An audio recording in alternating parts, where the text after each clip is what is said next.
Morning, everyone. The September 3rd, 2014 meeting of the City Council is called to order. This meeting has been properly noticed and posted in compliance with the open meeting law. These proceedings are being video recorded as well as presented live on KCLV Cable Channel 2 and are closed captioned for hearing impaired viewers, made possible this month through an underwriting from Dot Vegas. Please note, customers of CenturyLink may view this program in high definition on channel 1002, and some customers of Cox Communication who do not have a cable box may view this meeting on digital channel 89.5. The council meeting, as well as all other KCLV programming, may be viewed on the internet at www.lasvegasnevada.gov. The proceedings will rebroadcast on KCLV Channel 2 and the web Wednesday of the meeting at 8 p.m., also on Friday at 4 a.m., Saturday at 7 p.m., Sunday at 7 a.m., and the following Monday at 1 p.m. This building is protected by state-of-the-art fire detection and suppression sprinkler system. If alarms should activate during today's meeting, please evacuate using exits at the back of the chambers out to the mezzanine, proceed out the double doors to the terrace, down the back staircase. For anyone who has difficulty with stairs, please check with a marshal or fire official for assistance. Once you're outside, assemble on the northeast corner across the street from City Hall at Lewis and First. Employees wearing safety vests or city marshals will inform you when it's safe to re-enter the building. For public comment related to items on the agenda, citizen participation, and public hearing items, we have available a speaker card which you may complete and submit to our city clerk up front. Cards are available online. The clerk's office are at the rear of these chambers. If you do not submit a card, it does not prevent you from speaking under public comment, citizen participation, or specified public hearing items. If there's anyone present today who has need for hearing impaired equipment, please see the city clerk staff. If you parked in the parking garage across the street and did not receive a validation ticket as you entered our chambers, please exit to your right and see security personnel at the entrance. Before we proceed with the agenda, would everyone please rise for the invocation given this morning by Pastor Elijah Akpan, International Ministry of Salvation and Praise, and please remain standing for the pledge. On behalf of our International Ministry of Salvation and Praise, I just want to thank our Honorable Mayor and Honorable men and women of the Council. Thank you so much. I just want to say that unless the Lord watches over a city, a watchman watches but in vain. And it is our belief that it is the Lord that watches over the city of Las Vegas. And in the book of Jeremiah, Jeremiah said that it is very important for us that dwell in the city to pray for the peace of the city, so that we too will always be at peace. At this point, we want to pray in the name of Jesus Christ for the peace of Las Vegas, for the blessings upon this city, the blessings upon our men and women, blessings upon this council, and I pray for the wisdom, knowledge, and understanding of God to be upon this council, to lead our city. I want to pray for the state of Nevada. I want to pray for our nation, our country, the world. I want to pray in the name of Jesus that all the businesses in our city will prosper, will multiply and bear fruit. I pray for peace and unity. I pray in the name of Jesus that our city will experience tremendous peace in the years to come, forever and ever. In Jesus' mighty name, amen. I pledge allegiance to the flag of the United States of America and to the republic for which it stands, one nation under God, indivisible, with liberty and justice for all. Amen. Thank you, Reverend. And we'll continue now with the ceremonial items.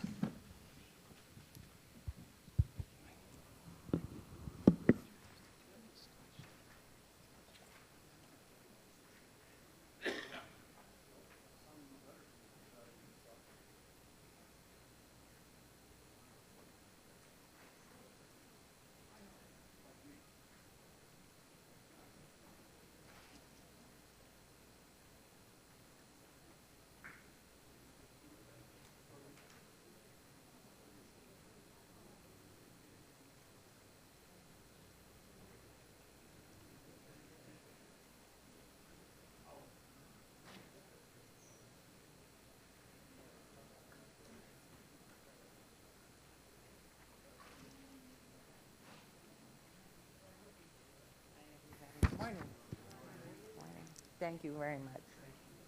Special thank you.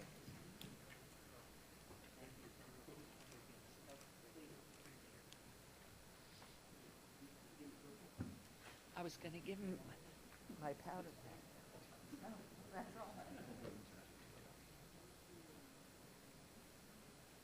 You have any chips? That's all right. This way. Thanks. It's all right. You're permitted. Today is black and gray and white and tan day. Okay. And red tie. What are we? Okay. Okay. So here we are, and for our first item, you're up, Councilman Ross. You're going to recognize the September Citizen of the Month. How exciting. Good morning, everybody. It is very difficult in the city of Las Vegas to just, there's so many wonderful people in our community. It's difficult, certainly for me in Centennial Hills and Ward 6, to find that Citizen of the Month. But today's Citizen of the Month is a very special person. She goes the extra mile for a lot of the residents that like to go out to the Centennial Hills Active Adult Center. Today I'd like to recognize Jean Baird. Jean, come on up here for us. You are the Ward 6 Citizen of the Month. Good morning. Now, she brought her entourage. Ladies, I need you to stand, please. Give them a round of applause. And I've seen these ladies in action, and I'll tell you why. You may sit down now. Come over here. Stand right in front of the Mayor Pro Tem. He likes that. Jean and her husband, Mike, are fitness enthusiasts and spend their days at our Active Adult Center promoting health and a fitness type of lifestyle. Jean has been a volunteer at the center for the past 6 years. She voluntarily teaches belly dance classes to these wonderful ladies right here. Now, I tried to get them to do a demonstration, and they refused because they're not in costume, right, Jean? And I could have got the music. Our tech guys are pretty handy up there. I could have got you some music. Anyway, they take these wonderful ladies and Jean go throughout our city performing at assisted living complexes and senior housing facilities to entertain the troops, if you will. She participates in fitness classes and often helps in the weight room. Show some muscle. There she is. There she is. And assisting others. She's a wonderful example of the caring community-minded people that we have in the city of Las Vegas and certainly in Ward 6. Jean, thank you very much for all that you do. It is our privilege to recognize you as Citizen of the Month for September 2014. And behind this curtain, this sign bearing your name will be on Main Street for the entire month. So you can come down here and drive by very often and take a lot of pictures and brag to your friends. Tell us why you do all this for your friends. Because I love to exercise and do belly dance. Is that it? That's it. It's much more than that. And they had me belly dancing with them at our last luncheon out at the Active Adult Center. And I was going to dance with you. Hey, I am wearing a costume. Did I do okay, ladies? Yeah. Oh, wait, we do have video of it. Oh, goodness. Oh, gee, look. Turn it. Now, am I styling right there or what? Give her a great big round of applause. And these wonderful ladies. She's a great example to all of us in the city of Las Vegas. Thank you, Jean. Appreciate it. That's wonderful. You don't want a picture by the sign? Councilman, by the sign, do we want a picture? Come back. How do you belly dance when you don't have a belly? Well, if you look on that picture, I'm wearing, one of your dancers gave me. I wasn't speaking of you. I was speaking of your instructor, who is so trim. So fortunate. So fortunate that's not video. Okay, I'm going the other side. Okay, smush together. Okay, smushing. I can get over. Ready, everyone? 1, 2, 3. Now, ladies, can we get you all in the picture, too? And the city council will get out. Okay. We'll get out. All right, City Council will adjourn over here. Okay, where is what I had? No, a little jingle, jingle, jingle. Lucky you were on that diet in our fitness month. I wanted a demo. You can't dance without music.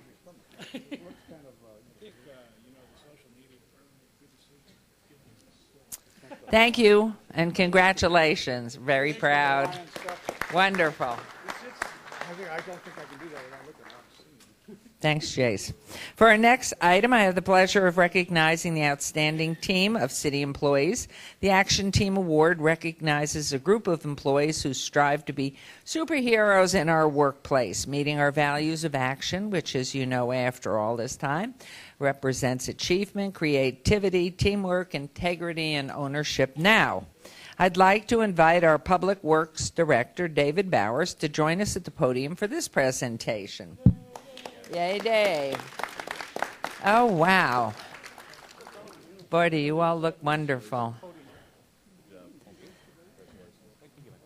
The September 2014 Action Team is made up of a group of employees from the city's water pollution control facilities.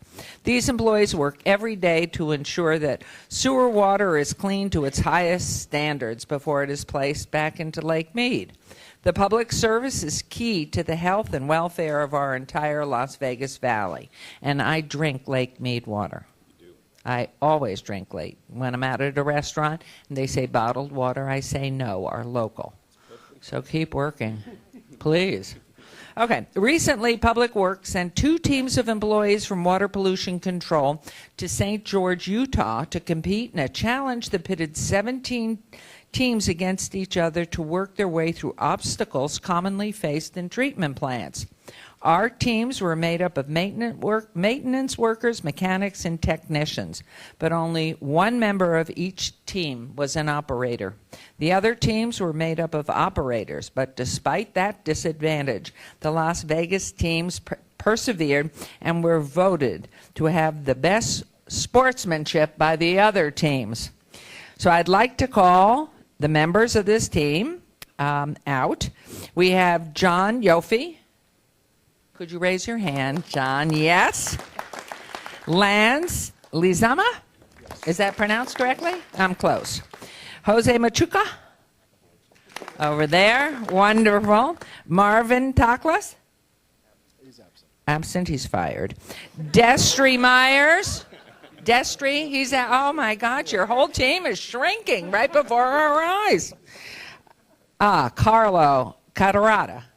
See, oh, thank you for being here. Havaris Rounds. Another, oh, he's at the plant. That's good, he's working. Phil Gonzalez. Yes, wonderful. And wonderful smiles, too. And Taylor Fischel. Is it Fischel or Fischel? Fischel. And Carl Michelson. Wonderful. We are so proud of you. Thank you, each of you, for the work that you do. And we have certificates, Mayor Pro Tem, if you would, for each of you that we're going to give out to David to give to you later. And Mr. Bowers, I know you're so proud of this team, but you're on stage now. Thank you, Mayor. You know, it's hard to imagine a group of employees more deserving of the Action Award than this group of employees right here. They have really stepped up, and you know, and for instance, first of all, they had to do this on their own time. They prepared for months in advance of the competition, working after hours, you know, practicing, studying, and then on top of that, they had to drive to Henderson in their own vehicles to work on the test equipment that's used in the challenge. And while they did not take first place, as the mayor mentioned, they did take the Sportsman's Award, which is a very important award and more closely represents our culture here at the City of Las Vegas. And that award is given to the team that most closely represents fairness, courtesy, and general sportsmanship. I'd like to thank these employees for the representation of Public Works and the City of Las Vegas. Thank you. Oh, yes, and we have Dave Mendenhall and Brian Oswald here as part of the team as well, the supervisors. Supervisors, thank Right. you. Thank you, David. Thank you again, gentlemen. I will continue to drink our water, so, and encourage everyone. Thank you very much. It is all about teamwork. And so, Goodness gracious. For our final item, Councilman Coffin's going to help us celebrate Hispanic Heritage Month. What a great month this is. Thank you very much, Mayor, Your Honor. And of course, you can see that mostly the sewer team is comprised of brothers from the hood, and which shows you who does the dirty work around town and gets it done right. They all washed their hands before they came today. I wonder what that obstacle course looks like, if obstacles typically encountered in the daily work of a sewer employee. Oh, thank you, Mayor. Yes, it is Hispanic Heritage Month, declared, in many years ago by President Johnson, and other presidents have affirmed that always, now and forever, will declare September 15th to October 15th Hispanic Heritage Month. We're kicking it off early here, September 3rd. But the recognition of our Central American neighbors. You know, last year we honored Puerto Rico, and the year before Mexico, and we'll do that again next year. And so we rotate because there are so many Latin countries. And I think it's important for us to remember that we profit from the culture of the Latin American people. As you just saw, a heavy percentage of our workforce is from Latin America, or U.S. born of Latin descent, as I am. So we find ourselves intermingled completely in this culture. The Spaniards invaded, and you could say it invaded. They were exploring, but they were exploring for gold, and once they found the gold, they took it from whoever had it at the time and who had a different value. Of course, it was a ritual value and some personal wealth attached naturally in the tribes, but primarily it was seized from the indigenous people in a bloody period of time until they finally surrendered or died or were exterminated or in general ceased to live because of the diseases that the Spaniards brought. So many people must understand that there's a whole different culture from Spain in Latin America. And their independence was fiercely fought for, a great cost of life. And finally, Spain gave up. And I think it was thanks to the British Navy, too. I think that helped a lot. So we do celebrate this as an important part of our culture. Today, accepting the Hispanic Heritage Month proclamation are Tirso Sermano, who is the Consul General of El Salvador, and representatives from the Central American Coalition, Lisette Pineda, Jackie Ramos, Eve Arauz, Reina Santos, and Eduardo Lopez Rajo. I'd like you to all come and join us here, please, at the podium.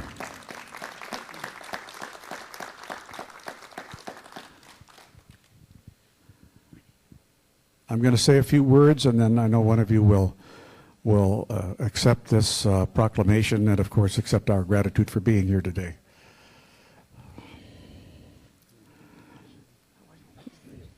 We celebrate these countries first because Central America declared independence on September 15th. Mexico celebrates it on the 16th, and other countries have little different dates depending on when they heard about the freedom. In some cases, the word traveled by boat or swift runners, and so that's kind of how it happened in those days. The internet was 2 feet, and or a boat, which sometimes was a lot faster. So these Central American nations declared their independence from Spain September 15th, 1821. It was a historical day for much of Central America, as after almost 3 centuries of colonial rule, the nations of Guatemala, El Salvador, Honduras, Nicaragua, and Costa Rica gained independence from Spain. As the Captaincy General of Guatemala, the region had been run by a Spanish overseas administrative division since 1609, overseen by a Captain General based in the regional capital, Guatemala City. The Spanish had become their colonial expansion in the early 1600s, conquistadors such as Hernan Cortez and Francisco Hernandez de Cordova leading expeditions into the Central American interior, establishing settlements in what would become present-day Nicaragua and Honduras. Despite the problems that beset the region following the end of Spanish colonial rule, 15th of September is still regarded as the birth date of many of the sovereign states. The country of Belize is also represented. The official name of the territory was changed from British Honduras to Belize in June of 1973, and full independence granted in September of 1981. Let me present each country representative with the Hispanic Heritage Month proclamation, with El Salvador first. I would like, we have them here. The proclamations are handy. Each one is the same, so I believe any person can receive them. I will now read this. We, the Mayor and City Council of Las Vegas, are honored to pay special tribute to the 184,000 Hispanic Latino Americans who reside in the city of Las Vegas and who represent nearly 32% of the population of our city. The result of their determination, intelligence, hard work, and perseverance, Hispanic Latino Americans have contributed immensely to the growth and stability of our city, helping to shape the character and future of this city. And whereas the U.S. Central American Coalition consists of Las Vegas residents from Nicaragua, from El Salvador, from Honduras, from Guatemala, from Costa Rica, from Panama, and from Belize, and whereas the U.S. Central American Coalition provides an opportunity for Hispanic Latinos residing in southern Nevada to celebrate and share their colorful roots and customs. And whereas the U.S. Central American Coalition strives to encourage and promote cultural pride by uniting Latino organizations, community groups, schools, and businesses to share folkloric costumes, traditions, music, dance, and food. And whereas in the tradition of the Las Vegas City Council that in 2012, the Mexican American Associations were honored, and in 2013, the Puerto Rican Association was honored. Whereas the nation celebrates National Hispanic Heritage Month, recognizing their hard work, values, and devotion to the city of Las Vegas, Hispanic Latino Americans set a positive example for all Americans. And therefore, we, the Mayor and City Council of the City of Las Vegas, in honor of Hispanic Latino Americans in the City of Las Vegas, proudly proclaim September 15th, 2014 to October 15th, 2014 as Hispanic Heritage Month. And here to accept, on behalf, of course, of the group, but also as Consul of El Salvador, is Tirso A. Cermeno, Consul General of, excuse me, of course you're there. You would be.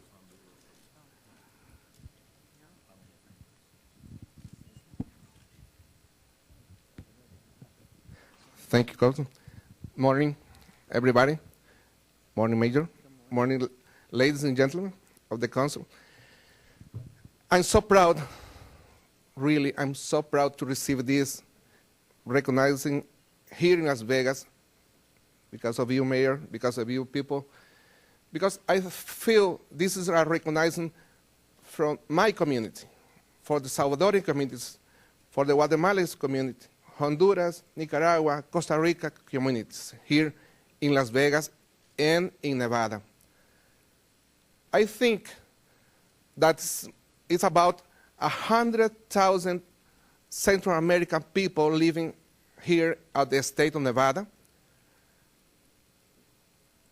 10% of them are American citizens right now.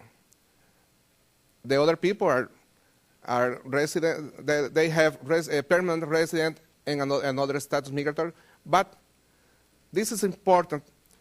Just as Salvadorians living here in the state of Nevada, we have about 30,000 Salvadorians living here in the States. Just in Las Vegas, I think there is more than 25,000 Salvadorians living here in Las Vegas. That is the importance that my government from El Salvador gives to this state. Because if you know, here in Las Vegas, we are only two consulates at the city, the Mexican consulate and the Salvadorian consulate. This is very important. My country gives to this state and to this city. And to you, Mayor, thanks so much, because all the bridges you have tended to Hispanic community.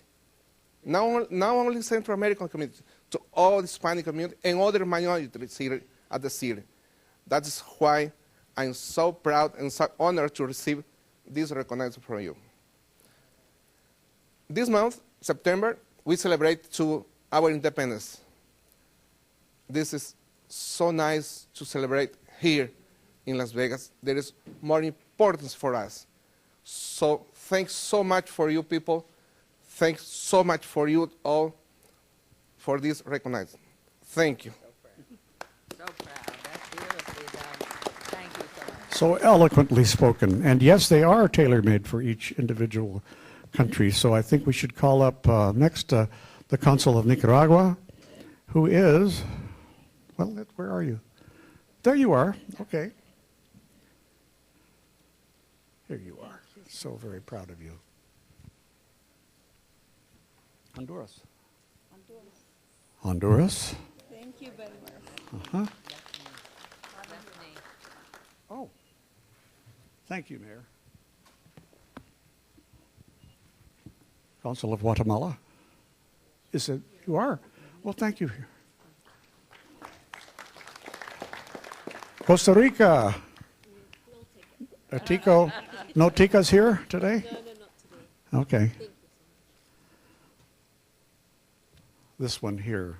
I think we'll have this. This is the general declaration. We'll give this to you, Tirsa, or whoever would like that one. I want to say one thing. I've traveled in all of these countries with the exception of Belize. 75 was my first trip. So I've sailed the coastlines of all of these countries, and I've visited all but Belize and seen many conflicts, many troubles. And there were many times when the U.S. intervened in the independent countries, but we don't do that now. At least we hope we never do it again. And truly, you have really stood on your own now. Countries, full members of the United Nations, real contributors to all that we do in this world. Thank you very much for being here. Thank you. And we are so very proud. The cultures are so rich, the language so strong, the food so delicious. We have many Salvadorian restaurants here that are phenomenal, and I encourage everyone just to embrace this wonderful, wonderful celebration of the history of these countries.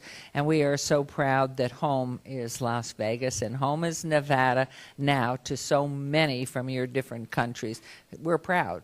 You're part of us, and we celebrate the glory of your countries and our people. You're part of us. Thank you. Thank you very much. Mayor, the U.S. Central American Coalition, I want to give you this recognition for your labor. Oh, and lovely. Thank you for help our community. I love it. It's going to be front and center on my desk. I love it. Again, in behalf of the Central American Coalition, I'm going to give you this recognition as the important mayor you are for our community. Isn't that lovely? Thank you.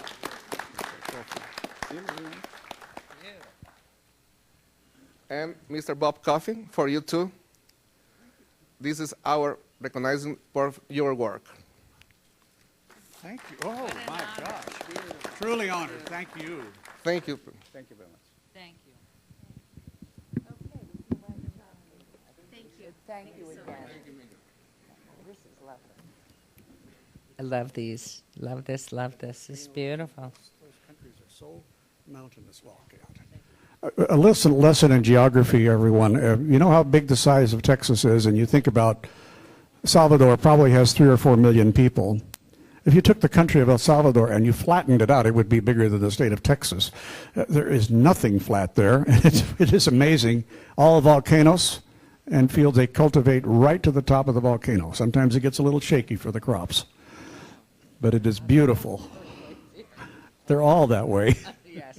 Thank you all, and we're going to continue right into our meeting. So, Mr. Radke, are you there? You are. Thank you. Thank you.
Oh, well, I guess I'm the Lone Ranger here, so we'll wait. I'll work with you. No, it's somebody's pen. Did somebody leave a pen? Okay. Oh, the Lone Ranger and Tonto. Good health to you, sir. Thank you. So hopefully everybody had a wonderful Labor Day. Rest, barbecuing, whatever.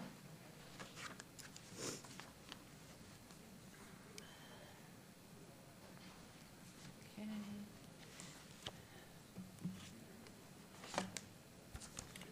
Okay.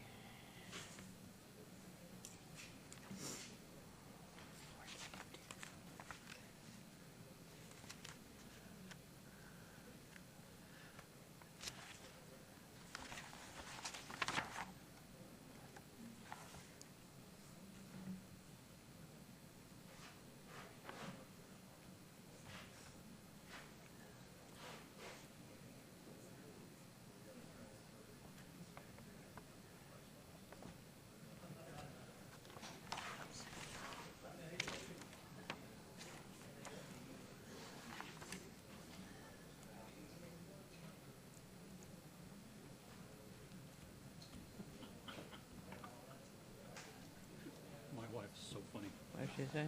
She took a picture of you and me talking to each other, and she says, I bet I know what you and the mayor were talking about, this picture. Is she here? No, she's watching at home. Oh, She took a picture off the telephone. love it. 62, 65.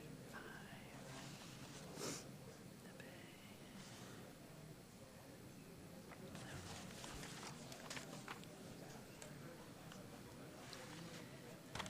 Okay.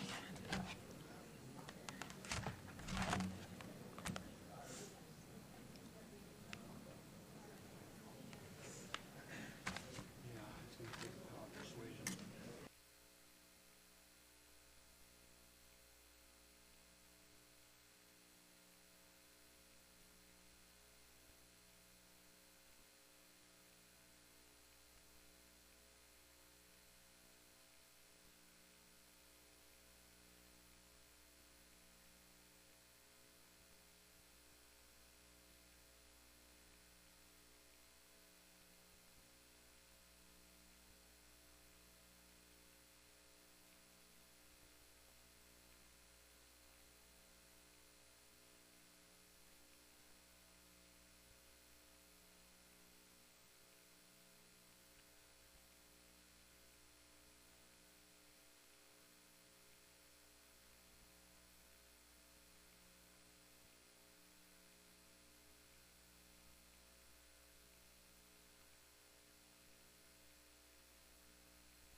Okay, ladies and gentlemen, we'll continue on. Agenda item 8, is that correct, Madam Clerk? Yes. Public comment during this portion of the agenda must be limited to matters on the agenda for action. The amount of time any single speaker is allowed may be limited. All comments made will be cross-referenced to those specific items. If anyone submitted a speaker card who wishes to speak under this portion of the agenda, please come to the podium and state your name for the record. We will set the time at this time at 1 minute. Just, there's a button down there, and the little red light will go on. There you are. Okay. Hello, Your Honor. City Council, it's always a pleasure. Just a brief update on the Veterans Day activities that we're planning. And if you'll announce your name again, everybody Stanley knows. Washington. Thank The Veterans Day activities we're planning, and also the Green Zone Initiative that we're following up on. As you remember last time, asked for you to join the governor in following through on supporting that. You agreed. I've since now given the executive order to Lori for the language for the resolution, and also I believe I have something that's probably appropriate for Ms. Fretwell. This here is the Green Zone Employer application that the executive order calls for everybody on the planet to go ahead and become a member of. So far, it's the MGMs and the Caesars and all that, but now they're wanting to go ahead and get the applications out. So part of what we're doing and promoting is moving that forward. So I'd like to turn this over to Ms. Fretwell, I would imagine, so the city can go ahead. In her stead, if you would give it to Mr. Adams here when she returns. Thank you, and he will make sure it's A green zone delivered. employer there. And Oh, thank you. is that still Cheryl is the scheduler for you? Cheryl, yes, Okay, so I will please get with do her give after, her a put those call. dates on there for them. Okay, that's Thank it, you Cheryl. very Thank much. Okay. Anyone else wishing to be heard at this time, please come forward, state your name for the record. All right, hearing none, we will move on to agenda item 9, business items for possible action. Any items that the council staff and/or applicant wish to be stricken, tabled, withdrawn, or held in abeyance to a future meeting may be brought forward and acted upon at this time. Councilman Anthony. Thank you, Mayor. Item number 42, bill number 2014-39, Councilwoman Tarkanian has asked that be obeyed till October 1st. Item number 46, bill number 2014-52, Councilwoman Tarkanian has asked that be obeyed till October 1st, 2014. Item number 61, variance 53482, applicant owner BMLJHL 2011 Trust, 2010 Homeview Court. Councilwoman Tarkanian has asked that be obeyed till September 17th. Item number 62, variance 54353, applicant owner Sharon Williams, 4420 Mark Avenue. Staff has asked that be obeyed till September 17th.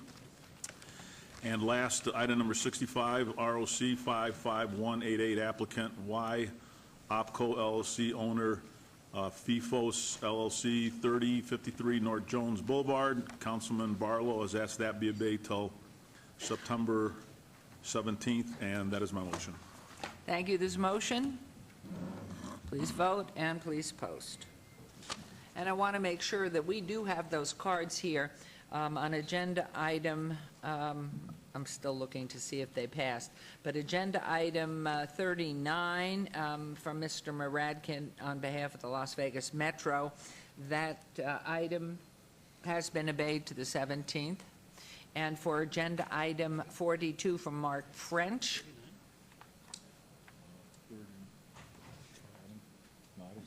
I'm sorry, not 39, 38 was obeyed, correct? Neither? Well, forget that. I did say 42. That has been obeyed to the 1st of October. And we did post that on Councilman Coffin. Please vote.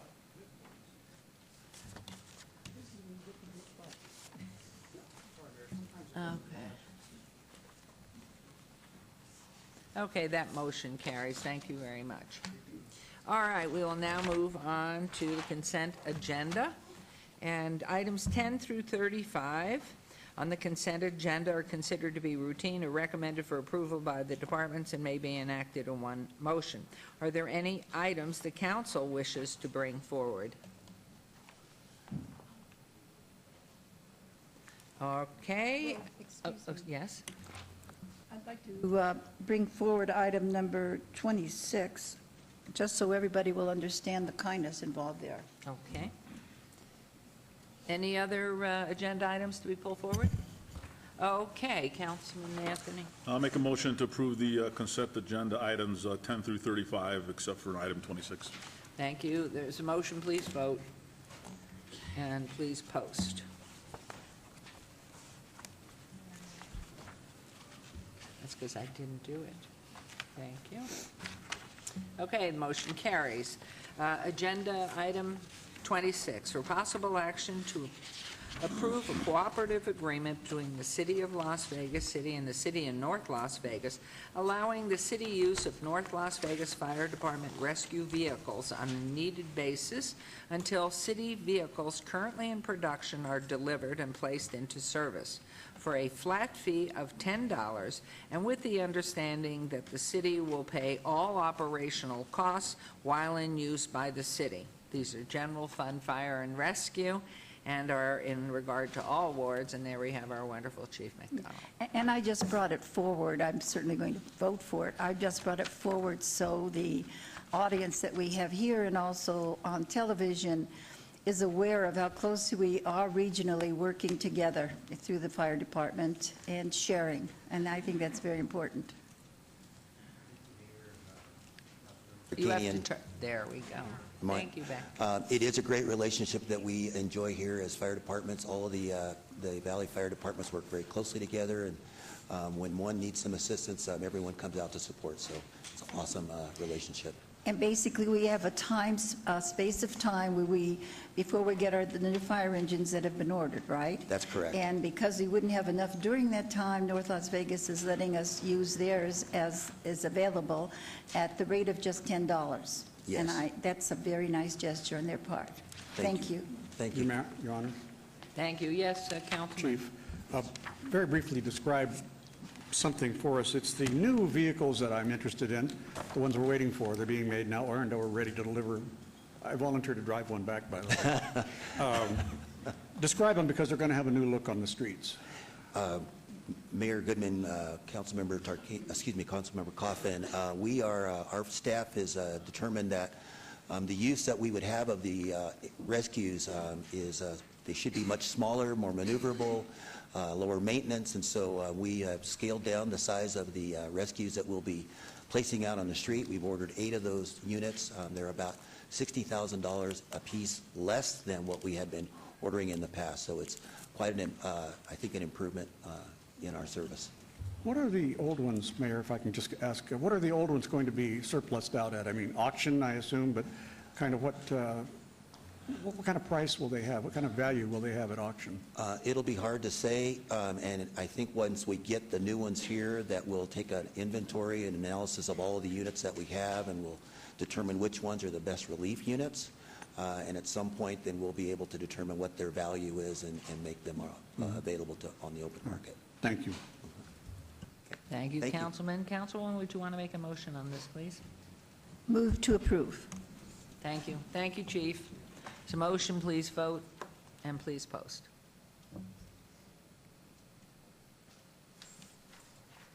That motion carries. Thank you very much. We'll move on to agenda item 36, public hearing regarding general obligation bonds additionally secured by pledged revenues not to exceed $75 million that will be used for the purpose of financing sewer sanitation projects. This is in reference to all wards. It's a public hearing which I declare open. And good morning, Ms. Appleyard. Am I on? I think it is now. Vanetta Alpiard, Finance Director. This is a public hearing regarding the issuance of $75 million in general obligation bonds with additionally secured revenues by the Sanitation Enterprise Fund. And this is for improvements at the water pollution control facility as well as the collection system. We recently passed out a list of projects that will be covered over the next 5 years related to those areas, and this $75 million will help us to pay for those ongoing costs. And again, the bonds will be repaid with sewer collection fees. Thank you very much. It's a public hearing which is open. Anyone wishing to come forward, please state your name and make your comments. I will close the public hearing. Anyone from council wishing to make comment, since we discussed the purity of our Lake Mead water for drinking? I hope this goes to that. Okay. Councilman, could we here have a, this is public hearing, no action required, information only. Thank you. Okay. All right, agenda, thank you. Agenda item number 37, I think it's still in your ball game.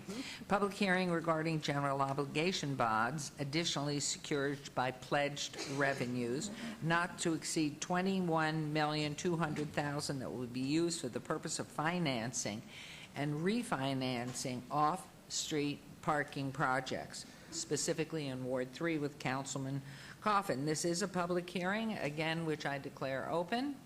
And Ms. Appleyard. This item is in regard to the issuance of $21.2 million in general obligation bonds. They're additionally secured by pledged revenues of the Parking Enterprise Fund as well as consolidated tax. 9.2 million of these bonds will be used to refinance the 500 Main Street garage across the street, and the additional 12 million issuance will be used for a new parking structure to be located downtown. We are working with staff to identify that site. We are not going to issue the 12 million in bonds unless we have a specific project, but with your authorization, we have 36 months to sell those bonds. Thank you very much. Anyone wishing to be heard? I think I already asked that, but I'm going to close the public hearing just to be sure. Thank you, Ms. Appleyard. Thank you. Again, that was information only. And we will move on to agenda item 38, administrative. Mayor? This is a report. Mayor, Please. considering the time, we're supposed to go to a time certain item around 10 o'clock. What I would like to recommend is that we obey item number 38 to the 8:17 agenda. That's the third in the series of 4 presentations on sustainability, so that we could move ahead and handle item number 39 prior to taking the time certain item at 10 o'clock. So my recommendation is obey item number 38 to the next meeting, and then open item number 39 so we can get that done before the hearing on the statement. Okay. Would someone please make that motion from here? I'll move to obey item 38 till the September 17th meeting. Thank you very much. There's a motion. Please vote. And please post. Thank you very much. That motion passes. Now, we will move on to agenda item 39 for possible action regarding an ambulance service franchise agreement between AMR American Medical Response, Inc. and the City of Las Vegas, granting a non-exclusive franchise to perform ambulance service in the city. This is in reference to all wards, and we welcome you back, Chief McDonald. Thank you, Mayor Goodman, members of the Las Vegas City Council. I'm Willie McDonald, I'm the city's fire chief. Item 39 is a recommendation to approve the new ambulance service franchise agreement between the City of Las Vegas and American Medical Response. I will go through much of this information very quickly as it's been shared at previous council meetings, but I do want to give a little bit of background on the current agreement, which was commenced in December 1st of 2005. It's a performance contract, which means that we don't tell AMR how to staff or where to put their ambulances. It's just based on performance, primarily response time. It's a 10-year agreement, and it expires on November 30th of 2015. I think the important things to identify and the reason for the change in the contract was that to recognize that the pre-hospital care and health care in general has been very dynamic. It's changing rapidly, and things will continue to change.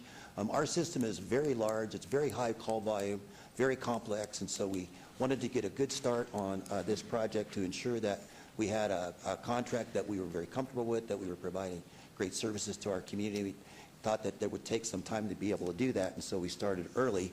We put a team together to define what we were looking for, and we took that information to determine how we would go about securing a new agreement.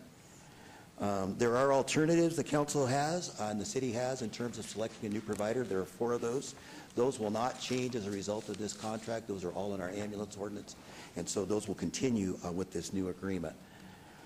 The analysis of the current agreement is it's essentially 15 years old. The 2005 agreement was an extension of the 2000 agreement, so the system has been essentially unchanged in terms of service delivery for the last 15 years. But as you know, the way that our residents receive medical health care, pre-hospital care, and the more alternative destinations that there are, and even treating people at home, there was some need to upgrade and improve our system, and so we took this opportunity to do that.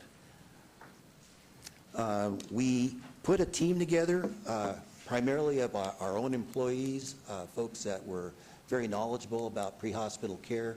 We hired a consultant to assist us in determining some of the best practices throughout the country, and we then asked our city staff, including our finance department, our city attorney's office, city manager's office, to get involved with negotiating the agreement.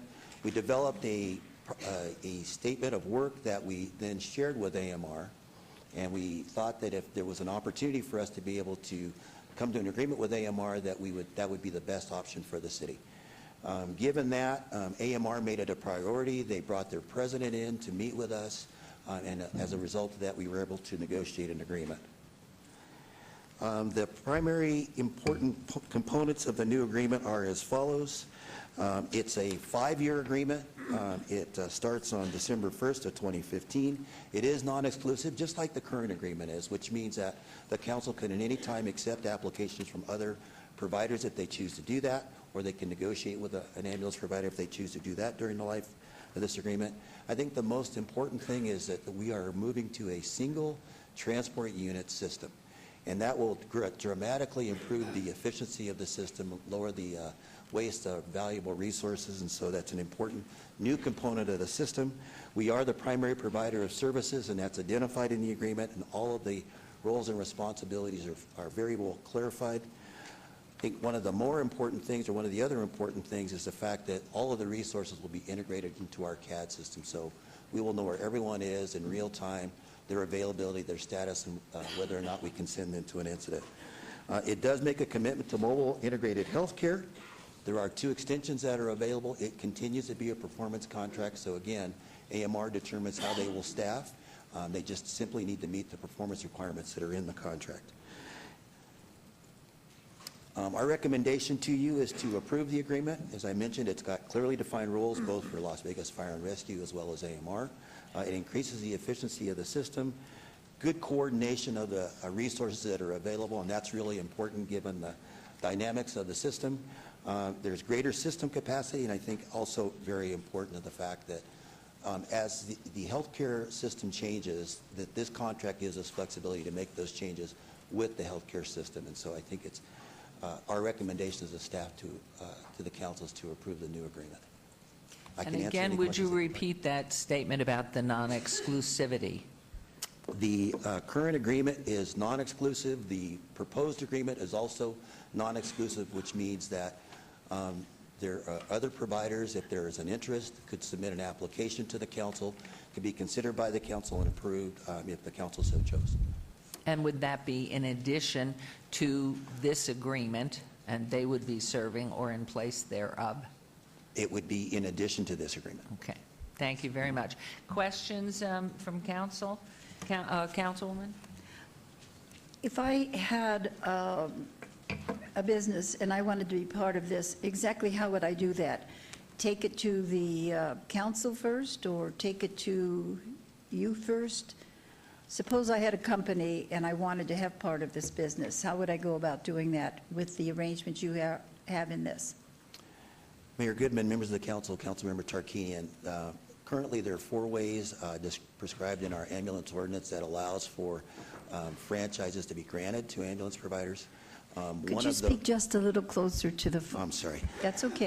There are 4. You're too tall, see? Thank you. There are 4 options that can be considered by the council. An ambulance provider could submit an application, most likely through the city manager's office, for consideration of the council. We would evaluate that. We would ensure that the ambulance provider met the minimum requirements that have been established primarily by this agreement, and we would make a recommendation to the council based on that application. And if they took over something that's being done now, they would displace the person who has it now. Is that correct? There would be a competitive process, I'm sure, with private hospitals and others that have an interest in having probably non-emergency services, interfacility transfers, and it would be up to the business to make that selection on their own. But this does open it up so that we're opening it up to any business in the community that feels they could do this. They have the opportunity to be part of it. That is correct. And that's a critical thing. That is correct. Yeah, in addition to, I just don't understand how if everything's covered now, how could something be in addition to? Well, it's an open market, and so if, for example, there's a doctor's office or a care facility that has an interest in securing an agreement either with AMR or a new franchisee, if you were to grant a franchise agreement, then that would be available to them to make the decision of who they would prefer to use. All right. If I wanted to do between hospitals, then I would go to the hospitals? Hospitals would likely have an agreement with a franchise holder. that says this is a rate that we would like to pay for this service, and these are the conditions that we would like you to operate under, and if someone was able to meet that, they'd probably sign an agreement. If not, they'd probably look for others. Okay, thank you. Thank you very much. I do have one card here, reference 39, and that would be from Paul Moradkin. Are you here, and would you like to make your comment? Here he is. Thank you, Chief.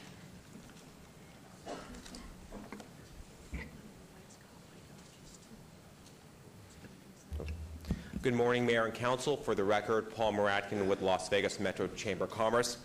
Previously, I shared with you the importance of pre-hospital care and ambulance services and how it's a critical component of our patient care, and that any modifications to ambulance services should be considered in part from the regional perspective and the possible impact it could have in Southern Nevada's healthcare system.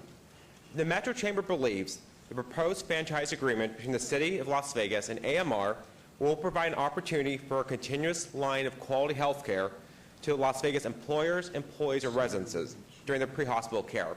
As a result, the Metro Chamber would like to express its support for this agreement. The agreement provides a model that outlines specific roles for Las Vegas Fire and Rescue and AMR, including agreed-upon transport deployment system, which we believe is beneficial for the community.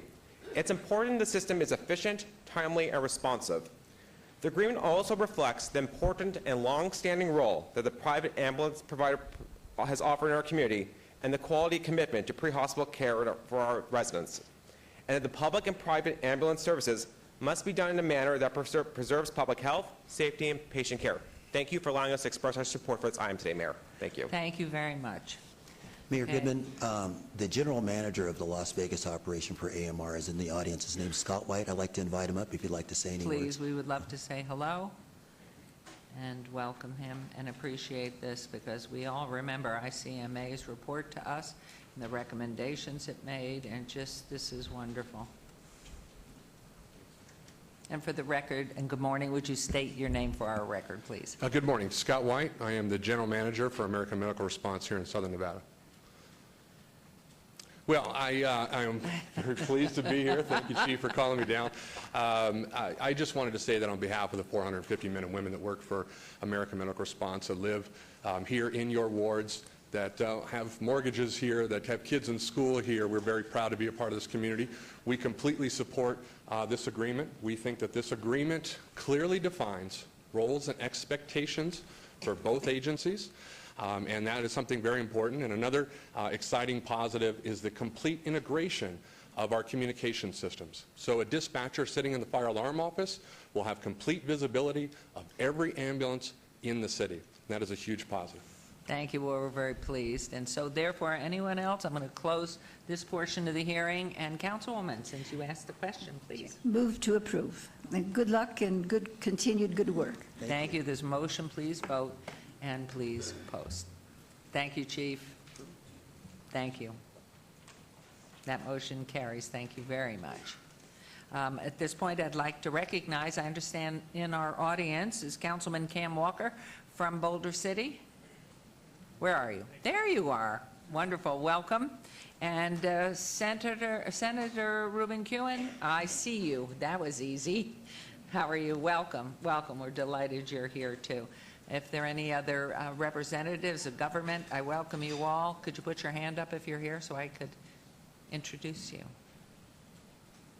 Of course, all of you are representative people of our government, so thank you very much.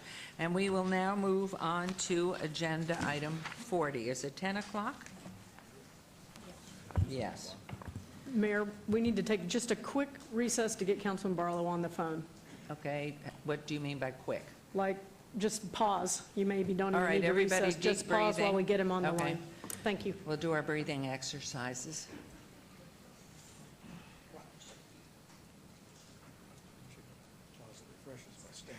Okay, walk around.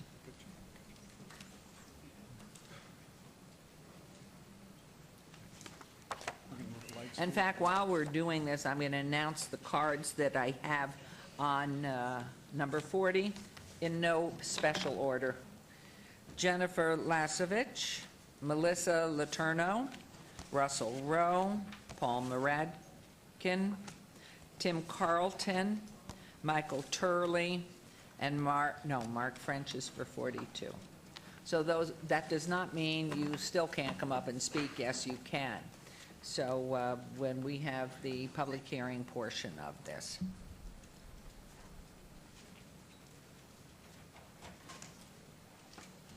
Councilman Barlow, are you there?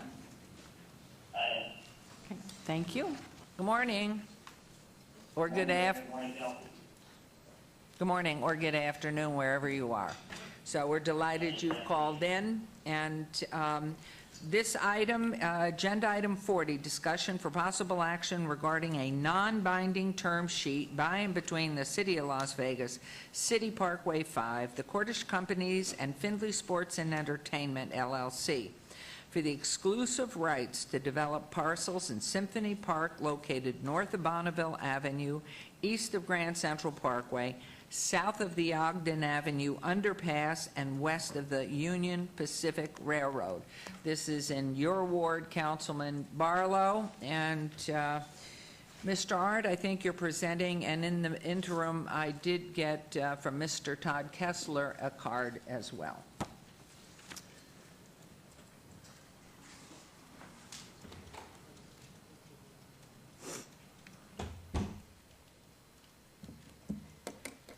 Good morning, Mayor and Council. Betsy Frotwell, City Manager. We have before you an interim step in the agreement that we have with Findlay Sports and the Cordish Companies to continue exploring the development of a Major League Soccer stadium in the heart of downtown in Symphony Park. Back on May 21st, the council voted 6-1 to direct staff to negotiate the terms that we're presenting to you today. What I'd like to do is give you a quick update on what we've been able to accomplish, which I believe is many of the things that you directed us to do at this interim point. And also to talk about some of the things that I feel are left to be done prior to the December 1 deadline. As you may remember, your action in May approved an extension to an exclusive negotiating agreement with this new joint partnership. This was introduced as a concept at that consideration in May, so there's been a lot of work among the new partners to work very diligently towards getting a term sheet together for your consideration today. As we talked about the May 21st actions, one of the things that you all asked, and we expressed significant consideration for in the testimony, was that we needed to have some significant public outreach. I would like to spend a couple minutes talking about that this morning because I feel like we, in our effort to reach the deadline, which was a September 1st deadline to reach terms, we've been unable to have the kind of robust public outreach that I would prefer. However, in saying that, we were able to have a couple of stakeholder meetings last week. We did not reach terms with the developer until around August 24th, which was about the day that we had to post this agenda item because of the holidays. So that did not leave us much time to be able to have an open and frank dialogue with the community. I do believe the next 3 months, should we go forward today, if you approve the terms, afford us an opportunity to have that kind of outreach activity underway. We've had significant conversations with Melissa Warren, who, as you know, we recently approved a new agreement with them to help us with downtown issues. We have a thematic goal focused on keeping downtown successful and on an energized track to be safe and successful with new and diverse businesses while supporting our casino industry. So we're working diligently to achieve those things using Foley Warren to help achieve that goal in enhancing our communications. But simply given the time frame of the new partnership, extremely tight deadlines, trying to get the term sheet negotiated and to you for consideration by September 1, public outreach the way I would have liked to have had it happen has not occurred. But I will say this, that this is an interim step in this process. And the process and the agreement affords us an opportunity to take these terms out to the public, out to the stakeholders, to explain them in detail, get more feedback as a result of that, utilizing the Fess Foley Warren contract that you just approved to help make sure that we're covering every opportunity to share this information in a way that helps the public weigh in an informed way before you make a final decision. What's before you today is a term sheet. And what that term sheet does is it directs your staff to negotiate toward that end. Obviously, there are a lot of details that are not answered in a term sheet. That wasn't anticipated for today, to have a development agreement fully vetted and every I dotted and every T crossed. But I do believe that we have reached terms on some significant components of the deal. That does not mean that there is not work yet to be done. There's a bit of work to be done to take the terms that Bill and Justin Finley and Port Telus will go through with you in the subsequent presentation. Don't have work to get put into legal documents. They do. And there are still points that we will have to work through the details on. But this frames up the anticipated deal to bring MLS to the city of Las Vegas, to bring Major League Soccer to the city of Las Vegas in a stadium that would be publicly owned and would have a public-private financing and backing mechanism. I think there are a couple of other things that we need to work on in the interim besides the details of the development agreement and the lease and operating arrangement. Those include talking about connectivity downtown. One of the things that we have heard loud and clear over the last several weeks is that we have not worked through the issue of how we connect Symphony Park with the existing downtown. We recognize that as a challenge. We have the UP Railroad tracks to contend with. But I would like to say this. We have some pretty incredible downtown partners that have land holdings adjacent to those tracks that are willing to work with us to create the right connections, whether it's pedestrian and bike-oriented travel, car or vehicular travel, people movers. Our commitment is to work towards that end over these intervening months, should you tell us to go forward and develop and negotiate the development agreement and move forward with this project. We will be working with those downtown stakeholders to develop that connectivity plan. You have my commitment on that. There's also been an issue about parking. We recognize that, that parking will be necessary to support the stadium activities, and we feel that we have a solution to that. What that does not address, however, is the unintended impacts of parking on other partners downtown. And we need to work with those partners specifically to address their unique considerations. So whether it's the D Las Vegas, who has free parking, in essence, or the premium outlet malls, who has parking set aside for their patrons, we need to make sure that we're addressing their concerns and what parking impacts may occur to them during major events. You have a letter in your packet from Bob Marisich, for instance, where they've reached a parking agreement with the Cordish-Finley partnership. However, Mr. Marisich says in his letter, please recognize that there's 2 times a year that we have a major mart, and we need to make sure that we don't have big events on top of big events so that we can't adequately handle those events. Those are the kinds of things we need to be working through in the next several months, and quite frankly, until the doors open on this facility. So I think it's important to recognize that that is another issue that we need to focus on. We've done our best to include in your packet the feedback that we've received, both in letters and results from social media input and things like that. There are some letters of support, some letters of concern. You know, pretty much the social media has been very positive in support of the stadium and the stadium concept. And I guess I will leave you with this, Mayor and Council.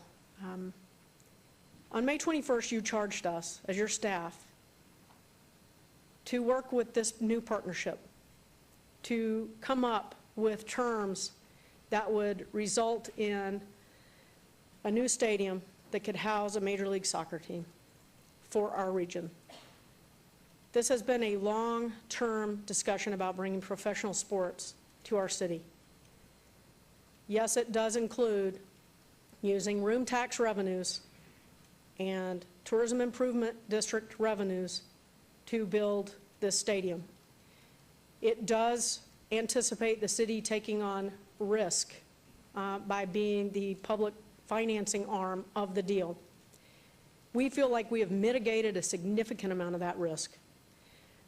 We feel that there is a significant, more than 50%, nearly 60% contribution by the developer partner to pay off those bonds. It is competitive with all the other stadium projects that we have seen. And by the way, I have not found one stadium project built to date that does not have public money in it. Now, it was our charge to minimize that risk. It was our charge to minimize that buy-in. And at the end of the day, it's still our facility. It still will be a community facility built by support from tourists, tourist tax dollars, room taxes, and tourism sales tax increment for our community to enjoy. There is no property tax in this mix. The financing mechanism does require a general obligation revenue-backed bond, which is a risk issue for the city. So if everything failed, might we have to go to those revenue sources? Sure. But what we've attempted to do is build a arrangement, an agreement, a payback schedule, a contribution schedule that minimizes that risk, but recognizes the public ownership.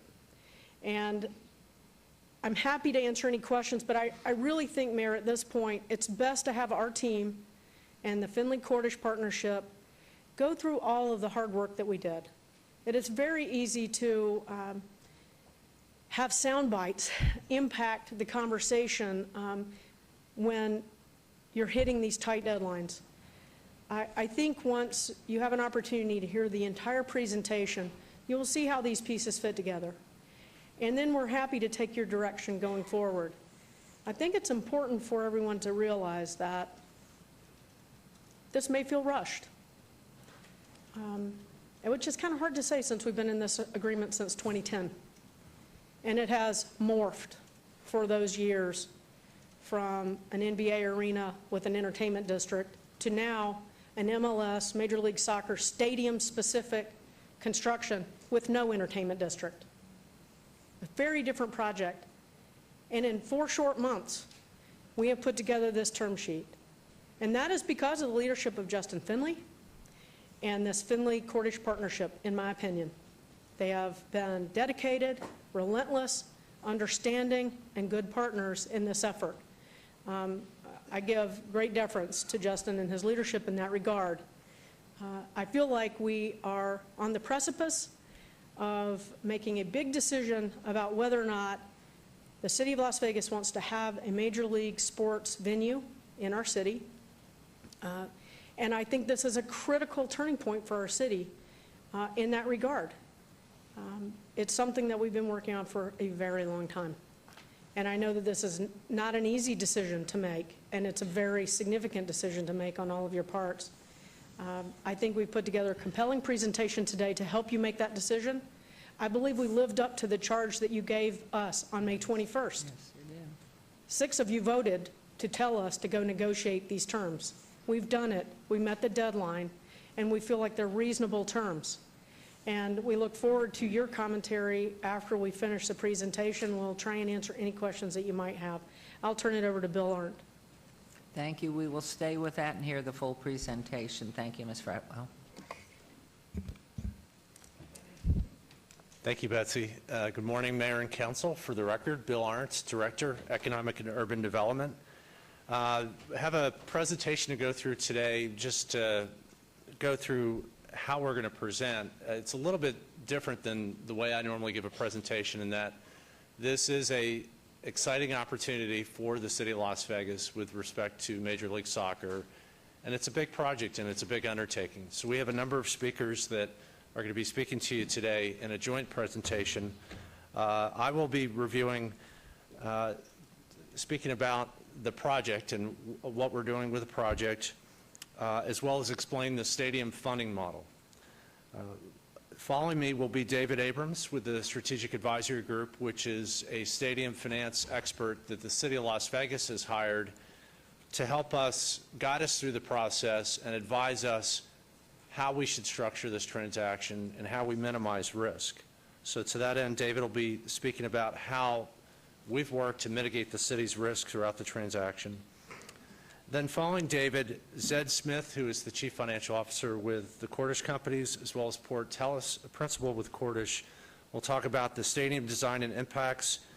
And then following Mr. Smith and Mr. Tellis will be Justin Finley, talking about the opportunity itself that's presented by Major League Soccer, as well as the community benefits that are present with the project. And then finally, I'll outline next steps, and I think Betsy did a real nice job of outlining that this really is a big step, but an interim step. There's a lot more work to be done, so I'll try to explain and provide some clarity on exactly what this step means and then the next steps that we have. Also joining me with next steps will be Melissa Warren with Fess Foley Warren, who's going to explain our public outreach plan and the plan that we've come up with and talk about it, a little bit about the timing of that moving forward. So with that, I'll just jump right into the project. Again, we'll try to keep our remarks as brief as we can.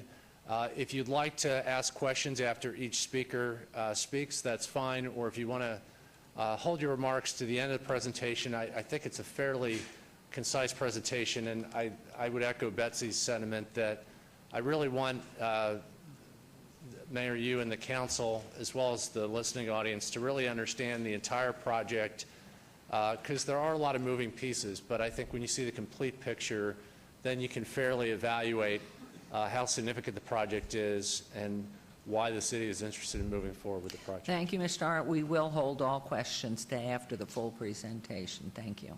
Thank you, Mayor. So the project itself, Betsy did a great job outlining this. We've really been working on this for just over 3 months. As Betsy indicated, in May 21st, she charged us with bringing back a term sheet. Also with that, you asked us to look at the economic viability of the project. We've hired Mr. Abrams, as I indicated. The development team has hired AECOM, David Stone, who's also an expert in sports finance. Mr. Stone's present here today, and Mr. Tellis is going to present Mr. Stone's finding on the economic viability of the project. The construction viability was a third item that you asked us to look at. The development team has worked very closely with a design team that include not only out-of-market professionals, but also a local design firm, as well as a local contractor. Paul Schmidt from Whiting Turner is with us here today. So Mr. Tellis also can explain the construction viability of the stadium. But essentially, we've delivered everything that we said we would as far as packaging all this material in the form of a term sheet. And again, there's some supporting documents that are not embodied in the presentation, but staff does have those on record, and they do support the findings that we're presenting to you today. So the project itself, this is a new partnership. Justin Finley, as Betsy indicated, has been spearheading this effort to bring a Major League Soccer team to Las Vegas. Major League Soccer is the professional league, the highest tier in soccer in the United States. They formed a 50-50 partnership to pursue a Major League Soccer team. What this meant is the Major League Soccer team needed a home and a soccer-specific stadium. So Cordish and Finley together are interested in looking at our site in Symphony Park, as I outlined, to look at how that could make sense to build the project and provide the team with a stadium. The non-binding term sheet itself essentially outlines the funding terms, both on the private side as well as the public side, as well as the general business terms for the project. As Betsy indicated, this is not going to answer every single question about the project, but this really is the framework to allow us to move forward and to put final business terms and final funding terms in a final agreement, which would be a series of agreements. And then finally, we've indicated to our partner, and our partner agrees, that we're only interested in pursuing this project if we're awarded a Major League Soccer franchise from the league. Mr. Finley will go over in some detail all the conversations with the league and where we stand with the league, but that's an important point, that it is going to be a multi-purpose stadium, but we're not going to pursue the stadium without our anchor tenant, without a Major League Soccer team. So the project itself, as I referenced, we're looking to do this in Symphony Park. This is a rendering showing the stadium from an aerial view, and this is actually looking, as you can see, to the south. You see the Stratosphere Tower in the background. In the foreground, you see the project site itself. The site in Symphony Park is essentially a good portion of the northern end of Symphony Park. All along throughout the city's vision of Symphony Park, since the current vision was implemented in 2005, we've had the northern end of Symphony Park being a specialty entertainment use. So we've always envisioned specialty entertainment uses at the northern end of Symphony Park.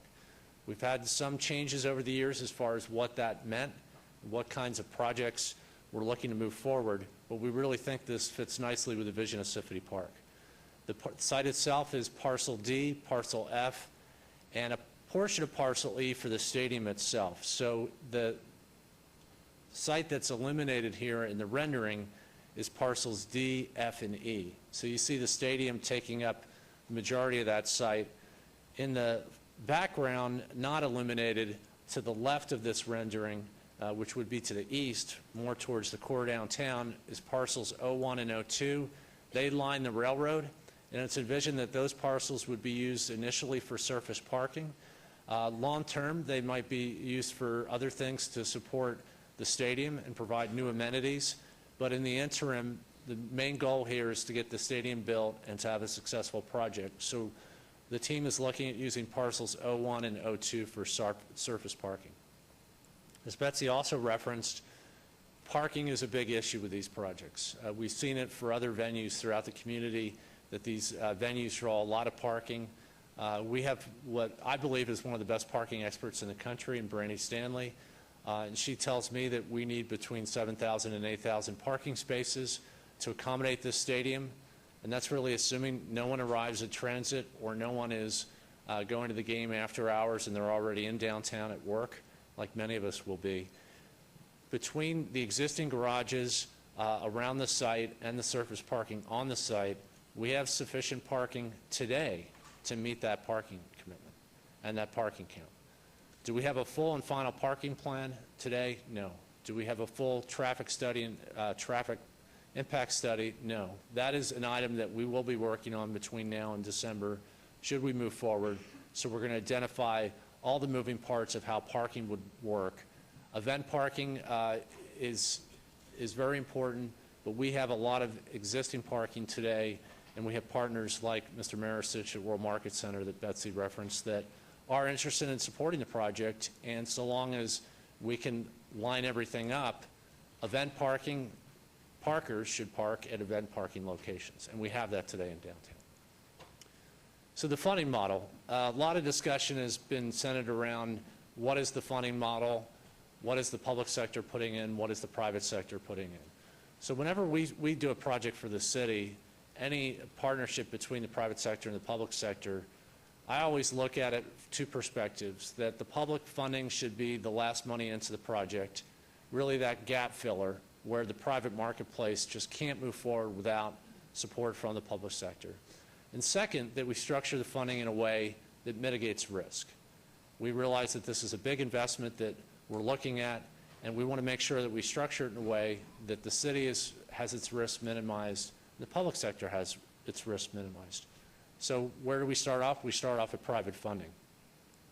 The developer and the partnership is moving forward with acquiring the team. The total cost of the team acquisition, which includes the franchise fee to the league, as well as capitalizing the initial first few years of operations, is over $100 million. The city will not be paying for any of that. That's completely on the private sector and our partnership with Cordish Finley. Next, the developer, Cordish Finley, is willing to make up to $44.25 million in an equity contribution towards the project. This would come in the form of cash or debt, but this would essentially be private capital, 100% private, coming in to support the construction costs of the project. Third, the developer has agreed to pay the city a team rent annually of $3.5 million.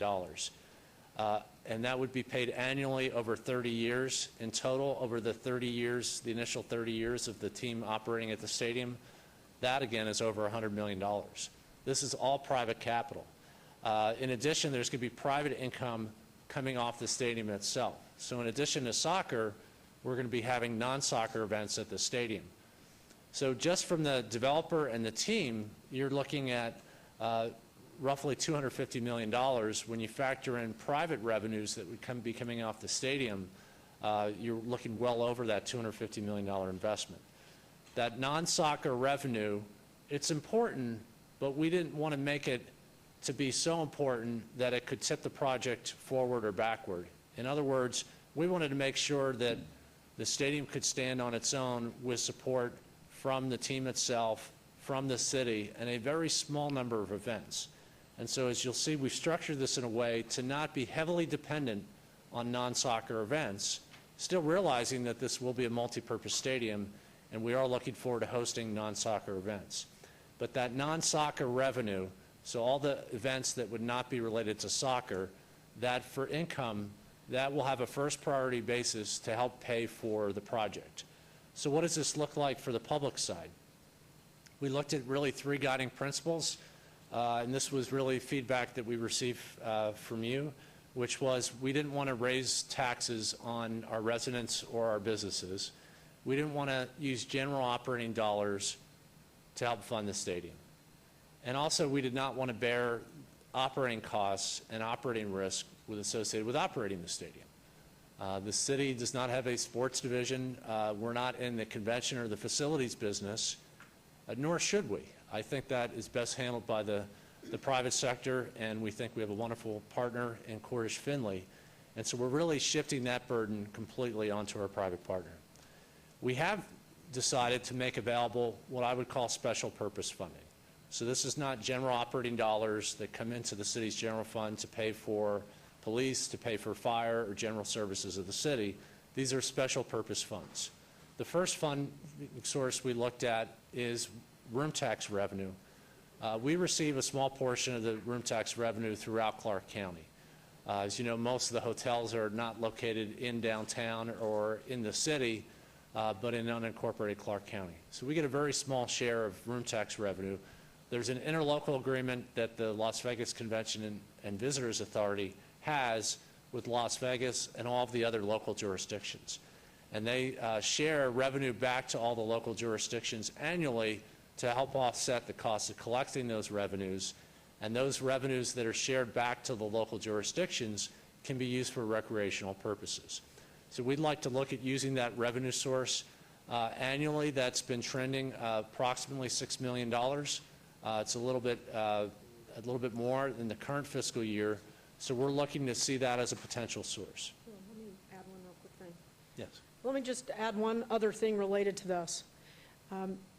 We are retiring bonds in October with these funds. So these funds are yet to be allocated to anything else. We have 2 projects that are funded this year using this resource. They're both in Councilwoman Tarkanian's ward to renovate 2 of her parks, and there's some other small pieces of the puzzle. But just so you know, those funds are not, they're going into the capital fund at this point, and they're not dedicated towards any sort of ongoing operations. Thank you, Betsy. So that's the room tax revenue source. The second source that we looked at is Tourism Improvement District funds. And that's a special purpose tool that the state has authorized to look at supporting projects where a majority of the spending would happen from out-of-state visitors. We believe that the stadium, together with Symphony Park and also retail adjacent to Symphony Park at the Outlet Mall, which is now under construction, that taken as a whole, there's going to be more visitor spending than local spending. That's not to say necessarily that the team itself will be featuring visitors where it'll be all non-Nevada guests to visit a soccer game. But remember, the soccer is one component of the stadium. When you look at it in totality with the other future development in Symphony Park, we believe that a preponderance of the spending will come from new spending from out-of-state visitors. And of course, that's consistent with the experience that we see in the surrounding part of downtown with our downtown tourist areas. And then finally, infrastructure funds. Symphony Park is really one of our legacy projects for the city, and so we have a separate budget for Symphony Park. We've been setting aside money, non-general fund money, to help support developing Symphony Park. As you know, the 61 acres started out as a rail yard, was managed as a rail yard for most of its history. The city of Las Vegas has taken it on, and in order to get private capital and private investors and developers to want to develop and build in Symphony Park, we have to spend money to improve the site, put money into infrastructure, which includes putting in private and public utilities, as well as helping with environmental remediation. It's something we've done with other projects in Symphony Park, and it's something we're looking to support for this project. So what does that mean as far as overall funding? So we're looking at senior bonds where the city of Las Vegas would support the issuance of bonds to help pay for the capital costs of the stadium. A way to think of this would be like the first mortgage on your house. So this will be the primary source of capital to help support the construction of the stadium. And it's also the least expensive source of capital. So the city is going to be offering its credit to credit-enhanced bonds. That could take the form of either general obligation bonds or certificates of participation, like we did for this building, City Hall. And so we took those three sources of funds. We took from the city the public dollars, the interlocal room tax revenue of $3 million annually, and as Betsy alluded, that's not all of the money we receive from that source. There's still money above and beyond that to meet some of the other needs that we've been funding through that source. But we're taking $3 million annually, then the $3.5 million rent payment from the team, and then stadium revenue, non-soccer revenue, which we've allocated to be $500,000 per year in years 1 through 10, and then in years 11 through 30, we'll have that ramp up to $1.5 million. Our partner, Cordish Finley, is going to talk about why that's a very conservative number and how few events we need to actually hit that number. And again, the idea here is that we're not going to be heavily dependent on non-soccer events to help make that bond payment. So you add all that up, and over the life of the 30 years, it shows the gross amount that we're putting in on a net present value basis, or in other words, in today's money, using a discount rate of 5%. That shows the amount that would come from each source. And if you look at that total amount, the total amount of the repayment of that bond, based on the payment plan here that we have on this slide, shows that the city contribution through that $3 million in annual room tax revenue would pay for 40% of the bond payment. Another way to think of it would be, I, as the owner, am paying for 40% of the bond payment. My tenant, the stadium operator, and my tenant, the team, are going to pay the remaining 60%, which is the 47% and the 13%. So that's the senior bonds. So that's the money available to actually issue bonds that would have annual payments of $7 to $8 million. So what does that mean? How much money does that generate for the project? What that means, those senior bonds, those public-private bonds that the city would be looking to issue, supported by private revenue and public revenue, would be issued in an amount approximately $115 million. That would cover over 50% of the project, about 57% of the project. We have 4 other sources that we've identified. The sales tax anticipated revenue bonds, which are bonds sold using the TID, the Tourism Improvement District revenue, of $22 million. We believe that that's the amount that the project would support using sales tax revenue generated from a preponderance of visitors that are outside of the state. That's revenue that is new revenue coming in, so that's not shifting today's sales tax revenue. So all the sales tax revenue that's being collected today still goes to all the various jurisdictions. And further, the sales tax revenue, the portion that's used by the TID, is only a portion of the sales tax paid in Clark County, only a portion of the 8.1%. It's a little bit over 3% of the 8.1 is kept within the district for the project.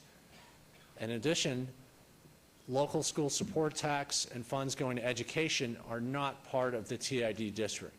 So this TID does not have any impact on education or funding for education, and that's has been directed to us by the state legislature. So this really is looking at a portion of new sales tax revenue.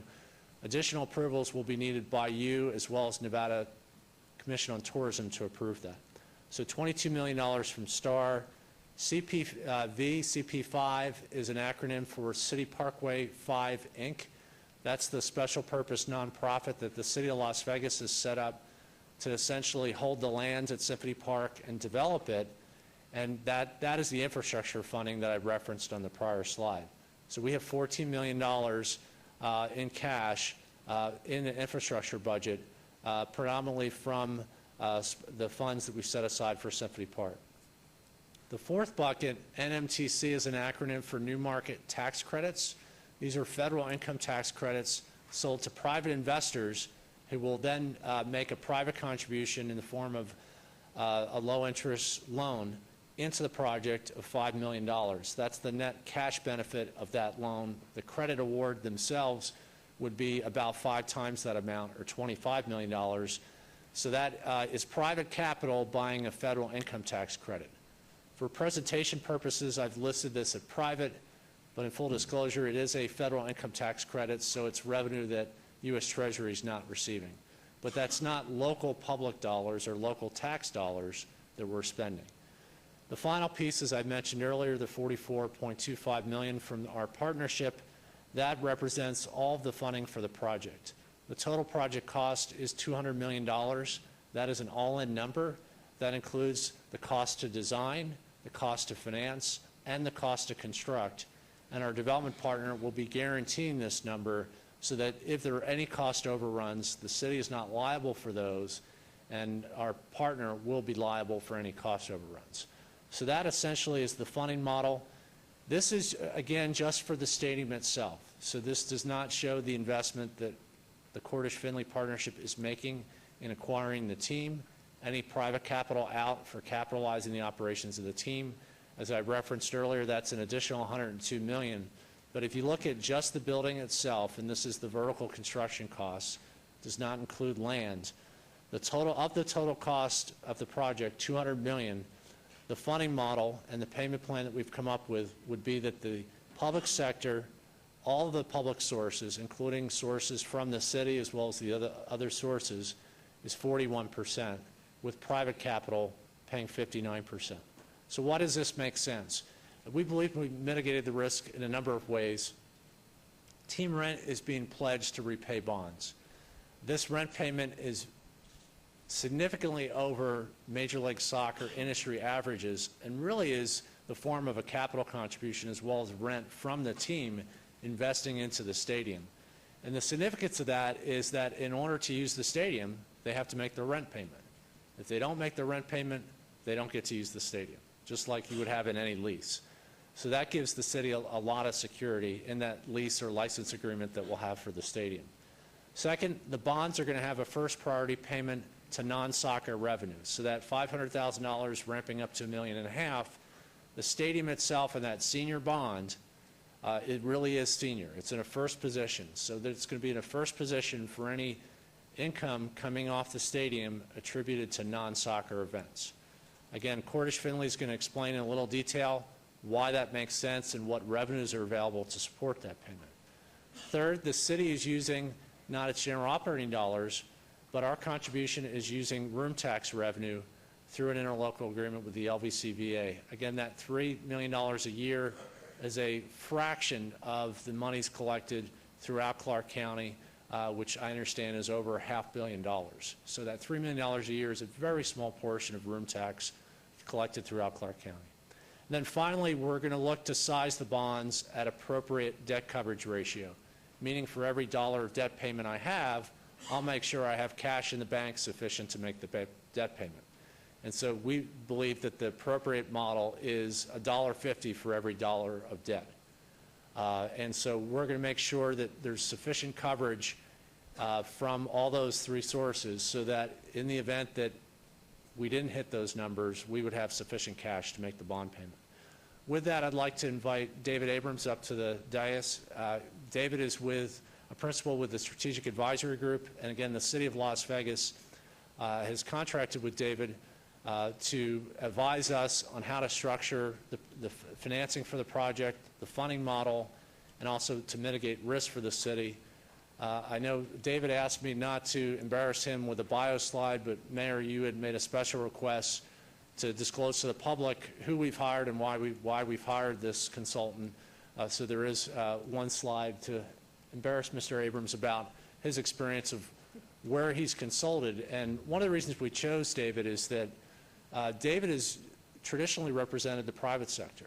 So he's sat on the other side of the table, and he really understands the pressure points for what the private sector needs to make these projects work, to make it successful, and how much the private sector can afford before it's a breaking point and you can't move forward with the project.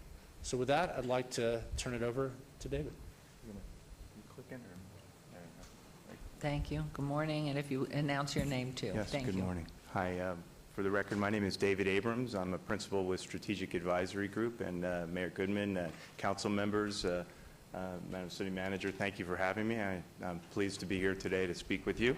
I'm glad to answer any questions you might have after we're done the presentation as well. As Bill mentioned, up on your slides are some experiences of mine.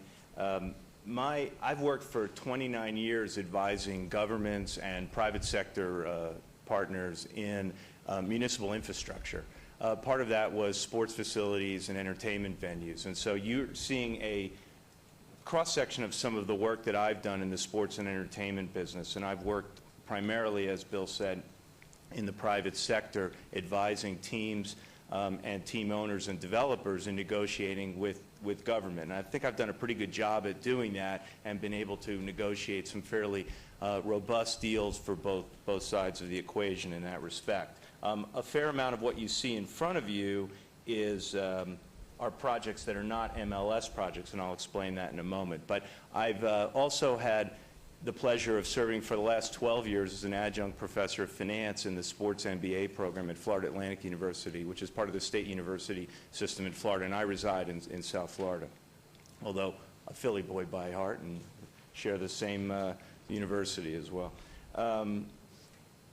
What I wanted to bring to your attention is that all of the projects that you see here are public-private partnerships for the most part, where government, either city, county, or state government, has participated in a small or a large portion of these projects. There are projects on the MLS side or on the professional soccer side that aren't listed here, but my former company, we managed the initial public offering for Manchester United.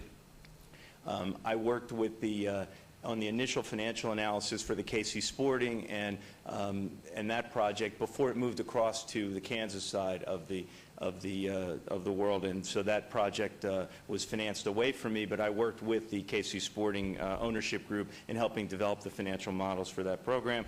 I also was in the banking group for the City of Orlando that is doing the several sports facility projects within the city, including the new soccer stadium. And then I've been involved in several analyses for European professional soccer. So I do have some MLS experience. And Bill, when he hired me not because I'm a financial feasibility consultant, but because I've worked negotiating sports transactions. So I feel that I have a fair amount of professional experience doing that, and I have worked in many, many areas across the country and internationally in that respect. Bill had asked me to provide some information to you about comparisons of other MLS projects. Now, I will tell you that the academic studies, and I'll put on my academic hat for a moment, draw one distinction in when you make comparisons, is that rarely do you have the fully valued amount of the project in these graphics. Typically, a lot of the infrastructure or land contributions do not reside in this, but this is a fairly good cross-section of how much public and private investment was made in recent soccer stadiums. I'll draw your attention to the fact that the percentages are the key point.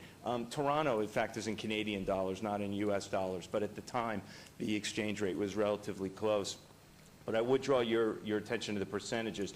As well as that these are in the dollars from the year that these were actually open, not in 2014 dollars. As you can see on the far right, Las Vegas's percentage, as Bill had mentioned and Betsy had mentioned, is at 41% of the overall stadium project, not the overall with the addition of the franchise, but the stadium project is well within line of other Major League sports franchises. When you look at the greater sports world, where the projects are in the billions of dollars in some cases, but as we've seen, some of the projects in the $500 to $600, $700 million ranges for sports facilities, you see public investment even actually at a much higher rate than this.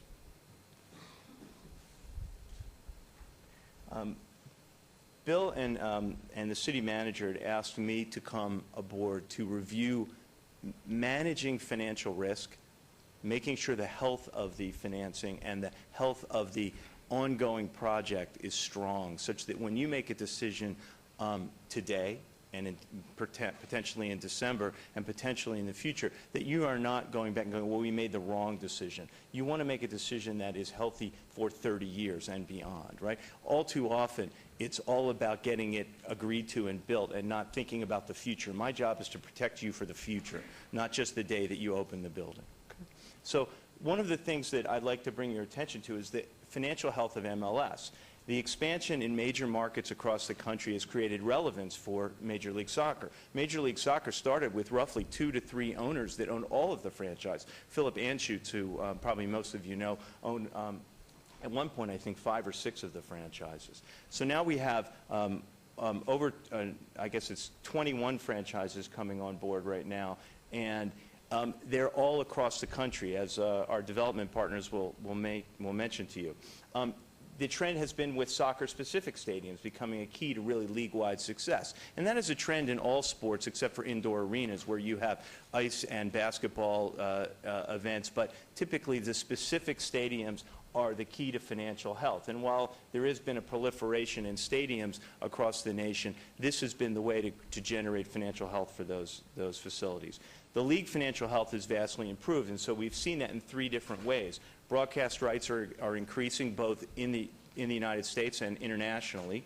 The MLS club price trends are growing at about 20% annually since MLS inception, and that continues to improve. And so while I can't predict what the value of an MLS franchise will be 3 years hence or 4 years hence, we've seen a very nice trend in growth in prices, and that is a good metric for financial health for MLS. And lastly, there's been a diversified ownership or club ownership, including several NFL owners. And so you've seen NFL owners, you've seen people in the entertainment business, you've seen people in all walks of life looking to invest in MLS because the trajectory for valuations and profitability is high. And so I think that gives you some comfort knowing that we're investing as a city in a business that is thriving and continues to thrive.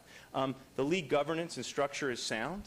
There's good revenue and expense sharing. There's salary control at the league level, as our development partners will probably tell you. The league hires all of the athletes. And there's strong management at the league level and from ownership. Lastly, on the deal structure, and Bill has touched on a few of these, but the goal in agreeing to jointly develop this project is to mitigate the city's contribution and get the maximum benefit. So that's what we looked at, limiting the annual contributions to the city's bonds, using cash and bond-funded reserves to weather downturns in the team revenues or stadium revenues.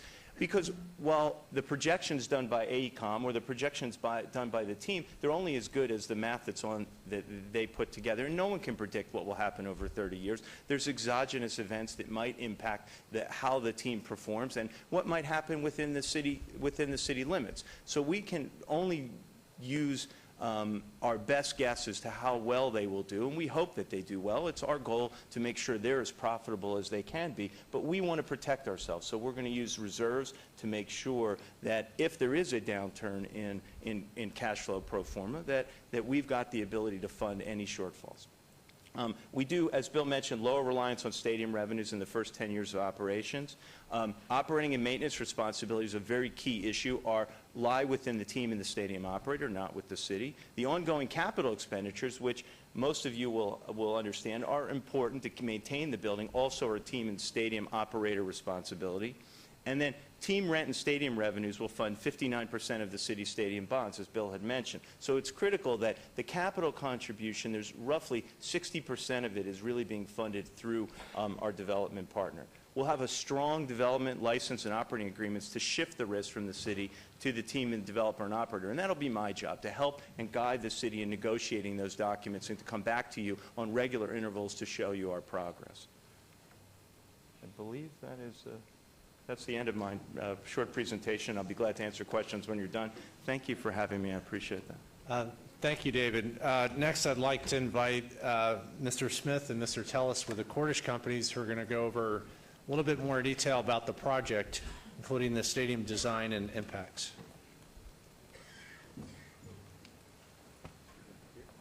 Good morning, and if you would each state your names for our record, and welcome. Sure. Thank you. Good morning. My name is Zed Smith with the Cordish Company. And just as a point of clarification, I guess most recently I've been serving as CFO for the company, been a partner for the company for the last 15 years or so. Currently, I serve as COO, so I have responsibility for all our operating properties throughout the country. So just a pleasure being here, and thank you for having us here. Just want to start by just giving you some news. Blake Cordish, who is one of the principals of our company, is actually here in Las Vegas, but he had a medical emergency, wasn't able to make it this morning, so I'm somewhat pinch hitting for him this morning. But he did want me to convey that the company, the family, is very much committed to this project. We've been involved here for a number of years, and we see this as a tremendous opportunity for not only us, but for the city of Las Vegas. I just want to start by just giving you a background on our company. The Cordish Company's been around for about 100 years. Started many years ago. David Cordish is third generation. His family, his sons, are currently fourth generation. All three of his sons are actively involved with the company. Up until for the last 30 years or so, our focus has been public-private developments. We've done major developments in major cities, from Houston, our home city of Baltimore, St. Louis, Philadelphia. So we really understand public-private partnerships, and we understand what makes them work, what makes them tick, and how to make them successful, probably most importantly. In my role, I've been involved with all these projects, and the challenge that we face year in and year out is how do we make these projects successful on a continual basis.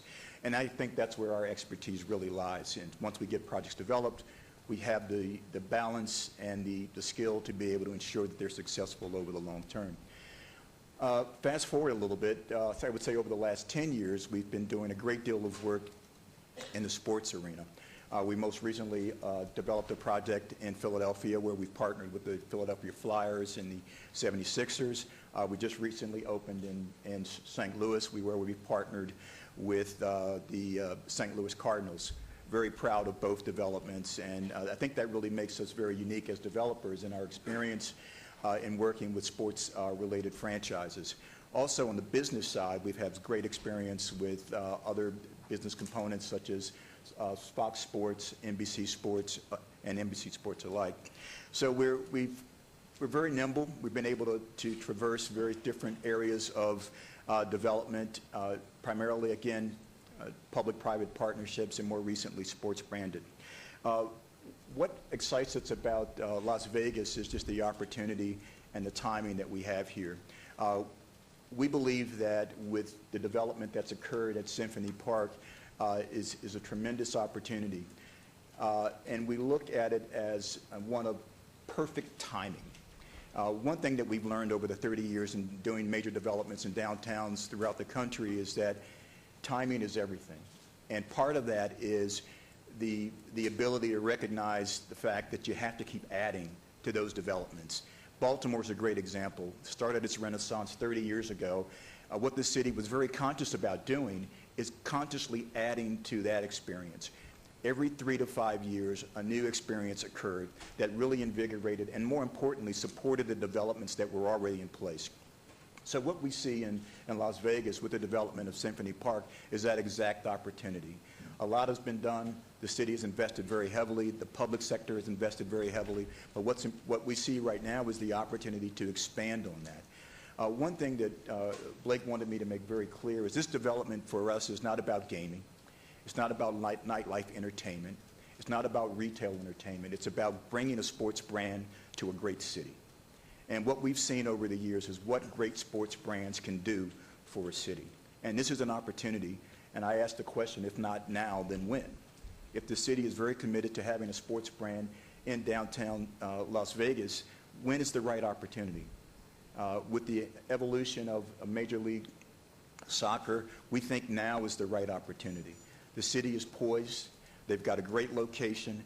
I think by anchoring this Symphony Park with a great sports brand will actually add to the overall experience of gaming that currently exists, that retail that currently exists, and that nightlife entertainment that currently exists. We don't want to compete with those areas. We think this will be additive and be a catalyst for future development in the area of Symphony Park. I just want to leave you with this finally, is that we're very committed. We're very proud to be working with the Finley family that have similar core values as we do as a business.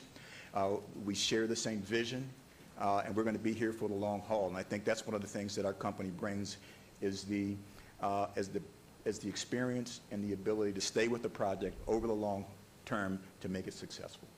Thanks. Thank you. Good morning. My name is Port Tullis. I'm with the Cordish Company. Mayor and Council, I want to thank you for all of your hard work. We've been moving very fast, and I know all of you have committed a lot of time to this, and so I want to say thank you. And I also want to say thank you to the staff for all the hard work they've done. It's not often when you shoot off an email at 2:30 in the morning, you get a response. So I want to thank you for that. I also want to thank all these fans for coming out today. I know they have jobs and stuff to do. And what we're doing today is very important, but might not be as much fun as watching a soccer match. I'd like to talk about the design and the planning for the stadium. The mayor said, and I don't want to, she'll correct me if I'm wrong, this is Las Vegas. We want something iconic. We want architecture that stands out and that really sets a precedent. And that's what we think we've come up with.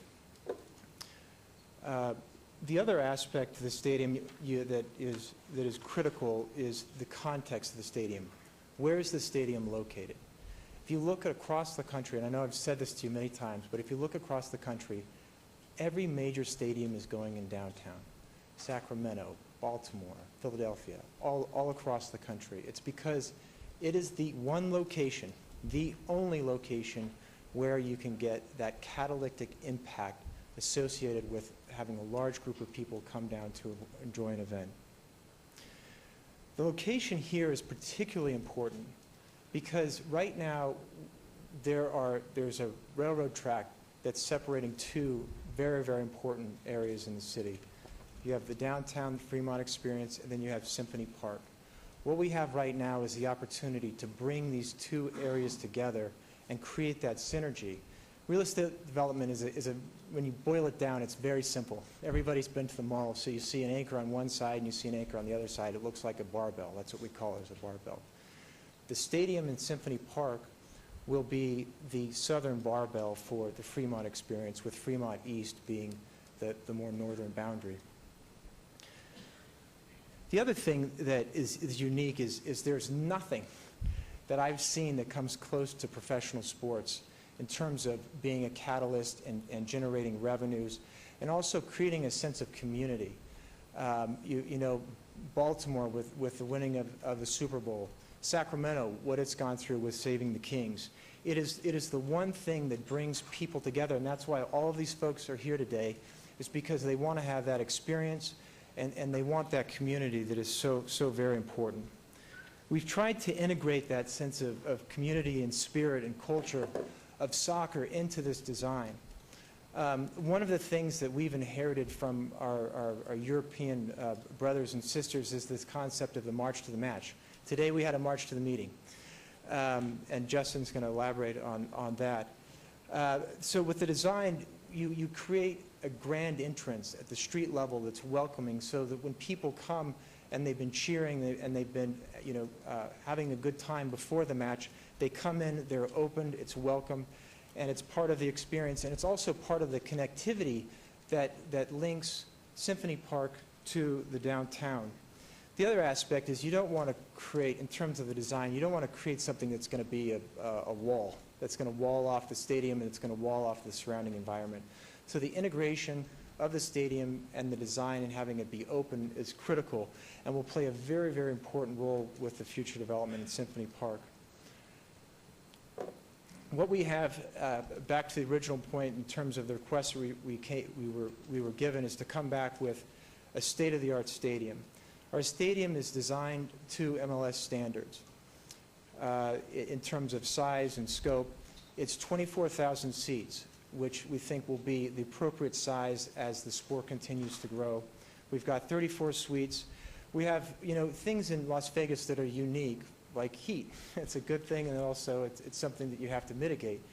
We have shade structures for the fans. We also have designed a retractable roof for the players. And we've been analyzing types of field and turf. One of the turfs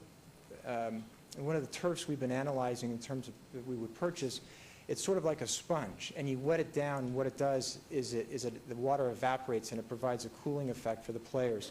There's also a forced air system that would be a low volume system that would blow cool air into the stands. And one of the reasons we're doing this for many reasons. One is the fan experience, two is the player experience, and three is the growing standards of MLS, and fourth, I guess there's four, obviously, is this is Las Vegas and we need to have a quality experience.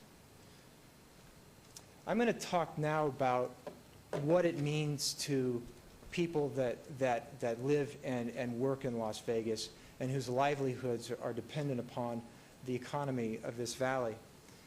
The jobs from operations when the stadium is stabilized is 1,000. So that's 1,000 new jobs that this stadium will create. This includes both the county and the city. The numbers for the city are roughly half of that, and I know we've issued that in a previous release.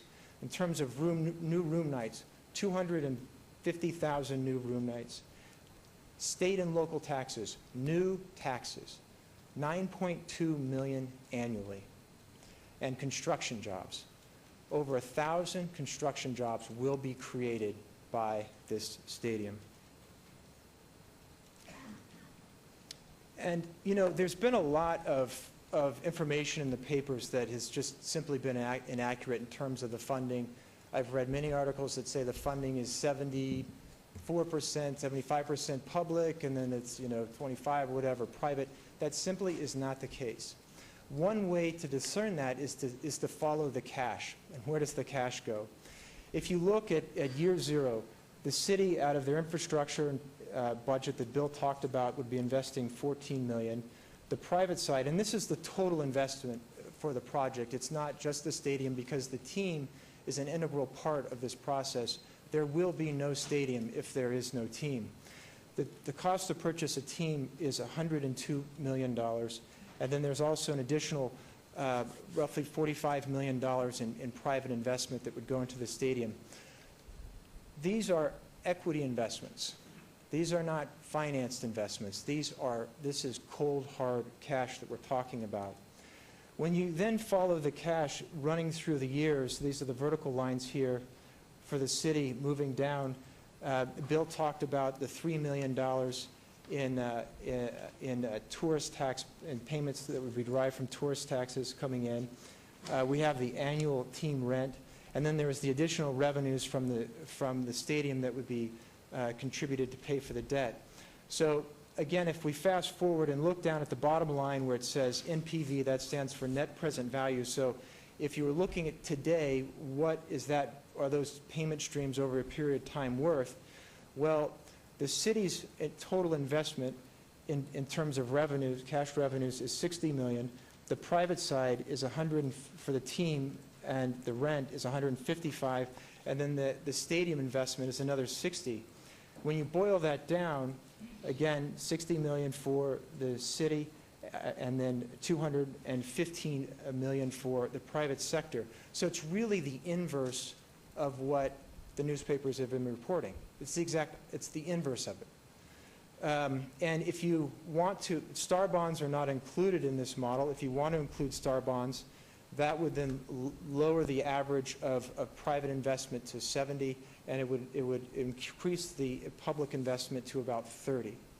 And so it's really the opposite of what's been reported. I'd like to just talk about some of the questions that we've been hearing about. And one of the big questions is this going to work? It's a great question.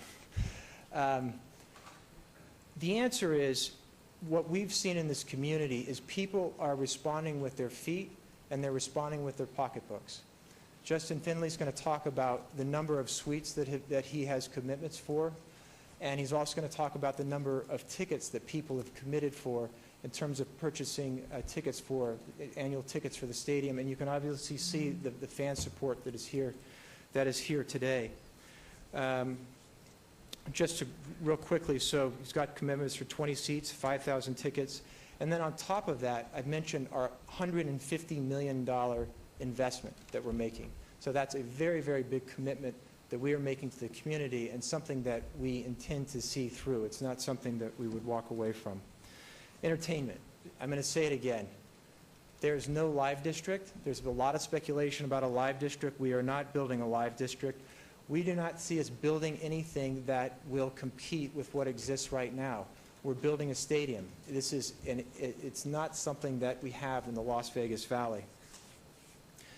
The concept of the public-private. Why does it need to be public-private? Well, one, if you look at community assets across the country, the vast majority of them are public-private partnerships. And the reason is because public-private partnerships simply work.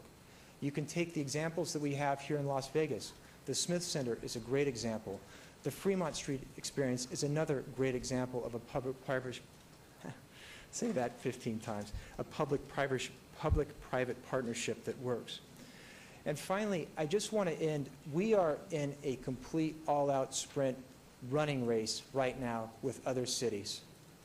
And you know, you have Sacramento, you have Minneapolis, that are all competing for a team. This is something that is highly sought after in this country. And so I ask today that you all please send a very strong message to the league that says Las Vegas believes in pro sports and Las Vegas wants an MLS team, and we're going to get it done. So thank you. Thank you. Thank you both very much. Mr. Thank you, Arndt? Court. With that, I'd like to turn it over to Justin. We're entering the home stretch here, so. Sorry. I apologize. I'm very sorry for that. But I wanted to go back to the jobs figure. One of the things that I wanted to mention is the construction. These are going to be all 100% union construction jobs. So I wanted to make that very clear and make our commitment on the record. So thank you.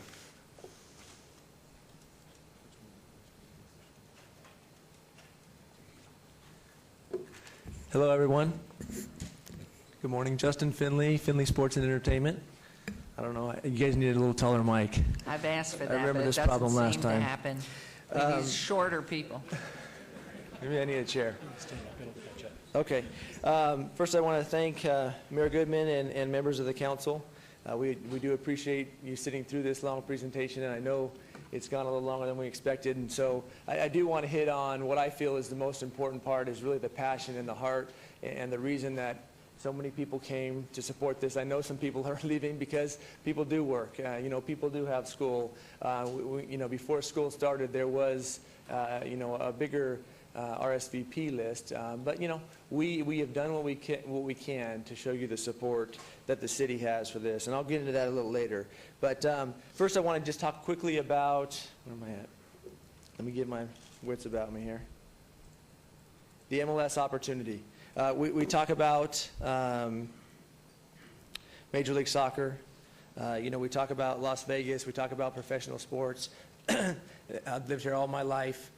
And, I can say that's that's a dream I've had. Not necessarily of being the owner of a team. This is a more recent dream and vision. But I've always, since I was a little kid, wished I had a major league team that I could support here in Las Vegas, and I didn't have to adopt a team from another city. And I look at, my kids are here today, and some other kids from our friends and family and teammates, and I want them to have a team to support, and that's a real driving force behind why I really have stepped up and taken the lead on this project.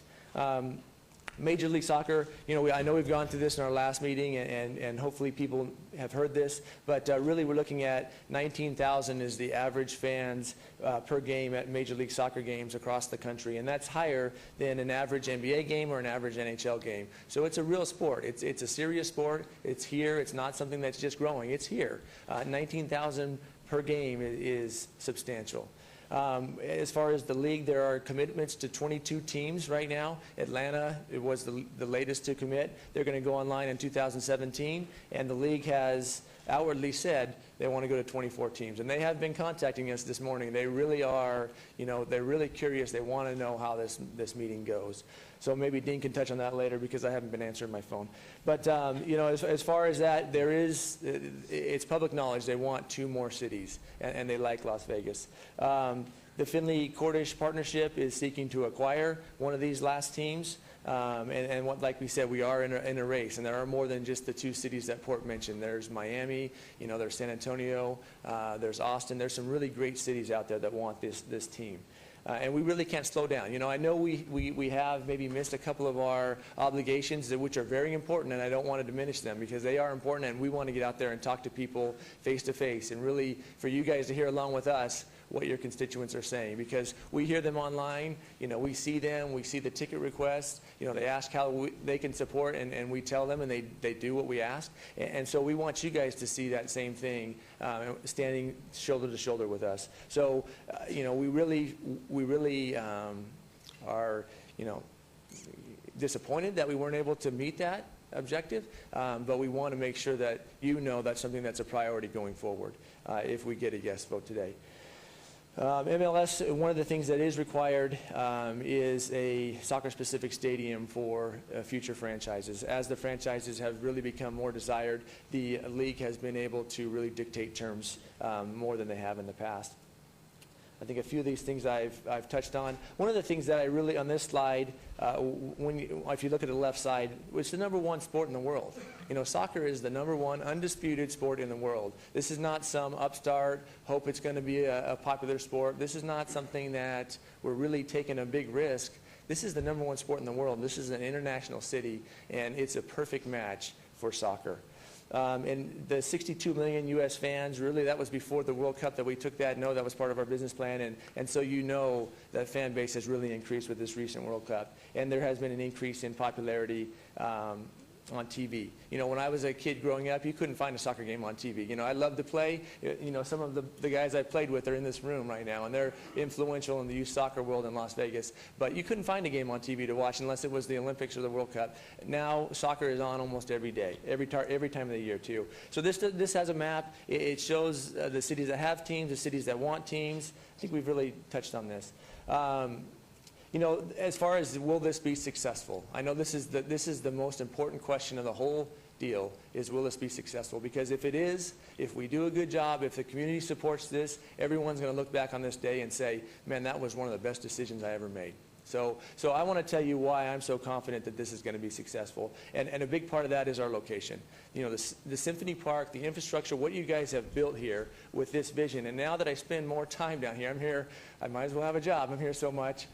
Kind of is. But, I look out there at the Smith Center from your offices on that 7th floor, and I look at what that could be, and it's just so exciting. And it's not just, it's not just Symphony Park, but it's what's around Symphony Park. It's what's happening at Fremont East. It's what's happening at Fremont Street Experience. It's the fact that this is the center of town. If you're a family out in Henderson, if you're a family in Summerlin, if you're a family in Sunrise Mountain, it's easy to get here for everyone given our freeway systems. I spent some time with Tina over at the RTC, and she was talking to me about the bus systems and how almost half of our buses really have a stopping point here right next door. And so when you think about, parking, we know that's important. It's tough to really make a commitment now because we want to see how this plays out, but we really encourage people to ride the bus and use the RTC. And I know there are some express buses that come right here, and really the league wants to see that too. That's part of the reason why they love this location, because soccer is really, like Port touched on,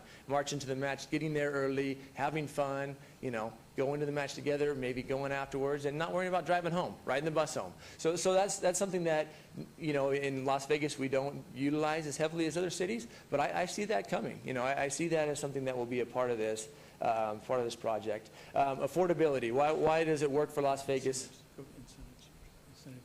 Oh, yeah, we also talked to Tina about how some other cities incentivize people to ride the bus to the game. And we love those ideas, and we definitely will explore how can we get people to ride the bus, because really that would be great for everyone for a lot of different reasons. As far as why does soccer work versus other sports, why is soccer going to work here, why is this business plan so solid? Team costs. If you look at professional sports teams, we have 2 million people in Las Vegas. We have no professional sports teams. But, why soccer works is a part of the reason is team costs. It's not $2 billion. It's just not. It's not. Hopefully it will be someday, but right now it's not $2 billion. It's something that really we have a plan that can work with the partnership. And really, the Cordishes have really fully embraced the idea, and I really am thankful for the partnership we have. One thing I did forget to say in starting, I do want to say thank you to the staff, because they have put so much time and effort into this. Betsy and Bill and the entire staff has just been awesome. But sorry, I sidetracked there. As far as why this is affordable, also the stadium. I know this is a stretch, right? This is a lot of money that we're talking about. But like David Abrams pointed out, when you get to other sports, it's even more expensive for the stadium and a higher percentage. So, I feel this is a great first step for Las Vegas to enter professional sports. And as was pointed out earlier, if not now, when? Why would now not be the right time to do this? It's the right sport. It's the right location. The league wants us. They've said they want to expand. So the other thing is suites. I go out and I've been talking to people about suite pledges. And, we don't really have our prices set. But when we kind of throw out the idea of where the range, everyone's like, that's not enough, So it's something that, when we look at our business plan and we look at, how expensive the suites are going to be, what we can offer compared to the market, because we buy a lot of suites, in the auto group, we have suites.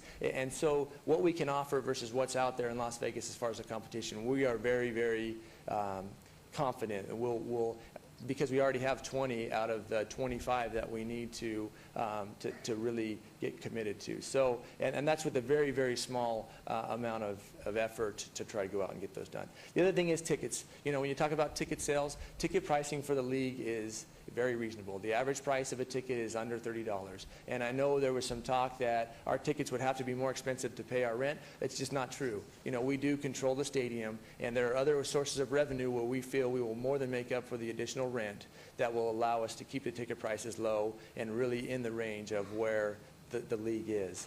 So ticket prices are going to be affordable, and people will be able to come to the games. And then the other thing is the players. These players' contracts aren't out of whack, crazy, to where it's impossible for me to understand how a business works, paying people millions and millions and millions of dollars for every player that's out there. A soccer player, the average soccer player makes $150,000 a year. I can understand that. So, and that's going to change, as the business supports it, as the league becomes more successful with the aspirations of Major League Soccer, that will change and grow, but it's all going to be a solid business like the NFL. There are a lot of NFL owners that are influential, and they're kind of setting this roadmap. It's a growing sport. I don't need to touch on that because we already have. As far as our demographics, and I don't want to rush through this, I just know everyone's been sitting here, and I know the crowd's probably ready to move on with things. But as far as the demographics that are working in Major League Soccer right now, the league tells us, they're telling us, they want us to be hugely successful. That's part of the reason why they're struggling to find a place in Miami, because they haven't found a spot, and they don't feel they have a successful plan.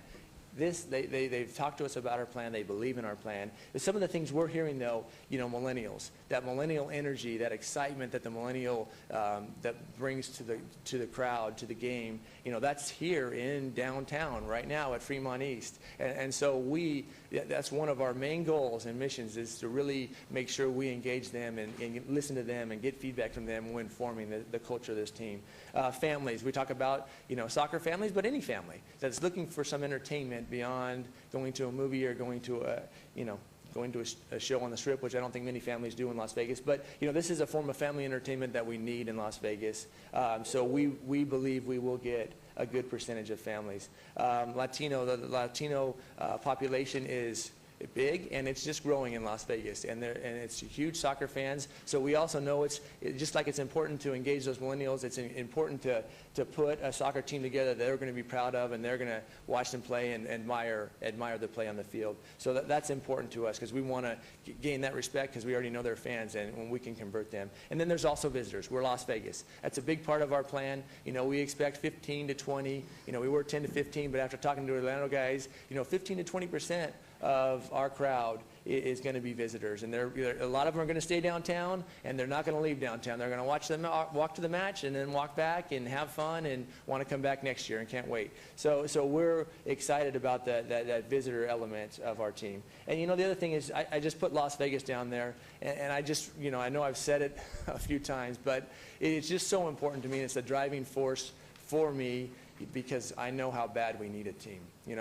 We're a great city. In my mind, it's the best city in the world, but it will only be better and stronger, and the community will only be stronger. More people will want to live here, and the people that are here are going to take more pride in our city if we have a professional team that they can get behind and support. Councilman Barlow? Okay. A couple things. This is a map of the city. One of the requests we made, because people would always come to us, hey, how can I help? How can I help? What can we do? And we asked them, okay, if you can't make the meeting, we ask people to come to the meeting. If you can't make the meeting, at least go on, if you feel that you want season tickets, and put a request in there. And this is really, because we were in here last time and we told you guys that the sport would really unify the city and bring people from all over, no matter how much money you make, no matter what color your skin, no matter what your background. Soccer you can fall in love with and you'll enjoy, and we'll get people from all over the city. And this is with a very small marketing effort, a very small campaign that was over a very short window of time, and we have 5,400 seat reservations already, and 21 suite pledges, which I do have a list of the suite pledges that I wanted to make sure that, I'm sorry, what was I supposed to say? Okay. Just to make sure that you guys had an idea of the companies that were pledging to suites. So, when you add the seats that are in the suite to the number of seats, that's close to 6,000 seats, without really a marketing team or without really making effort beyond Dean and myself and Carrie Duckworth, who's been a huge support at Star 7. Really, the three of us really have gotten this commitment, and really it's just giving the people of Las Vegas an easy way to say, hey, I want to be involved, I want to support, I'm going to go to the games. And there's one person, council member, that's on here, which is great. They're going to be at the games. So, but I just wanted to point out how the numbers are coming from all over the city, and this is per person, and there's about 3.5 people, or 3.5 tickets per person. So if you look at that, and some of those numbers maybe look small, it's like 15, but really we only need to get 20,000 people, and 2 million. The city is 2 million people without visitors. And so really, when we talk about the number of people that need to come to the games as a percentage of our population, that's what's just so exciting. Because without effort, people going out of their way to say, hey, I want to do this, we've already got 6,000. Really, 6,000 seats. If we have 20% visitor, we only want to have half of our tickets as season ticket holders. So that really is our goal is 10,000. So that just shows you we're overly confident that we can reach our goals and we'll have huge attendance. As far as other events, this is a portion. And the one thing about this stadium, it's huge for the community. I know I've talked about how it's a big community asset, but it's also huge for the businesses and the casinos and the tourism. I mean, this is going to be huge for that. I talked to LVCVA and Las Vegas Events. You know, Cam, I hope he's still here. He may not be. But, you know, they want another venue that they can bring field sports to this town. I mean, right now, this is a very unique venue that can bring sports that aren't coming here, can bring events that aren't coming here because there's really no place for them to be housed. And last time, Rob Cornelius from the Rugby Sevens was here, and he kind of spoke to you guys about how, you know, there are rugby events that we can't even compete for because we don't have the venue. But we talk about other soccer events, international friendlies, National Women League soccer team. I know we haven't spoken about the National Women's League, soccer league, but there is a very healthy women's soccer league out there too. And up in Portland at the All-Star game, we saw a Portland game. The Thorns is their name. All field events, rugby, lacrosse. You know, there's no one really wants to talk about it, but cricket. You know, there's different field events that are out there that, you know, whether it's football also, that's a huge field event that we could play football at this stadium. Whether it's high school football, you know, whether there's some college football events that are neutral site, I mean, whatever it is, this could house football events. And you know, a big part of our plan is community events. You know, we talk about the community is a partner in this. This is only going to happen if there's a three-way partnership, and the city of Las Vegas is a big part of that. And community events are going to be important to us. So whether it's parades, you know, whether it's 5Ks, whether it's youth soccer events, whether it's high school football, you know, whatever it is, and the council is really going to determine what we need to put in here. But we are committed to having substantial community events in this stadium. You know, this is just another breakdown of the other events. So I guess I'll talk over that. The other events, you know, we've listed through here. Excuse me if I might. I was just reminded to say to everybody that's here, we have Councilman Barlow on the phone, and it's not on mute, so we're getting a little feedback. Okay. There's nothing wrong here. Okay. So okay, please perfect. continue. I'll talk over it. I just didn't want to do anything out of line. So we have the list of events. I know that's important. I don't want to spend as much time on it because realistically it's a small portion. Let me stop you for a second. Mayor? Okay. Yes, Councilman Listen. Barlow. Yeah, there's someone else on my phone. I'm hearing a completely different conversation. Okay. All right, I think we have to clear this up.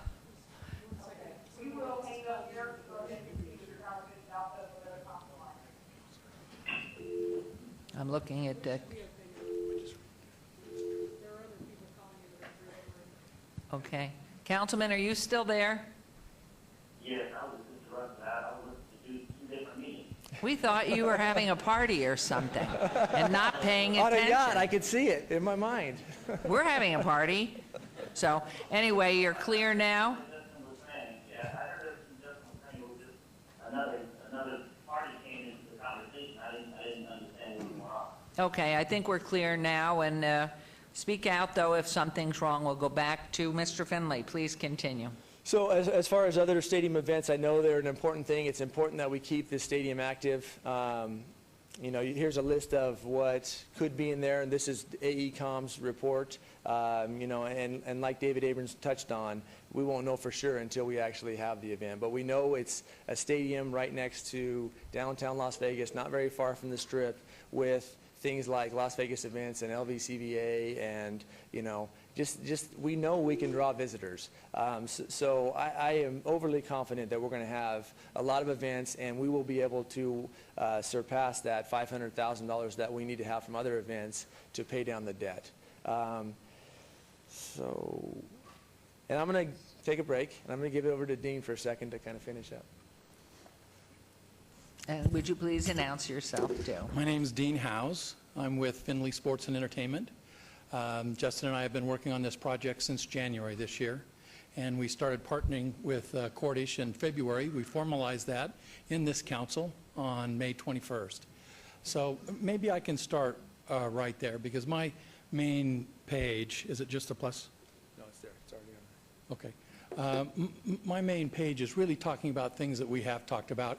And what I would like to do is really talk about the partnership, because this is really a unique and an important partnership. And the members of that are obviously the Findlay Cordish group. Part of it is the league, and I'll speak a little bit to the phone calls and the text messages I've gotten this morning. The other is the soccer community, the people that are behind us here. And I think sometimes they get lost in this. And I want to tie this into the power of professional sports. Major league sports are owned by their community. Not always financially. They don't have the financial risk nor the financial upside of this, but they're owned. You see it in the clothes that they wear. You see it in their attendance at the games.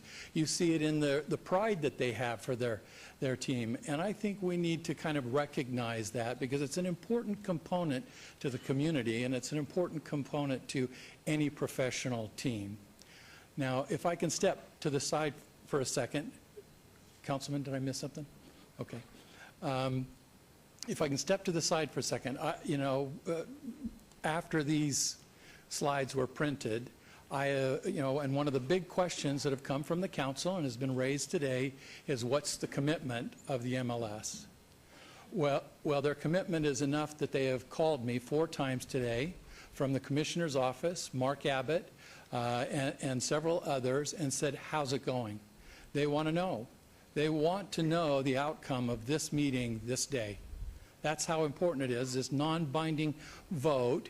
And we talk about them making a commitment to us by December. They're actually making it today by those phone calls. So I would hope you understand the importance of this meeting today. It's not just in an effort to communicate to the council and try to move this project forward. It's an effort to send a message to Major League Soccer that Las Vegas is serious. So other than that, I would love to spend just a second on soccer itself. It's a unique sport, and I think it's uniquely fitted to Las Vegas. The international side, Las Vegas is a very international city compared to a lot of the other cities that are in the MLS, especially compared to its size. So that lends itself to the international games. It lends itself to the sport itself. And this is a sport that I think is still at its starting point compared to some of the other leagues that are in and around the country. And I think that's important too, because Las Vegas gets to grow with a professional sport. So, you'd be young to the major league game, and so would this, relatively, so would this sport. So the growth would be concurrent on that. So what I'd like is obviously for the council to, I know there's issues. I thought, Betsy, I can't add anything to what she said earlier, but I would echo it, and I would ask for the council's support for us to be able to move forward. And I do that on behalf of Findlay, Cordish, and MLS. Thank you very much. Could I just say thank you to everyone that came out today? Thank you, guys.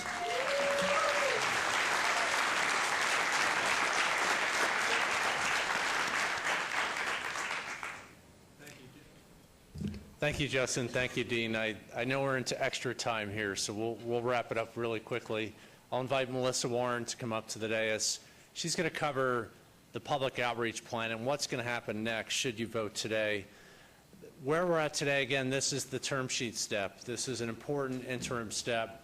After this, in December, we've set a date to come back to you with a development agreement, a lease with a team, a stadium lease, and a binding commitment from the league. And all our discussions with the league, as well as Findlay Sports and Entertainment and the Cordish companies, indicate that that is an achievable timeline with the league. January of 2015, we're going to be working on finalizing design with our partner, finishing construction documents by March, go to market with our debt, both that senior bond and the star bonds, by June, and then we're really working backwards from the 2017 Major League Soccer season, meaning we want to have the stadium complete in time for the team to take the field in 2017.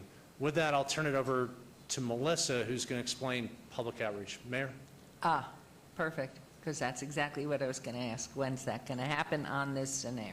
Good morning, Mayor Goodman, members of City Council. Melissa Warren, Fess Foley Warren Public Relations. We work with the city on the Downtown Marketing Initiative.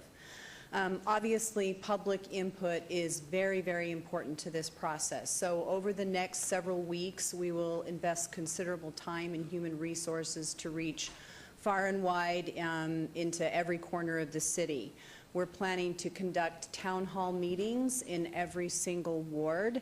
The objective of the outreach is to share information with the public, give them accurate information, give them an opportunity to ask questions and get answers, and most importantly, to provide a forum to voice both their concerns and their support of the project.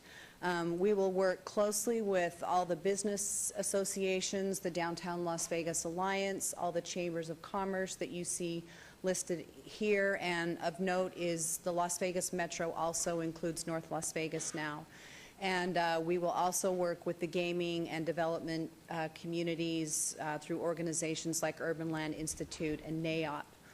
We'll function as an extension of David Riggleman's social media division to assist in organizing Google Hangouts, online crowd halls, helping them to monitor online conversations and provide content creation for social media and Facebook. And we are exploring right now the possibility of dedicating an October Symphony Park lecture to this topic, potentially bringing in mayors from the cities of Portland and Salt Lake to share with attendees their experiences with MLS soccer from a city perspective. Again, we can't underscore enough the fact that we recognize the stadium is being designed as a community resource, a team is a source of community pride, and therefore the community needs to be part of this process every step of the way. Thank you, Melissa. In closing, again, today's action is to approve a non-binding term sheet and funding model. Second, to direct staff to negotiate development agreements, which would include a master development agreement, a team lease, and a stadium lease allowing for non-soccer events to take place at the stadium, and then to direct staff regarding the public outreach plan that Melissa just reviewed. Mayor, I think staff has been speaking way too long, and I'm appreciative of all of our community that has come to the meeting as well. I know a number of folks have sent letters to you indicating their interest in the stadium, and some attendees at this morning's meeting have signed signature cards. So with your permission, I'd like you to request, rather than asking staff questions first, to allow our audience to come and make formal comment, and then we can close with answering any questions you or the public may have. Thank you for that guidance. I think it's wise. So the public hearing portion, again, too, we're going to ask City Clerk, if you don't mind, I'm going to give everybody 3 minutes. Yep. And I do have a full packet here, so, and there's another. So why don't you, well, let me just read off how we go. Let's start. I have right now Seth Shore. Are you here? Thank you very much. So we'll just go through the cards, and then anyone who wishes to come up and make their comments. And everybody, please make sure you state your name and affiliation. Thank you. Good morning. My name is Seth Shore. Thank you for allowing me the opportunity to speak today. I will be very brief. I do want to clarify that I'm not speaking on behalf of the Downtown Grand today, but rather as CEO of Fifth Street Gaming, as a local Las Vegan and business owner. I am here to show my support for the soccer stadium. I think we've all heard a great story today. As a business owner in downtown Las Vegas, I saw the positive economic impact of the Smith Center. Every night when there were Smith Center shows, our restaurant in downtown Las Vegas saw revenues increase of over 60%. I do believe and I'm hopeful that if a stadium of this size is approved, we will see an economic impact far greater.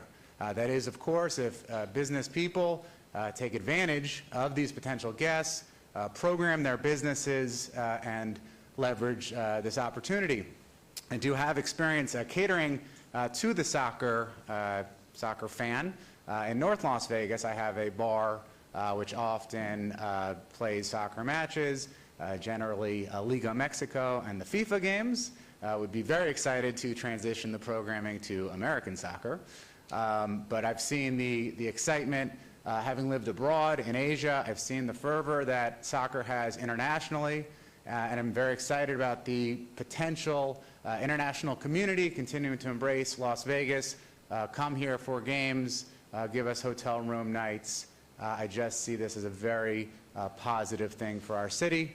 Of course, I understand there are challenges and concerns, and I have a great respect for everybody on the council and all of my fellow business people here in Las Vegas, regardless of their stance on this opportunity. So with that, thank you for the opportunity. Thank you, Mr. Shore. And Simon Keith.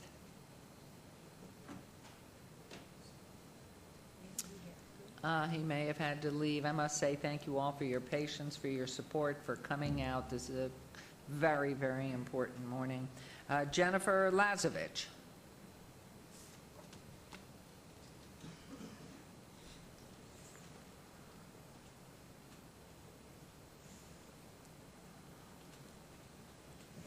Good morning, Jennifer Lazovich, 8345 West Sunset Road, here today representing the Premium Outlet Mall. I appreciate what Betsy put on the record about our concerns. Our concerns center around and has centered around the same issue for months, and that is parking. We are the only, I'll call it free, open garage that is in that immediate vicinity. World Market, your city garage, as well as the Mulaski Corporate Center are all have controlled access points to get into their garages. Ours, obviously, are not like that. We have a very popular outlet mall. It is made popular, and probably the only complaint that I hear is that wish there was more parking there. So we have a very real concern about any unintended consequence that could happen from the stadium's, in our view, lack of parking on site that would spill over and use our spaces and then go to the game rather than come to our facility to go shopping. Somewhat, a little bit to add insult to injury is the fact that our Phase 3 will be included into the tourism improvement district that's being proposed to go to defray some of the costs of the stadium. And although we have raised the parking concerns for months when we started the discussion prior to the summer with the Cordish group, it hasn't been addressed. Now, I will say that city staff has taken it upon themselves to work with us very recently in the last couple of weeks on the parking issue, but we are still a long way away from getting to a point where we can be comfortable. The one thing that is slightly frustrating to us is that other groups, World Market, as was mentioned on the record, is in support of this, assuming that they can reach an agreement on parking, which says to us that there have been detailed conversations with them about parking, yet not with us over the last couple of months.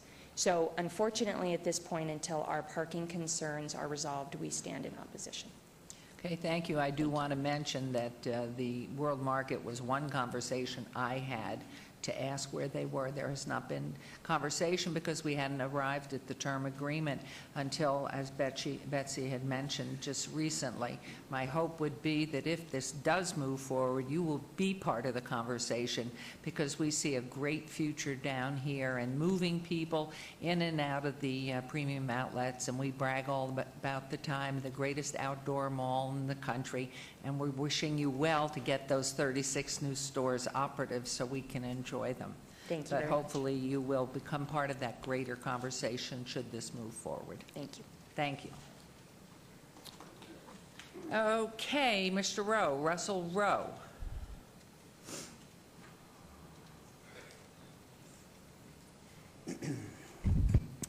Thank you, Mayor and Council. Russell Rowe here on behalf of Boyd Gaming Corporation. My comments also reflect the views of Four Queens and Binions that couldn't be here today. They asked me to speak on their behalf.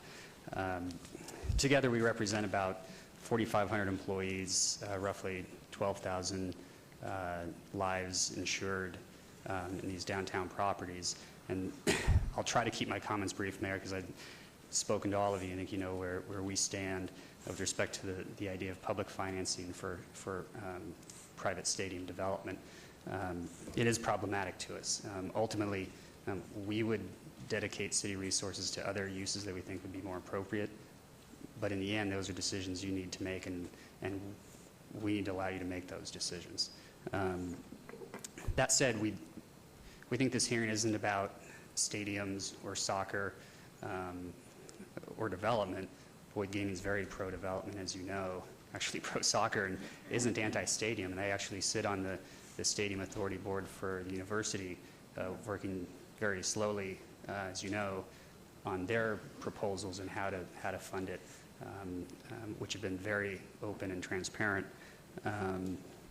It's really, and it's not about fans either. It's about taxpayers, and being one of the largest taxpayers in the city, we have those concerns about how this is going to be funded and financed, and all of our questions haven't been answered yet either. We know, pretty sure they haven't been answered for you as well. A number of the documents that have said would be produced have not been produced, whether it's pro formas, feasibility studies, and the like.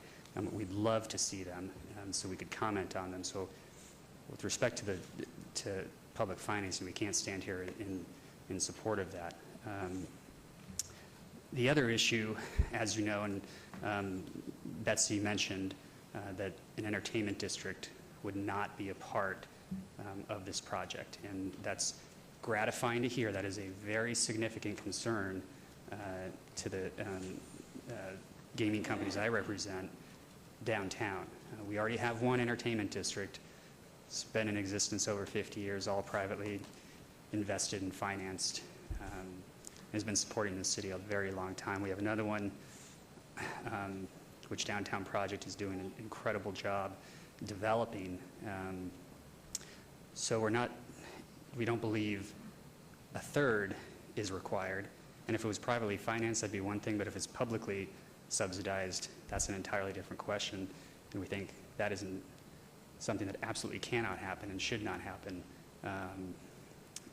especially given the number of employees and jobs that are dependent on the downtown core in the gaming district and the broader entertainment district on the east side of the railroad tracks. So we would ask, if there isn't, and I apologize, Mayor, I'm going to try to wrap up quickly. We would ask if it's not going to be, there's not going to be an entertainment district or entertainment type uses, because what's an entertainment district and what's just a tavern is a very detailed question that needs to be talked through.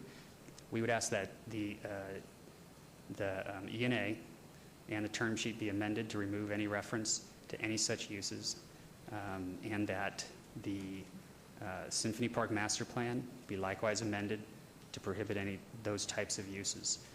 And we'd also recommend that parcels 01 and 02, because they do not appear to have any necessary component to the stadium, be removed as well, and open those back up to the public and remove it from the exclusive negotiation process. Thank you. Thank you. Tim Carlton. Honorable Madam Mayor, staff, and council. Tim Carlton, representing the Southwest Regional Council of Carpenters, the Las Vegas Carpenters Union here. We commend this leadership, past and present, for your vision of what Las Vegas has become and for the revitalization of downtown Las Vegas. But we realize that this project is just another step in the positive and healthy growth of this city. We realize it's going to take progressive and creative financing and planning, but we know that this investment will have many, many good dividends and returns in the future of Las Vegas. This council has been faced with many challenges before, and this is definitely a big one. But we feel that this project will bring many good jobs, paying good wages that support and promote working families, giving them economic security and providing a healthy and vibrant neighborhoods. The Las Vegas Carpenters Union of Las Vegas promotes and backs this project 100%, and we look forward to partnering with the city in any assistance we can give you. Thank you. Thank you very much. Michael Turley.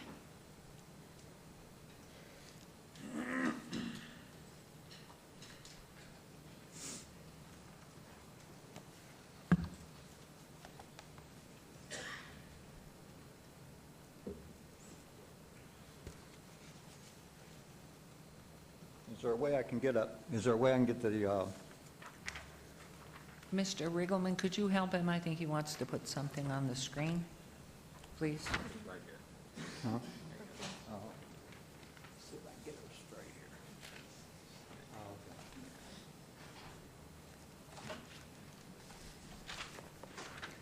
No, I've listened to a lot of input today. My name's Michael Turley, by the way. Mayor, it wasn't too long ago that you were at a county commission meeting asking for an increase in the sales tax to support putting more cops on the streets. Yet here we are, going to spend tax revenues, sales tax revenues, to build a stadium to our, what, 1%? Now, we just paid off a bond, I was told.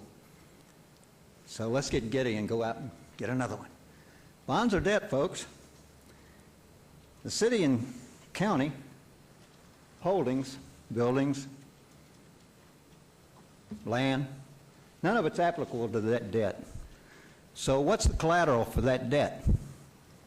All you folks in blue shirts, me, you guys, we're the collateral, the taxpayer. So that means that a few years down the road, after we make this investment, and this October probably, December, we're going to be asked to raise the sales tax to support more cops on the streets. And then down the road somewhere, when the jobs run out, because these are all temporary jobs, there'll only be a handful of permanent jobs, we're going to be asked to raise the sales tax again to support this stadium. And the infrastructure, public infrastructure, is included in this deal. So we're going to be responsible for all of that. Now that may sound far-fetched, but we've got a Mayor's Cup here. It says International Tournament downtown. We've already got a design for it. How interesting. We don't even have the stadium yet. But the average attendance to an International Cup game this year was over 49,000. And we're going to have a stadium of 24,000. There's been rumors about an NFL team. NFL team seating capacity average is 70,000. This thing won't support, we might be able to get a hockey team, I don't know. But the average attendance for UNLV football game is 16,000, and we're getting numbers that are just way out of proportion. And we're going to build a stadium for maybe 1%. Now, with all due respect to the soccer club here, which I support, I mean, I've got a nephew that lives in London that plays soccer, but this is not the place for it. Thank you. Please vote no. Thank you. Reuben Kuhn.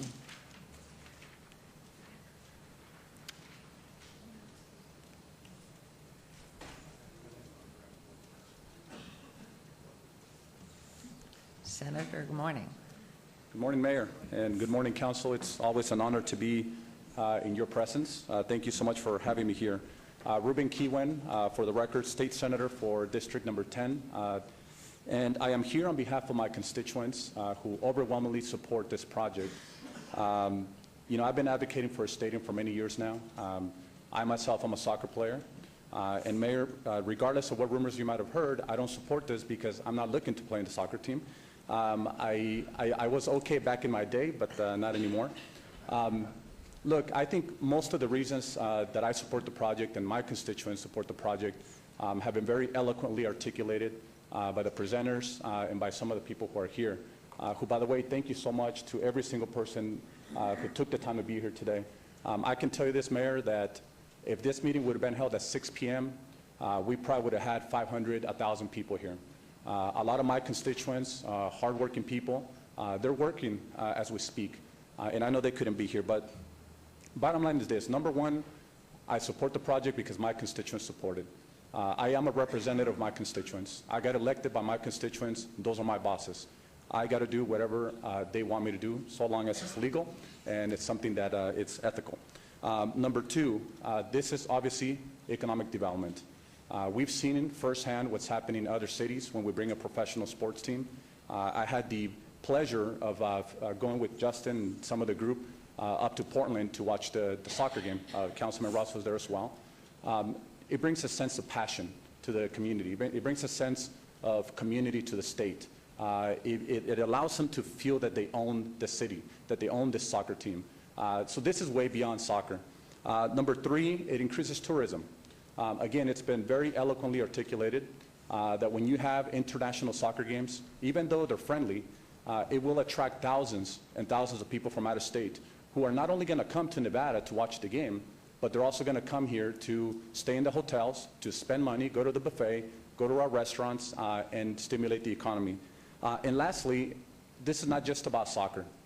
Again, I think Justin presented the case very well, that this is also about having a multi-purpose venue to hold concerts, to have a rodeo, to have lacrosse, to have a rugby tournament. So this is not just about soccer. And again, I can't emphasize enough how popular soccer has become in America. Just to put into perspective, the USA-Portugal game during the World Cup drew over 25 million viewers across America, the largest in the most viewed soccer sporting event in the history of the United States. To put that into perspective, the 2013 World Series and NBA Finals, both of them averaged about 15 million. So again, we're talking about masses. And as our community grows, as our state grows, particularly in certain demographics in the Latino community, this, without a doubt, is going to be a successful project that's going to bring millions and millions to our state. It's going to create jobs, and it's going to stimulate our economy. So on behalf of my constituents, I urge you to support this project. Thank you so much. Thank you, Senator.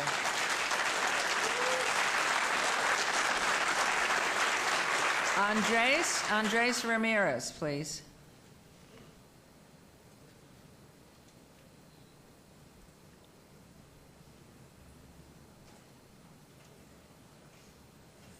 Now it's good afternoon. We're 2 minutes past.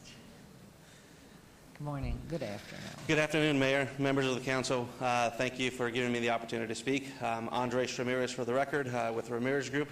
We are a downtown Las Vegas business. We've been here for several years, and we've been watching the growth and the revitalization, and we're proud of the work you guys have done to get us to this point. I'm here to speak in support of this development, of this vote and this project. And I just want to give a few reasons why. Our work, we are a public relations company. We work largely in the Latino community and in East Las Vegas and in the city boundaries.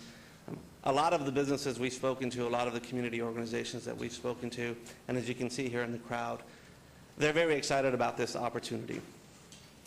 You know, we're at a very critical juncture, and if we don't seize this opportunity with MLS now, we may not have this opportunity for another 10 years to be able to get this opportunity. MLS doesn't expand on an ongoing basis. They're very strategic about this. So we're at a very critical juncture when we have the opportunity to move forward and seize what we've been given. Now, I know this hasn't been a perfect process. I know there's been mistakes, and there's a lot of problems that still need to be resolved. I agree that we need to fix the parking issue. I agree that we need to find the connectivity issue between the other parts of downtown, and those are things that are going to happen. But today's vote is not a vote to finalize the agreement. Today's vote is a non-binding agreement to give us the opportunity to move forward and negotiate with the MLS to get a team. Now, we've been at this for a few years, and to put this in soccer terms, we've played the match, we've had our fouls and our problems, we've put in our substitution and brought in Finley to add that extra dynamism towards the end of the game. We've played our overtime these past few months, and now we're getting to the penalty kicks. And it would be just a travesty and a shame if you pull the team off the field while we're at the penalty kick station. We're at that point. We can convince the MLS to give us a team, get that final professional sporting team that Las Vegas has wanted and needed for the past several decades. So I encourage you guys to seize this moment, give Finley, give the city an opportunity to finalize and address all the ongoing issues, but let's get this team and let's get going. Thank you. Thank you.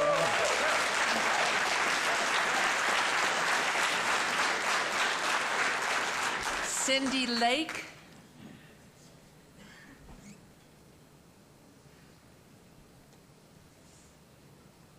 Good afternoon.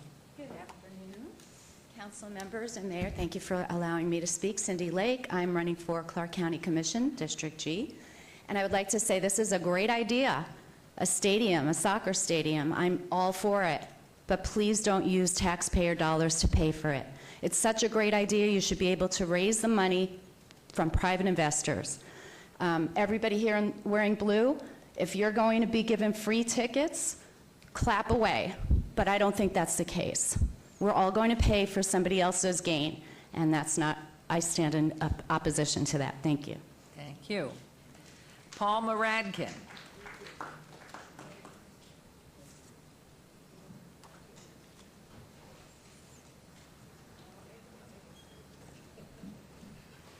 Good afternoon, Mayor and Council members. For the record, Paul Moradkin with the Las Vegas Metro Chamber of Commerce. First, I'd like to acknowledge City staff and its development partners for meeting last Tuesday with the Metro Chamber regarding the financial terms for the proposed downtown stadium project. I'd like to thank the Mayor and those Council members that attended that meeting. At that meeting, our members asked several extensive questions about the project, demonstrating there's still many questions yet to be resolved from the business community's perspective regarding this project and the impact it would have on our community. The questions focused on financing, the economic impact to the taxpayers, long-term viability of the stadium, usage of this facility, venue lineup, and whether or not public dollars is the best use of option at this time. It also led to questions about the stadium project alignment with the needs and priorities of the employers and residents of the city and benefits and costs associated with the project. We believe these types of questions and additional dialogue are important and needed since the financing of the proposed stadium project would include a portion of public funds. As we are all aware, the project has continued to evolve, which means there are new questions that need to be fully discussed with the community. This is expected since the scope, purpose, and proposal has dramatically changed over 8 months. Last week's meeting, I believe, shows there's still need to have additional dialogue with the community about the proposed stadium project, the Tourism Improvement District, and the financial term sheet. We all want to make sure the financial terms are well vetted and thoroughly discussed, since it is a large undertaking by all involved partners and the city. I'd like to thank the city manager for her disclosure and clarification today regarding the entertainment district and the Cordish Company. That is one of those questions we had still pending this morning, so thank you for that clarification. We still have questions regarding the undeveloped parcels associated with the project, the use of business impact statements, when those would be issued, traffic management, parking, and also public safety as part of those questions. As I've stated at previous council meetings, strong communication and relevant and timely information on this project is important to everyone involved because of the impact it would have on the city and the region. I do want to note that the Metro Chamber appreciates the recent outreach by the city to have those discussions. It's a good start, but we need to have additional dialogue and time to fully understand the scope, complexity, and financial impact of this project in an objective, deliberative manner that has all the facts before decisions are made. We appreciate the comments made by the city manager this morning regarding the further commitment to additional outreach. I stress the importance of taking the appropriate time to review the financial terms since they only became available last week. This is a good thing to take additional time and dialogue, and we believe this will help support greater efforts for engagement, transparency, and understanding for all interested parties. As I've stated in the past, I do believe this is an opportunity to work together and for us to discuss the feasibility of this project on behalf of the entire community. Thank you, Mayor and Council, for your time today. Thank you, Mr. Moradkin. Todd Kessler.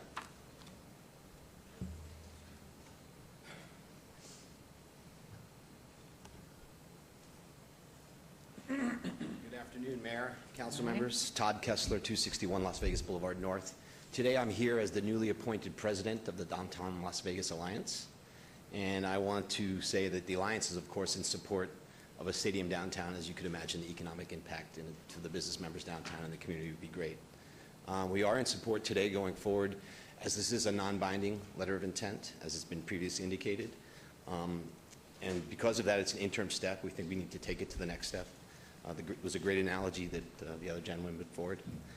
However, we are unable to come forth with a position yet until all the business terms have been finalized. We've seen all the documents. And most importantly, until I've had an opportunity to speak with our constituents or my membership group. We do have a meeting on September 23rd at the Alliance. This will be one of the highly discussed issues at that time. We look forward to the community outreach program that Melissa outlined, and that's all I have. Thank you. Thank you, Mr. President. Ivana Cancella, please.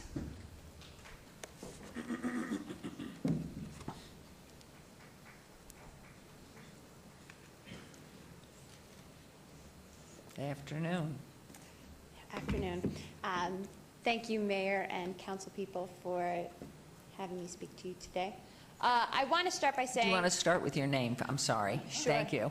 Ivana Cancella. I'm the political director at the Culinary Union. Thanks for that.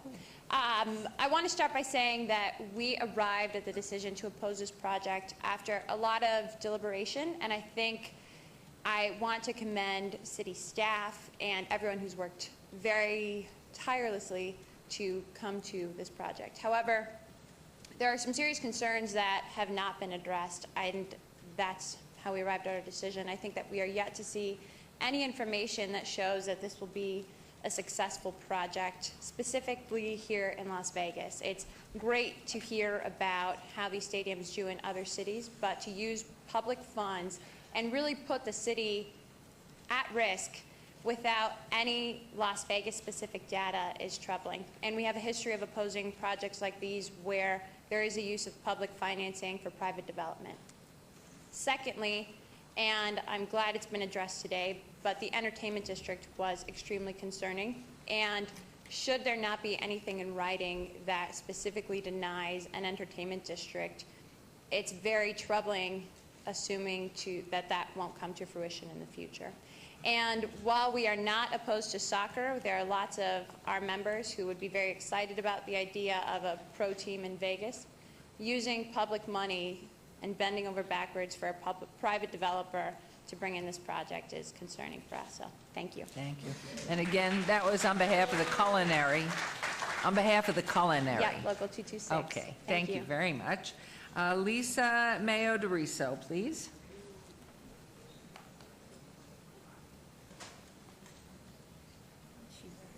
No, she's here. Good afternoon, Mayor and Council. I'm Lisa Mayo DeRiso on behalf of the Nevada Youth Soccer Association, and I'd like to enter this letter into We the have that, I public believe. record. I want the clerk to Thank have you. it. Thank you. I'm going to read this into the record. The Nevada Youth Soccer Association is by far the single largest youth soccer association in Southern Nevada and is the largest user of city fields. You may recall that fees for our youth players were raised in the past year as part of the city's desire to increase its cost recovery for providing and maintaining city sports fields. Analysis indicates that the average cost per participant for a youth soccer player was increased from approximately $12.30 in 2014 to an expected $72.50 by the time the fees take effect in 2015. This increase of more than $60 per player clearly has taken place when the financial picture for so many of our participating families is still fragile. We've come to understand that the city is now considering a proposal to fund part of the soccer stadium in the downtown area by using $3 million per year of funds for the next 30 years, and I believe it was on the chart, that could be used. That money that's coming on a bond that's been paid off after the soccer field at Kellogg's Air was completed. This could be used, most money could be used to improve and maintain our sports facilities. To say the least, we are more than concerned about this decision to use this money. Maintenance of city sports facilities is not only a matter of maintaining assets that the city has built, but it's a matter for safety for our youth participants. Over the course of the past few years, as the city was struggling with financial constraints, maintenance of city fields declined noticeably. During this period, we understood that the city was cutting back in many areas to balance its budget. However, to think that the city is now in a position to reinvest in the upkeep of its sports facilities, yet is considering putting this money into other endeavors is puzzling. It is especially puzzling given the fee increases that have been imposed upon our youth players, and it seems that they are being asked to pay for money for less services than they will be receiving. In addition, I'd like to say that the city fields are also host to tournaments, and large tournaments that are very lucrative and very important to this city. And when people come and kids come and play from other locations, Southern California, Utah, New Mexico, they want to play in fields that are beautiful. And I know because I've played soccer my entire life and my kids play, and I travel to other places to play soccer, those fields are maintained in a really very fine and wonderful And that's safety for your child. You want your child to play on a great field. So what I'm asking you today is to take that $3 million out, remove that from the equation, and keep that money for our soccer programs and our city and facilities here. We've invested a lot of money in that, and that money needs to be used for our kids in our fields. Thank you. Thank you very much. Now, Simon Keith, I have your card. Did you return? Anyone else, please come up and be sure to state your name. And if you have an affiliation, please state that. Good afternoon, Mayor, members of the council. For the record, Rich Worthington, President of Mulaski Group of Companies, 100 North City Parkway, Suite 1700, Las Vegas. We're right across the street from the proposed arena. And, you know, last time I was before this body, it was a lot different conversation. The assessment district financing mechanisms that were suggested for the previous proposal for this parcel didn't really meet with our approval very much, and but we're here today in support of the stadium, and we applaud staff and this leadership's abilities to bring the project to this stage, realizing this is just a term sheet and the devil exists in the details. We're anxious to see, you know, the forthcoming public disclosure of documents, probably closer to December sometime. But at this point, the Mulaski Group of Companies stands in support of this project, in support of this body, and in support of staff's efforts to bring a Major League Soccer stadium to Las Vegas. We think it would be a catalyst project, transformative, and really make a huge difference in the revitalization of downtown Las Vegas, for which I've personally worked very hard for many years to see to its fruition. So thank you very much, and we encourage you to move forward at this point, obviously with caution and, you know, with a focus on risk mitigation to the city. We do a lot of public-private partnerships, by the way, and always government funds come into play, and they tend to be the most successful ventures as long as there's a good balance to the capital stack and who's assuming risk. But I'm sure you will get there in the end, and look forward to seeing the documents in December. Thank you. Thank you, Mr. Worthington. Next, Mr. Washington. Stanley Washington, again, Your Honor. I was here on May 21st when this body decided to go ahead and move forward with this initiative. And at that time, if you remember, I indicated that Mr. Finley is correct. Soccer is the #1 sport in the world. And he also is correct. It is time for Las Vegas to go ahead and engage in that type of entertainment here. And so I basically full-heartedly support a soccer stadium coming into play. However, devil's in the details and who benefits. As some of you may remember or may not know, I was here before Mr. Kashani and Mr. Sampson turned dirt on World Market Center. We were told about who was going to benefit from that, Your Honor. Did not happen. I was around when the Chelsea Mall got built. Who was going to benefit? Did not happen. I was asked to go ahead and put together a town hall meeting for this building that we're in today by your husband, and at that point in time, Councilman Barlow was there when the Forest City Group, and we came forth with Bill Arndt to talk about the merits of why bond city money should be used for this particular building. I believe that was a good decision. We supported that, and then we had the town hall meeting in Ward 5. Betsy and everybody remembers. We came to rally. We come to rally for things that we think makes sense and the things that we believe that we are going to benefit from. Now, obviously, the City Hall project was a little bit differently because that was a move from staff from the old building over here. But come time for the Smith Center once again, they did some financing arrangements there that ended up using redevelopment money they moved it to Public Works and made it, once again, at the end of the result, we did not participate and did not benefit. So here we go again. And so once again, soccer is a very good thing, but the question is, who is going to benefit? The project is in Ward 5. It's not in Ward 3, not 2, not 6, not 7, 5, okay?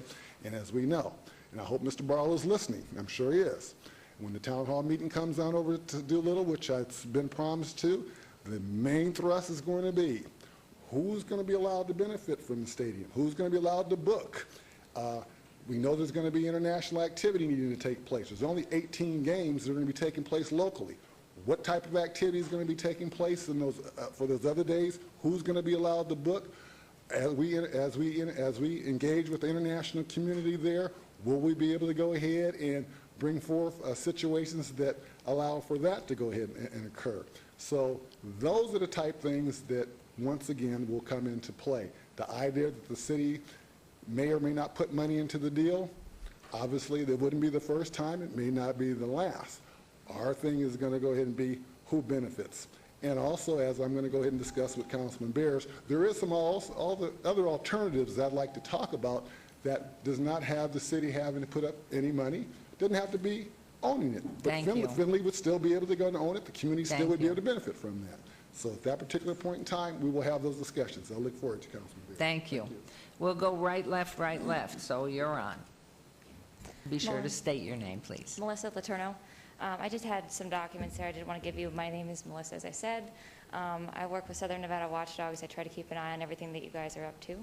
And I just think, I think it's evident that these mics are really short, too. I think it's evident that the public should not have to support this. I think it's a great idea. If it's a great idea, then the private sector should be more than happy to fund it. And hey, this could be one of the first things that Las Vegas is known for, is a stadium that is not funded by the government. So why don't we shoot for that? I think that would be a great idea. If I could just turn these into you guys. You can give those to the clerk. Thank you. Thank you. Thank you. Sir, please state your name.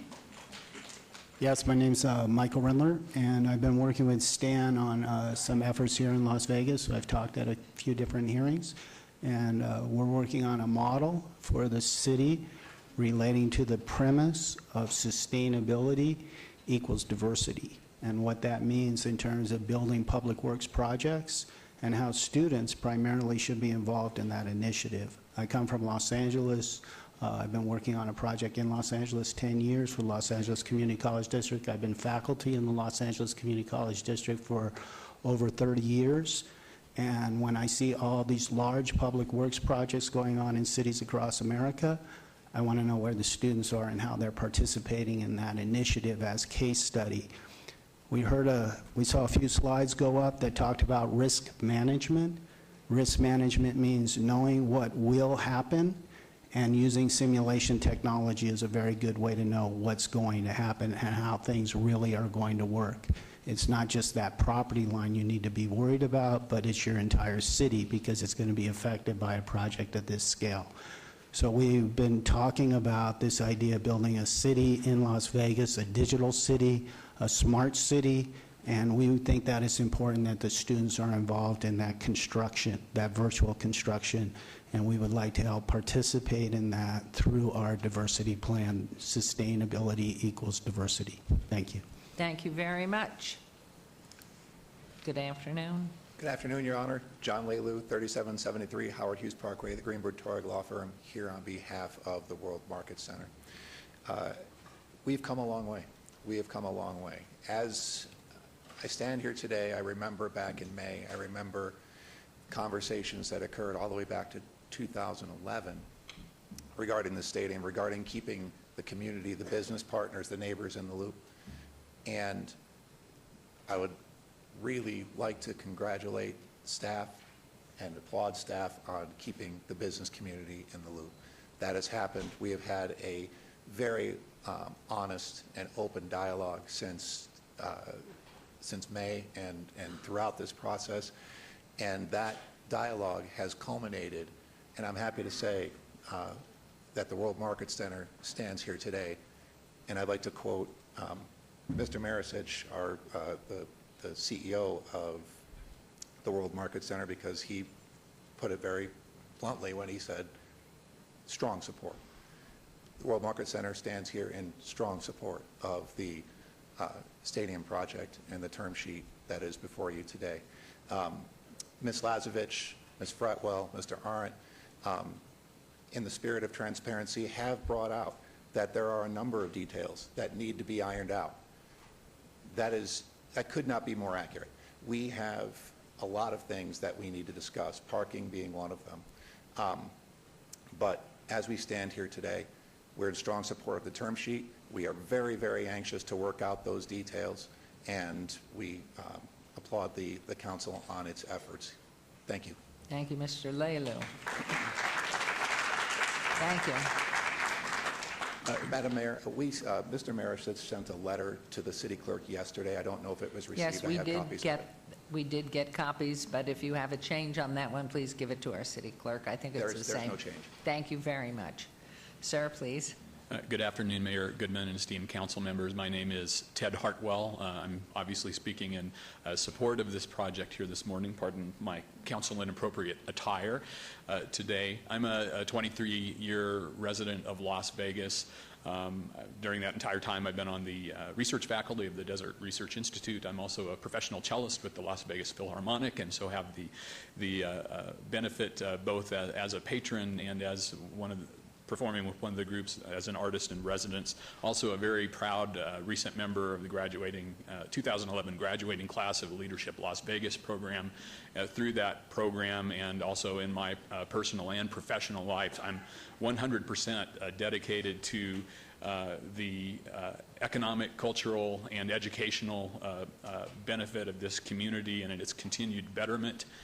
Stand in strong support of this project. I look forward to working with those not only who are in support, but who currently express reservations and concern about this project to hopefully bring them to a position where they might be able to be more supportive when the real vote comes down later on down the road. But thank you for the opportunity to speak this morning. Thank you very much. Thank you. Please, sir, your name. Good afternoon, Mayor Goodman and members of the council. My name is Jesus Lopez Verduzco, and I host a show on ESPN Deportes Radio. We spent the last 2 days talking about this project on the Latino community, and we had nothing but good comments. We can wait for this to happen. And as we were gathering on the parking lot this morning, I noticed people walking in with shirts from Juventus, from Turin, from Real Madrid, Argentina, Mexico, I mean, from all over the world, you name it, they were there. What this project can bring to the Latino community and the whole community is union, identity, a team of our own. We're ready for it. We can't wait. And we all share Mr. Finley enthusiasm when it comes down to this project because soccer is happening and Las Vegas has to be a part of it. And we cannot imagine the amount of teams from all over the world, especially teams, big teams like Bayern Munich, Real Madrid, Juventus, La Roma, we're going to have them here because this is Vegas, and they will want to close their preseason in the nicest and brighter city in the world, Las Vegas. Thank you very much. Thank you. Sir, your name, please. Good afternoon. My name is John Fish. I'm the president of a local support group, Fans for MLS to Vegas. Yeah, these are short. I just wanted to reiterate that bringing a team to town would give us a real sense of identity and a real community feel.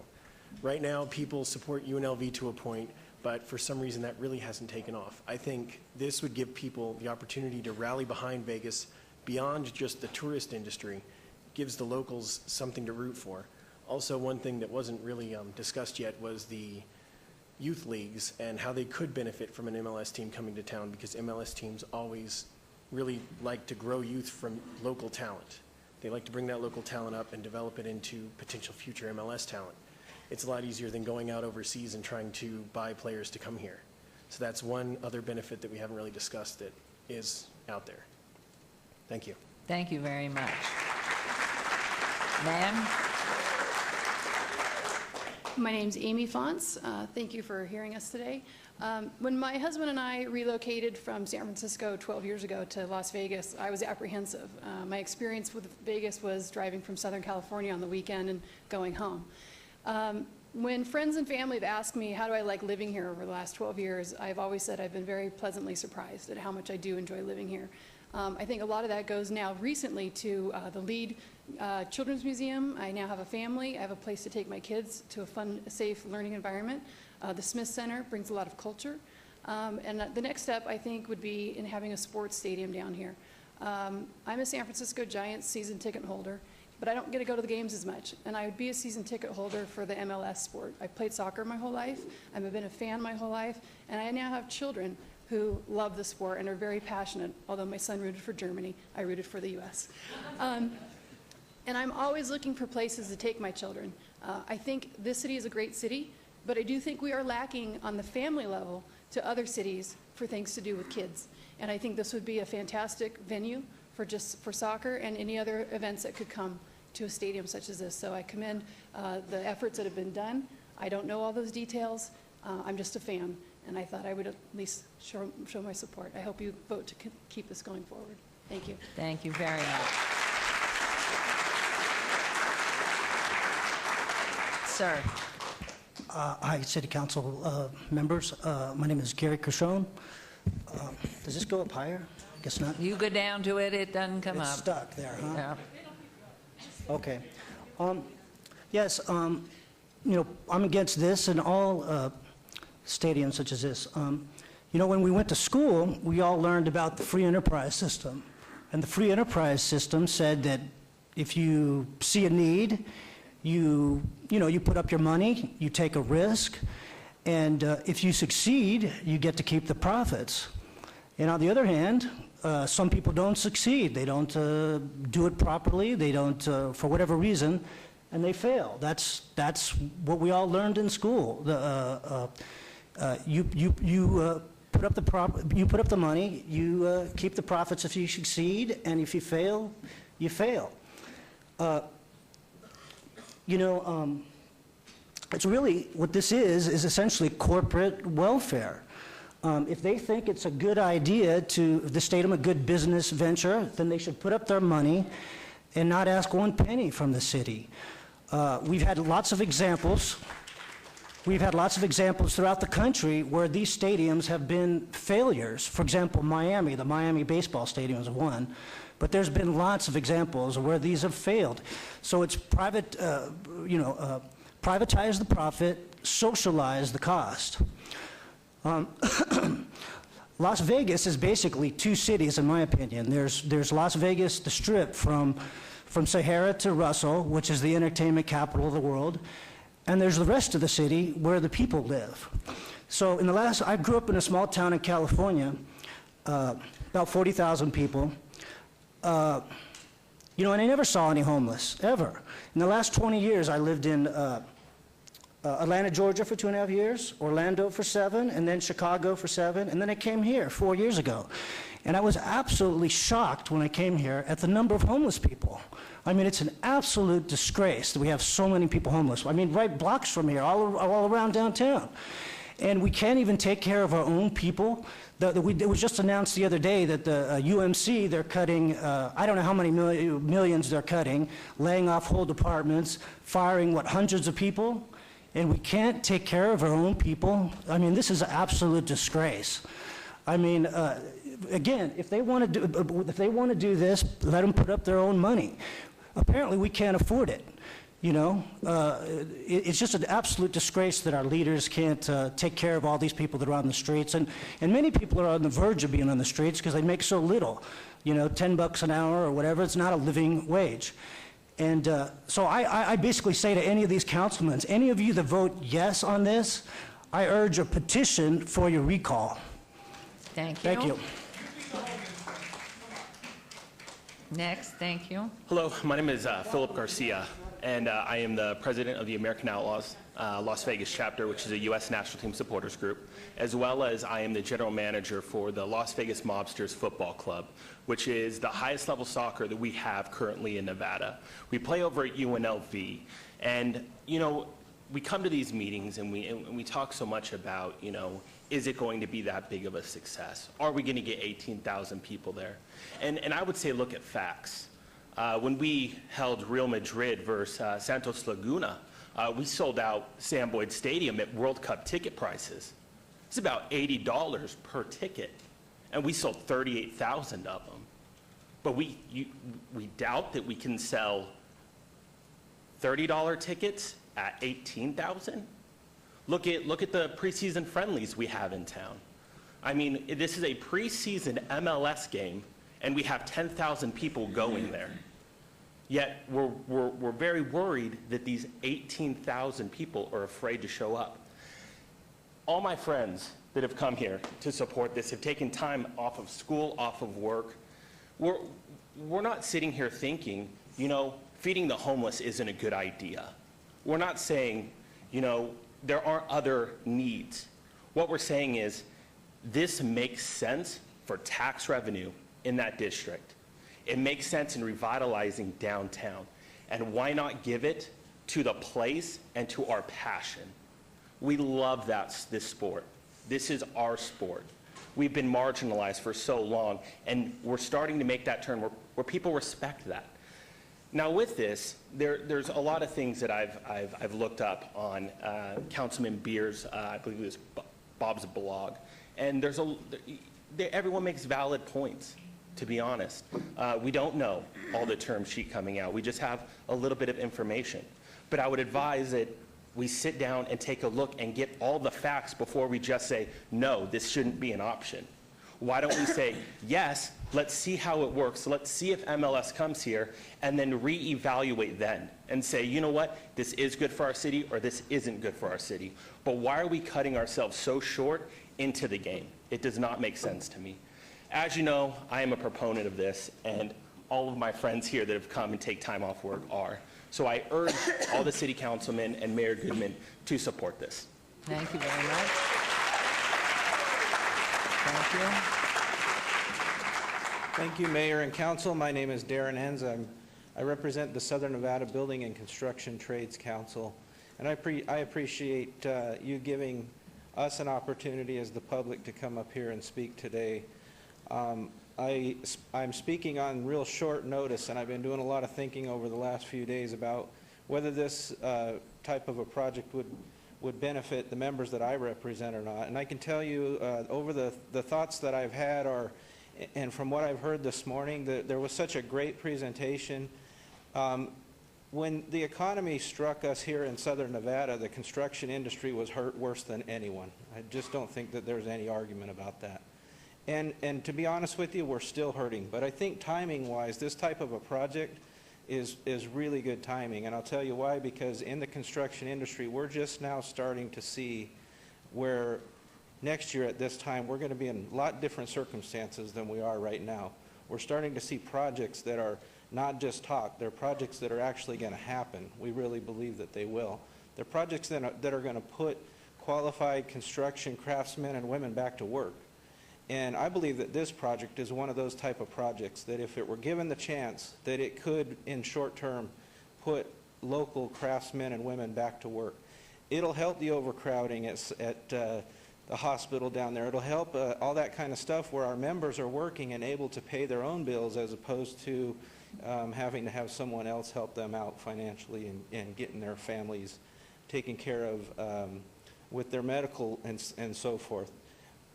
As a representative of the Southern Nevada Building and Construction Trades Council, I appreciate the opportunity to be here, and I ask that you move forward with this agenda item and give this project a chance, and I thank you. Thank you. Kevin Luna? Yes, for the record, my name is Kevin Luna. Good.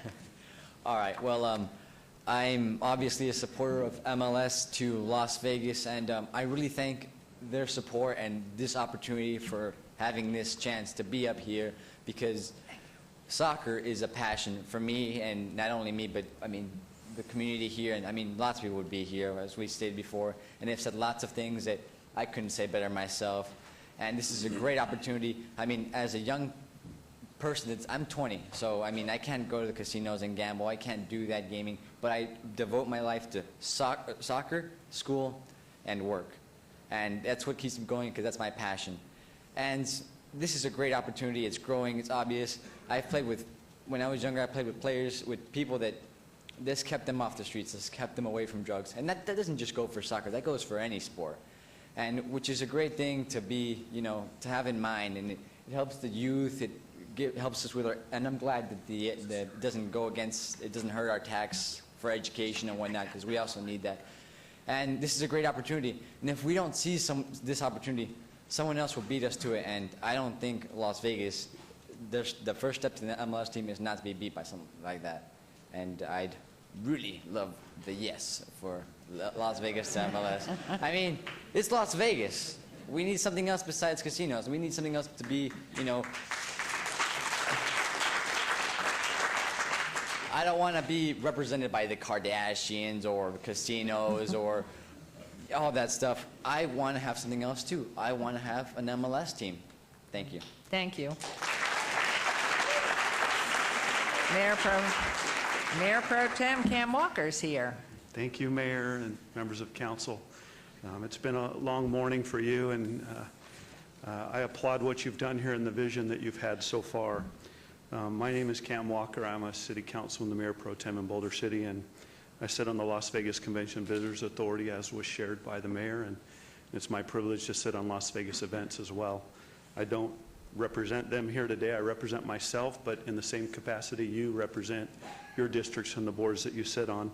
I will make one note for ethics reasons, as we all deal with it.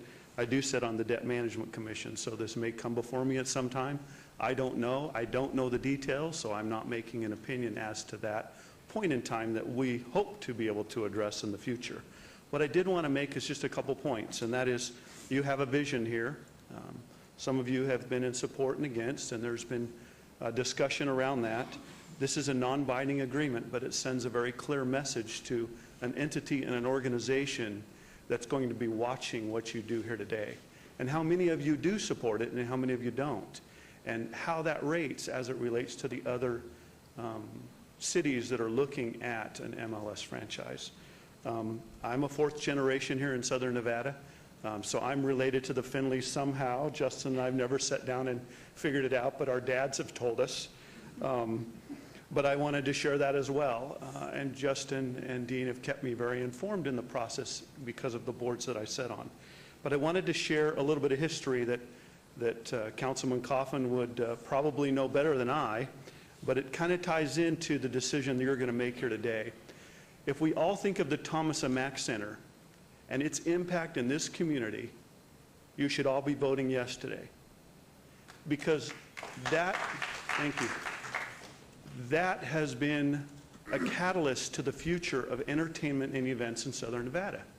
It has been the start of something that now the resort properties are catching up to. This is that same catalyst.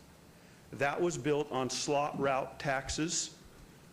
That was built on a subsidy, if you want to call it that. That was built entirely by that, not to be paid back by a private entity.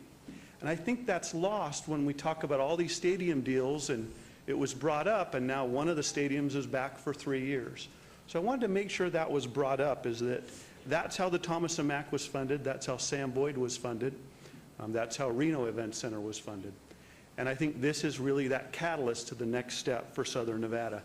I think your bigger problem here when you make that decision is the size of the facility. And as I've shared with Dean, 22,000 seats is great. I think you're going to be pushing that on a regular basis with events.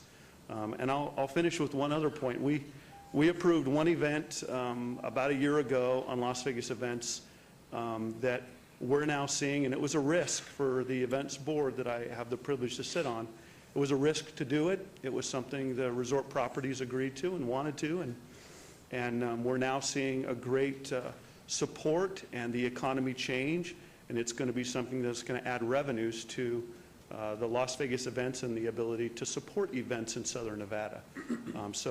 While I don't make the decision you make, I think it's important to think about the history lesson of the Thomas and Mack and what it meant to Southern Nevada now. We would not have had the All-Star game for the NBA. We did get Real Madrid here. We do have rugby sevens. We won't get them back if we don't build something like this in Southern Nevada. So I applaud your vision, Mayor, and I hope you'll continue this down the path. You're not saying yes to a deal yet. You don't have a deal. You're saying yes to the future of professional sports in Southern Nevada, because I don't know if this chance is going to come up very soon, at least not while we're in the offices we sit. Thank you. Thank you very much.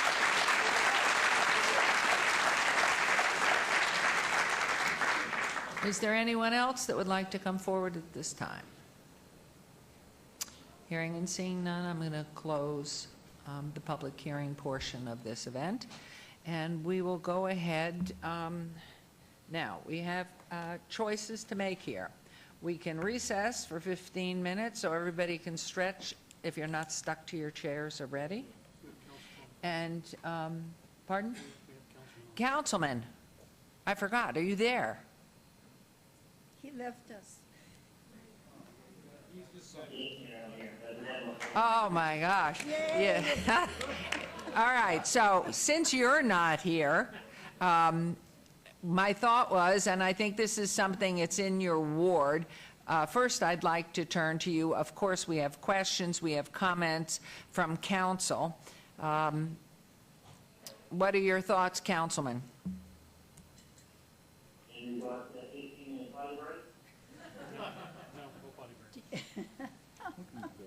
We can move forward. We can do whatever is your choice. You've been on a long time, in fact, almost 3 hours.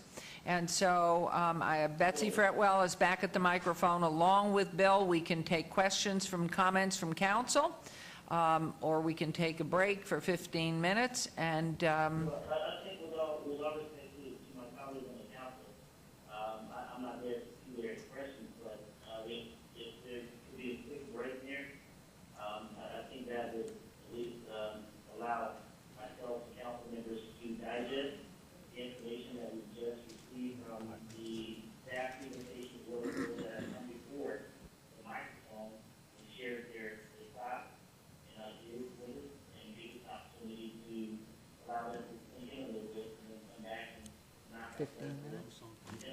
15 minutes? 15 minutes? I'm okay with that. Okay, so we will recess. It is 1:15. We will be back here, well, actually, it's less than that, but we will be back here in 15 minutes. So we'll take a 15-minute recess. Thank you, everyone.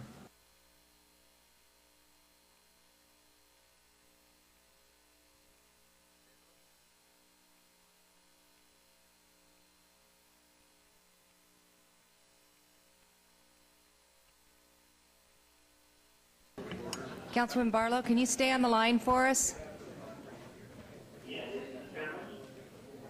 Thank you.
Just wanted to make sure you're there, Councilman Barlow.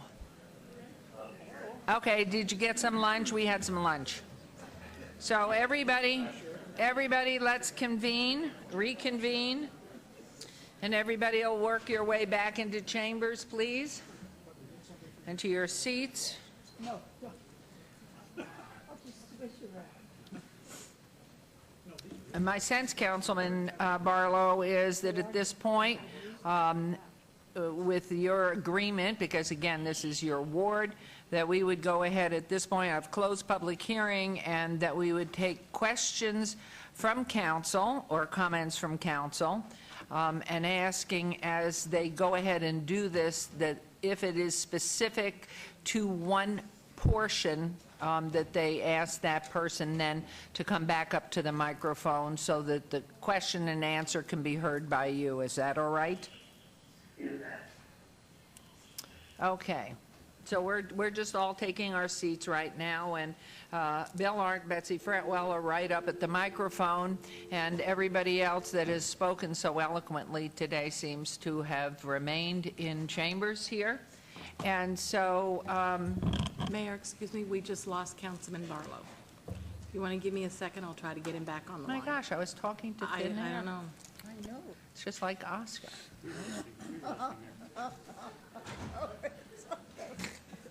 Or Jerry, he goes like this. Is that unbelievable? Pardon?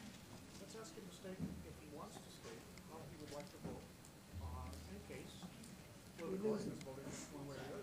He'll just tell us, just in case we have this cutoff again. I don't know. Vote sinks. If there's an earthquake, Okay. Well, maybe he may want to move for something. He may want to move a question right now. First. Yeah. Yeah, it is. I'm going to say it to you. Okay. Well, it is an island. Huge retreat. We're not. Hades on the western half and the Thank heavens. They are kind of messy. It's not open meeting up there. island called Hispaniola. Success? I like your knowledge of it. I like your knowledge of it. No, I really did. We were pausing because we were trying to get the lost councilman back on the phone. And we are successful? Councilman Barlow, are you there? Yes, just after I heard the mayor, yes, your phone got. I thought you were like Oscar and just tuned me out. Cut me off. Not at all, Mayor. Okay. So, do you want to begin with any questions, comments, or shall I go ahead then and invite council to go ahead? Yes, go ahead and please invite council, and I'll wrap up with all of the comments that I have taken notes on today. Okay, thank you very much. So, shall we start down at the left? Councilman Coffin, do you want to go ahead and start, please? Thank you, Mayor. Yeah, I have some questions, and I'll think of more in a minute, but... And I would ask again, if you don't mind, Councilman, if you have for somebody specific, so they can come back up to the microphone. Probably my first question, Your Honor, would be for the partners, the Cordish side of the partnership. Okay.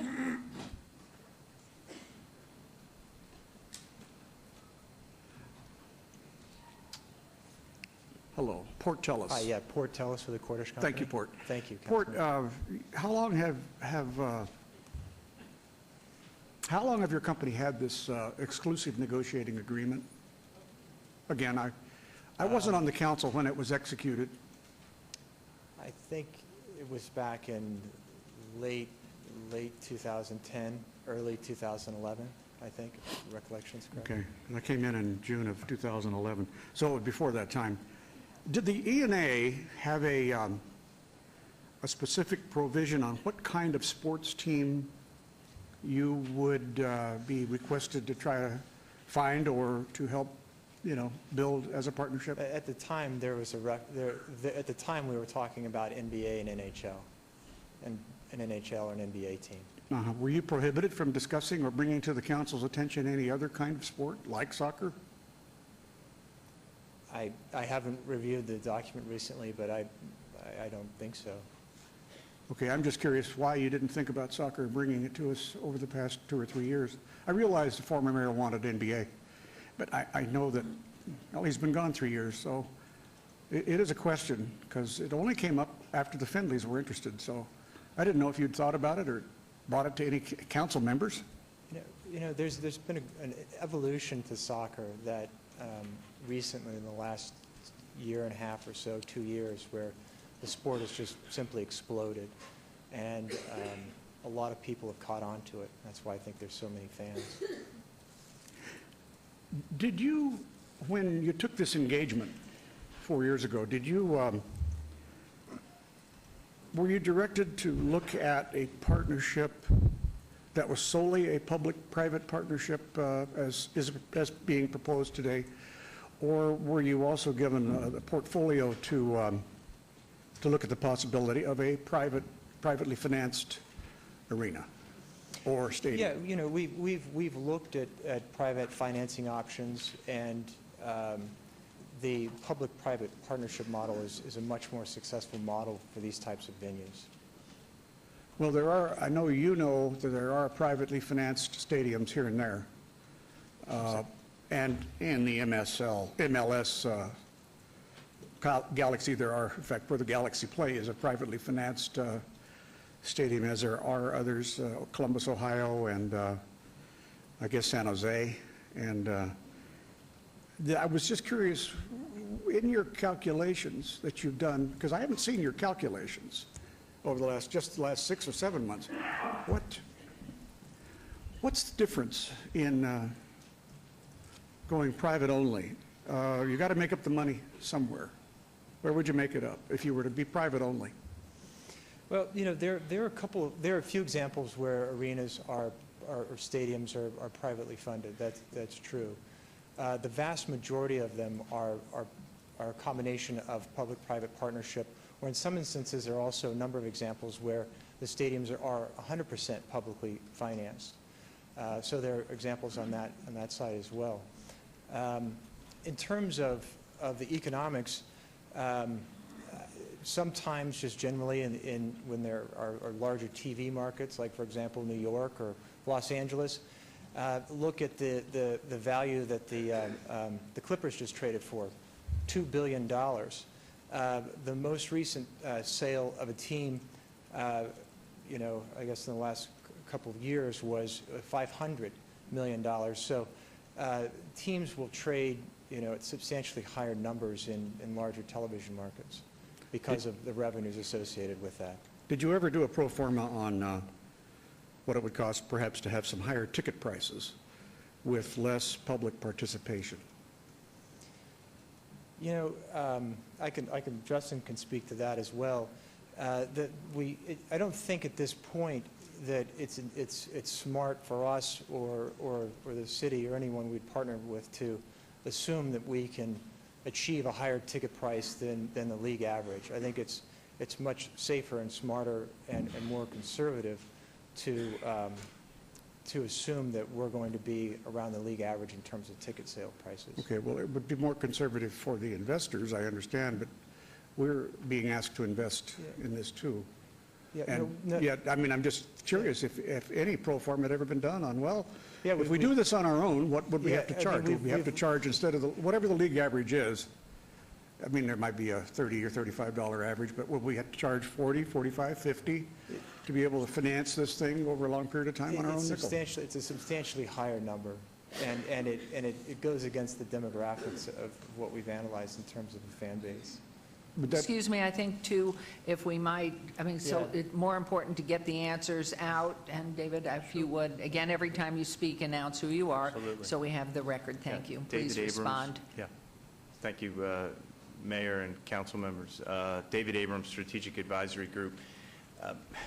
The question of public investment and private investment is one that comes up with every project that I work on in every community. And so if you'll permit me for just 30 seconds that... Well, take your time. This is the only public hearing we've had on this. I understand that in the 70s, with the proliferation of publicly financed stadiums around the country, they were almost all financed with general obligation debt, almost solely on the back of the communities that sponsored them, because the economics of professional sports were such that they could not support them.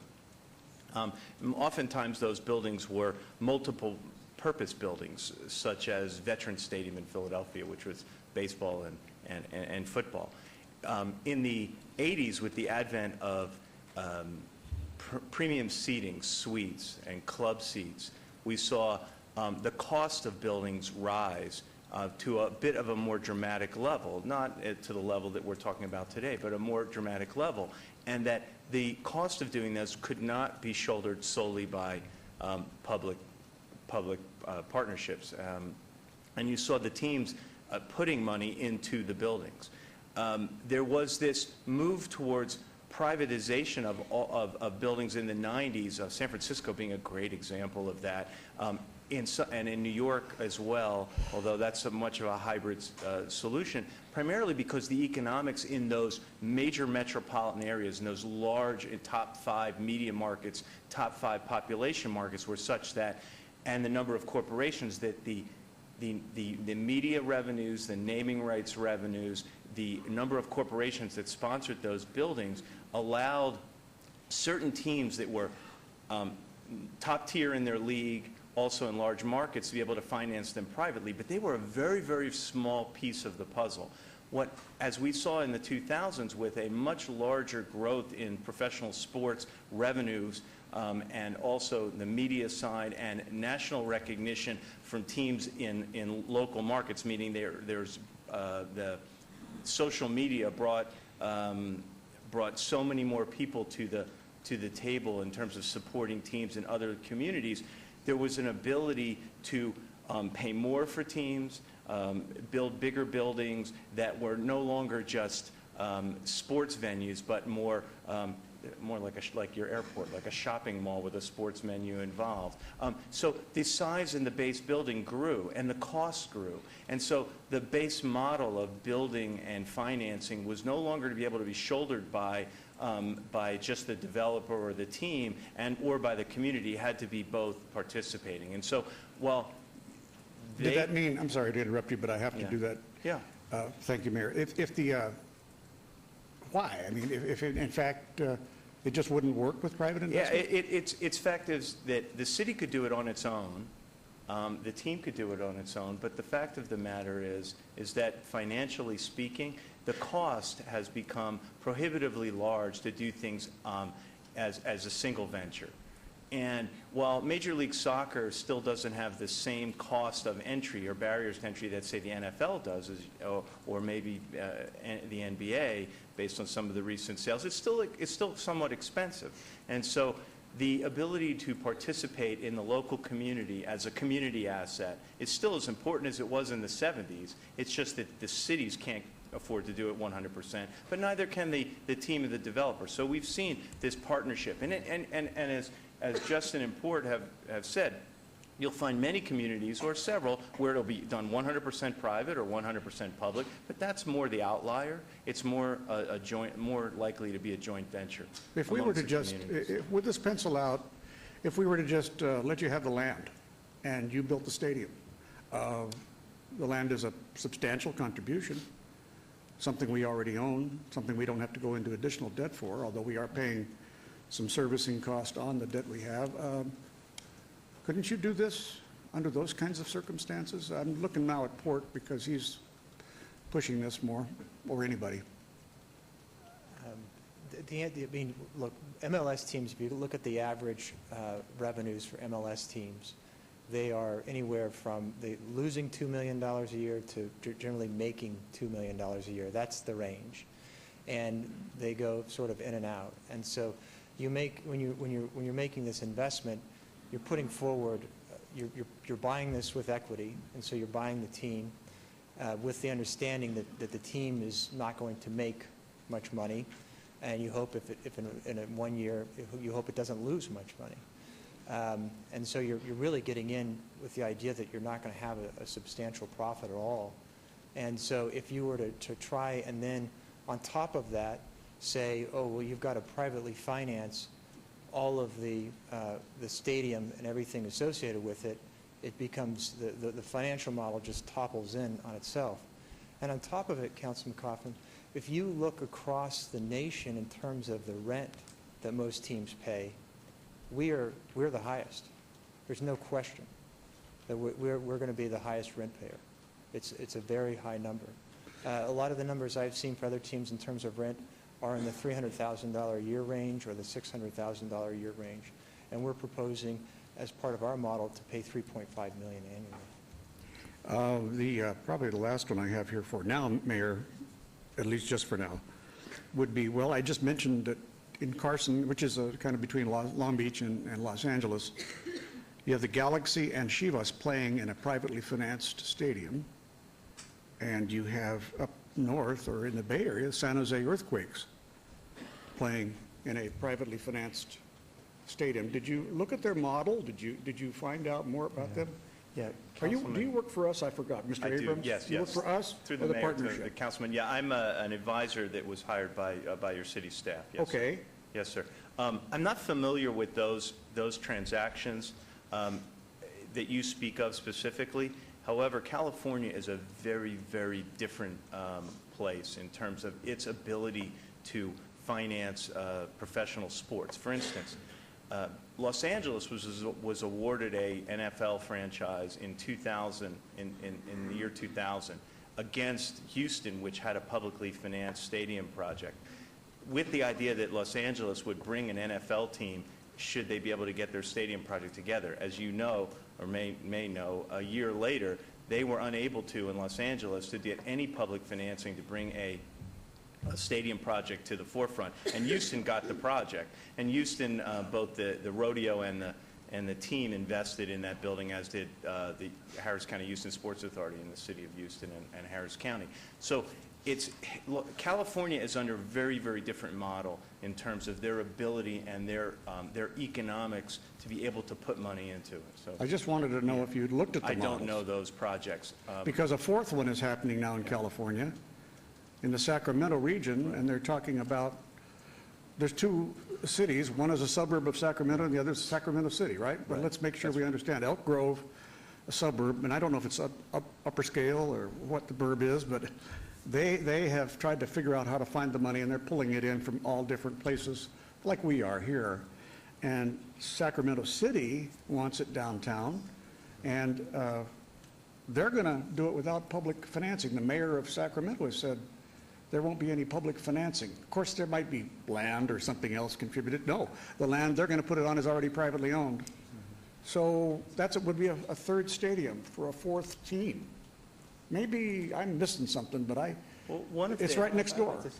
MLS is going to be, I read in the press today and yesterday that MLS the officials are going to be in Sacramento the 18th and 19th. Port, I guess you can handle this. They're going to be in Sacramento the 18th and 19th. So as somebody alluded to earlier, like this is not the day that a decision is going to be made. What are they going to learn when they go over there on the 18th and 19th to look at Elk Grove and Sacramento? And because the Sacramento Bee says we've got to have a regional solution here. We've got to have one offer, not two. But it sounds like they're pretty heavily in. One public finance, one private finance. Well, what they're going to find is that the mayor has already contributed $240 million plus in public subsidy to construct the new arena for the Kings. And so that was the city's contribution to the arena, and that also included 50 that acres was not of land. soccer. But it's not soccer, but I'm going to circle around to it. And so what the mayor of Sacramento said is, well, we built this new arena, and we've invested as much public resources we can into it, and they just simply don't have any additional public resources. Well, let's to invest suppose in. you equated But it doesn't- Sacramento to Las Vegas. We are heavily invested now in what we have for our debt-bearing capability. We're no better than Sacramento in terms of fiscal affairs. Well, but there's no stadium in Sacramento, and I'm familiar with the deal, and there's no stadium in Sacramento. I mean, there's no soccer stadium, and there's no. That's why they're talking about building one. There's no immediate plan to build a stadium. I mean, it just hasn't happened. Well, I'm just telling you what I read in the Sacramento Bee every day, the discussion about whether to have a private financed public or public financed, and they're just as committed as we are. Anyway, Mayor, let me surrender the mic for a while, okay? Okay. Mr. Abrams, too, I'm going to ask you to stay there because of your consulting background. Yeah. I think you have a much quicker, I'm not speaking about Port's information, which is the private piece of this, but to get quickly to the chase on the actual information that is what's going on in the country. Yes. So if you wouldn't mind, I mean, we could bring you a chair. Yeah, But, no, I'm happy to be okay. here, and I'm physically fit. I'm glad Thank to you. be Oh, here you're and answer physically any of your fit. questions. Wonderful. Great. Okay, Councilwoman, do you want to go ahead with some questions here? I'd like to say a few things, if I could, with Please. a couple of questions. First of all, I wanted to compliment staff on the hard work that they've done on this. I get some letters and some emails that seem to feel staff is fooling around or putting shutters over our eyes or whatever, and we try and watch so that doesn't occur, but I want you to know that all this hard work they've done should be greatly appreciated, whatever happens. Secondly, I wanted to say that Finley's coming into this is a very strong asset, I feel, having it. I have to tell you, I've been disappointed with Cornish. 2010 to 2014, you've had this exclusive, and I remember we would wait and wait, and it was almost the end, and then you'd come up with something that we thought might work and would help us, and so we extended it. Last time, I did not want to extend it, but I thought one more chance would be all right. But I was disappointed in Cornish. I'm very excited about Finley because these are people who live here. These are people I've had some emails that made some comment. They just want to make money, and I'm saying, are you kidding? They're going to go the first 4 or 5 years investing their own money and not making very much. And besides that, this is a family that has had for decades a reputation here in Las Vegas as being givers. These are people who have given all over the place, to sports, to education, to all kinds of things. I wanted to clarify that because I can't answer all the emails that I've received. And I wanted to say something else, too. I was there when they decided to use that slot tax money for the Thomas and Mack's. It was tax money for the Thomas and Mack. What did they have to go on for the Thomas and Mack? You had a new coach in town, you know, and they were winning some and they were doing well, but you know, there were all kinds of possibilities why you shouldn't do it. But I remember that Bill Morris went out there, contacted our federal representatives so that they would let us have the tax, because at that time they were sending it all to the federal. But I mean, that was something. And how about our Smith Center here? We put a lot into that. I don't know if people realize that criticize this mission, how many missions that we have invested in and gone a little bit out on the limb, that we've been very, very successful. Now our Smith Center is voted the 10th in the world, is it, I believe, as far as performing arts centers. Can you imagine in this short time, 10th in the world? And yet we had to stick our necks out as a city, so it doesn't get mentioned very often, but we did at the time. So you have to do these things sometimes, and I'm not a big person in misusing public monies or anything like that. I believe we have to be very, very careful, but I think we should remember these things. And I believe very strongly that a pro soccer team will make it big here in Las Vegas. I really do. I've talked with people I know in the pro soccer league. I have a grandchild who plays soccer. I have a niece who's way up there in soccer elite. And everybody I talk with, practically, if I'm at the grocery store or it's somebody who comes to do something to fix up at the house, they have a child or they have a relative. Somebody's in soccer. So soccer is all over the place, and it's growing very, very strongly. And there is a passion. And that passion is what made basketball in the Thomas and Mack so good. We could have that same passion here. I don't feel we have the viable financial plan yet. We're close, though. We're very, very close. And for that, I give credit to staff because they work their heads off on that. However, there's a problem in my being able to vote yes on this. I also, as an elected official, feel so strongly that we have to have full public vetting. And this proposal has not been well vetted throughout the community. I'm getting emails where the information isn't right, why they object, or even why they are for it. It isn't right. We have not gone out and done the education we need to do to give them the right facts. And if we did that and they said no, then, you know, as far as my voting for Ward 1 and for everything, I think everybody knows that even when we have a 5-foot difference on a house, I probably drive you all crazy, I still believe in having neighborhood association meetings. I believe very strongly we must go out to the public, let them know what we're doing, if it's a small thing or a big thing, and we talk full transparency. But we haven't done that with this. We haven't done that with this. We told the public, publicly we told the public, that we were going to do that, and we did not. And I understand why staff had little control over that situation, but it still remains. We did not go out into the community and vet this project and let them know the true facts. Rather we're for it or rather we're against it. We have a responsibility to let the public know that. So we all say we believe in transparency, and we have to live up to that. I feel that this is necessary, that the public understands better, and we bring them into it more than we have. And I know you have a time problem, but I have to say, I can't vote yes until we vet it in the public. I have to say that I cannot do that. Just as an elected official, that's where my conscience lies. Thank you. Councilman Anthony. Thank you, Mayor. I don't have any questions, and we've spent a lot of time on this. We've had plenty of briefings, and we've had a great presentation today, public comment, so I have all the intricacies involved in this project. Probably not as much as you do, because I'm not as smart as you, but as much as I can. But it really comes down to one area for me, and I'm just going to tell you how I'm going to vote today and what my position is. When I came on the City Council 5 years ago, one of the topics of discussion that was out there in the community was a publicly funded arena.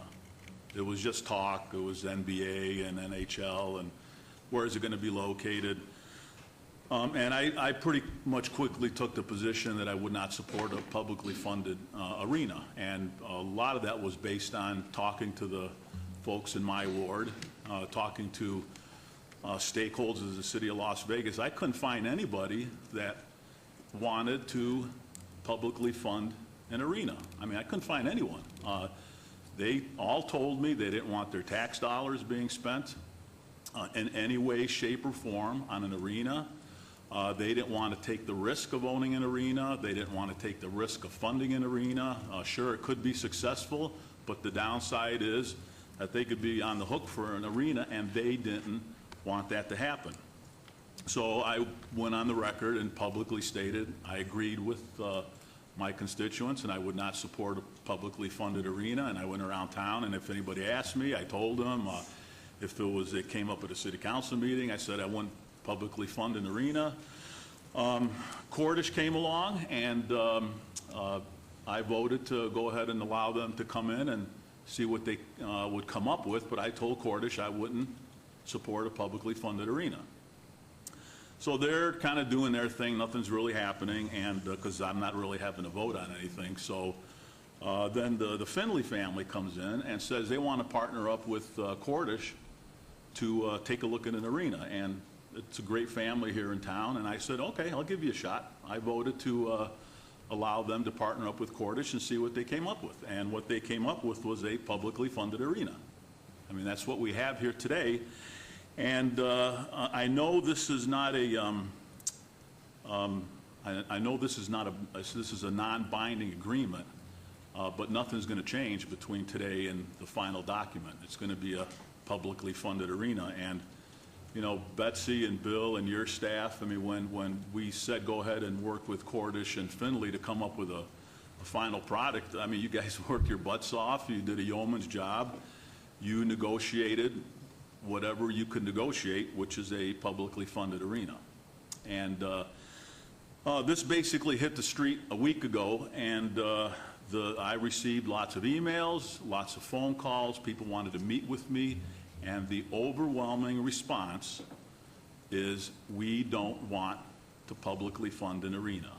And something to keep in mind is the people in Henderson aren't on the hook for this. The people in Clark County aren't funding this. It's the 600,000 who live in the city of Las Vegas. It's the 100,000 that live in my ward that are ultimately responsible if this thing doesn't work out.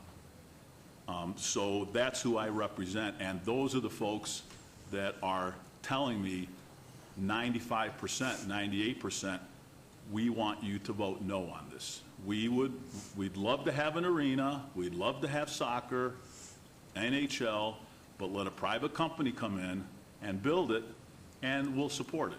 But we're not going to fund, they do not want a publicly funded arena. So I'm going to keep my word. That's what I said from the beginning. I'm going to vote no today, and I'd invite any other developer who wants to come in and talk to us about building this thing with their own dime. I'd be glad to spend some time with them. So that's how I'm going to vote on this item. Councilman Ross? Thank you, Mayor. Mr. Arndt, as you began this item at 10 o'clock this morning, my mind drifted back to deja vu a little bit to the old building with a different mayor, different council members, and we were discussing this building and the risk associated with that. I remember discussing the Smith Center for Performing Arts, and Councilman brought up a lot of great points. Some of you were with me when I visited with the mayor, the current mayor of Portland and the ex-mayor of Portland. And that meeting was significant in my mind because I wanted to know the challenges they had with publicly helping fund their stadium for their team. And same thing, I mean, this is the same discussion they had with their council, with the community, and then the naysayers after it was approved and they moved forward with it, they had a totally different attitude about that vote and their support or lack of for moving forward in the city of Portland. A couple of things I want to point out, and certainly for Mayor Pro Tem's benefit. This is funded by visitors. This isn't funded out of yours and my pocket or your constituents' pockets. It's coming out of, Ms. Fretwell, you'll back me up, I'm sure, in regards to the funding for this mechanism. This is a non-binding act we're going to do here today. And I don't agree wholeheartedly with Mayor Pro Tem in regards that nothing's going to change. I believe things can change. That's how negotiations operate, and that's how negotiations work. This is the fundamental framework of moving forward with this discussion. I remember clearly May 15th when we asked you to move forward with this, Ms. Fretwell and your team, Mr. Arndt, to sit down with both the Cordishes and the Finley Group to have this discussion. And I will be greatly disappointed in all of the effort that went into this, as we directed you as a city council, 6 votes to move forward, bring us something which you have, non-binding. Again, I'll point out. Mr. Finley forgot to bring up one other item in regards to the multi-use of this, and that was Eldorado. So I'm not going to hold that against you, Mr. Finley. I will side with Councilwoman Tarkanian. Outreach needs to be done. This needs to be out in the community, and there were reasons that we didn't release anything until just recently. You guys weren't done negotiating. I don't even think Cordish and Finley was done negotiating. I'm not sure how that works, and that's none of my business. It's yours.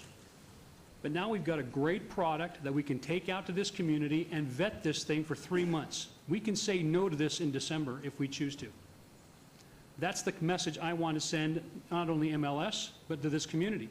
Councilwoman Tarkanian is absolutely right. I need that public input. And those of you that came down here, you blue shirts, I used to appreciate that. And I bet you could have stacked the house in here. Honestly, I honestly believe that, because I believe there's that much following for soccer, a professional soccer team in the city of Las Vegas.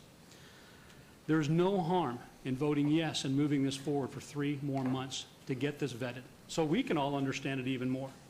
So you can do what you guys need to do, and you can do what you need to do. And those of you in the blue shirts, you can go out there and muster up support or lack thereof. It's entirely up to you. To me, this is all about jobs. And when I voted on the Smith Center, it was about jobs. And when I voted on this building that we're sitting in today, it was about jobs and pushing this economy.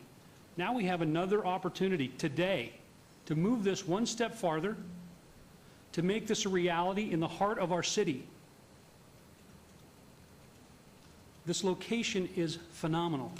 Would I like this in Ward 6? You bet. Do I think it would work in Ward 6? No.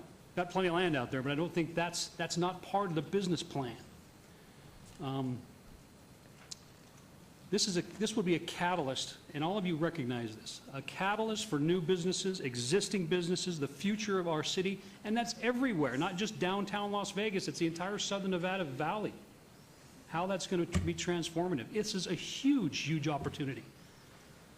I'm grateful to be sitting here today to be discussing this with you.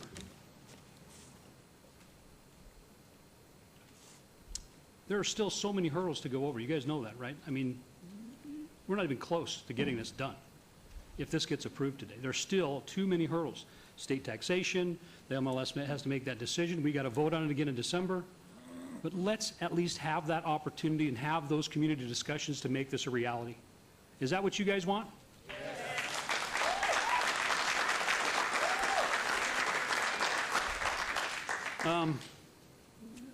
Mr. Tellis, I really gave you guys a hard time when you guys were in my office months ago, you and Mr. Cordish, about your lack of engaging the downtown stakeholders in this community for years. I mean, Councilwoman's already scolded you pretty hard, so, but you remember that meeting. And I was quite upset about it as well. One thing I've noticed and recognized because of the Finley Group's involvement is that connection has happened and it is occurring. They're not done yet. You guys know that. There's still a lot more community outreach to be done. But when I have a stack of letters in my hand from pillars of this community supporting this, when they come down here and publicly do it, and Councilman Walker, thank you for your comments, and Senator Keewan, thank you very much for your comments on the record. You both realize how significant this is to Southern Nevada. Now, I don't know how Councilman Barlow's going to make his motion, Ms. Fretwell, but I think that should it be in the positive and affirmative direction that I'd like to see it go, I think that he would also probably include something that you reach out, should this get approved, to the downtown stakeholders for that connectivity to happen over the railroad tracks with those property owners along adjacent to that, because that connectivity's got to happen between old downtown and the Symphony Park area. We recognize that already. We've been talking about that, but I hope Councilman Barlow includes that in his motion. And continue to reach out to those stakeholders should this be approved. Now, Mayor, with your permission and indulgence, I just want to put a couple of things on the record. And I know Mr. Worthington was just down here to testify on behalf of this. But I have here, we all have this in front of us, a letter from Erwin Mulaski, from the Mulaski Group of companies, and I'll just highlight a couple of things.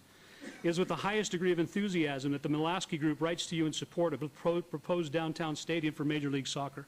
Mulaski is proud to have developed quality real estate in Las Vegas for 60 years. It is our belief that the stadium project has significant transformative and beneficial impact on downtown and will help continue the progress towards inspiring goals for Las Vegas that you and the City Council work to achieve. In closing, he says, thank you for your leadership and dedication to important projects like the MLS Stadium. They will make our city a better place to live and work and play. I know Seth Short was down here too to comment, and a couple of things that just stick out in his letter to the City Council.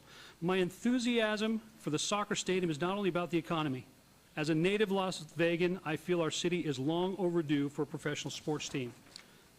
Jonathan Jostle, Union Plaza. If an MLS expansion franchise was awarded, a new stadium was built, I feel confident that we would increase tourism and the overall economic activity in downtown Las Vegas. Jobs. And this, Mayor and Council members, from Robert Marisich from the World Market Centers. The purpose of this letter is to express our strong support for the development of a professional Major League Soccer stadium in Symphony Park.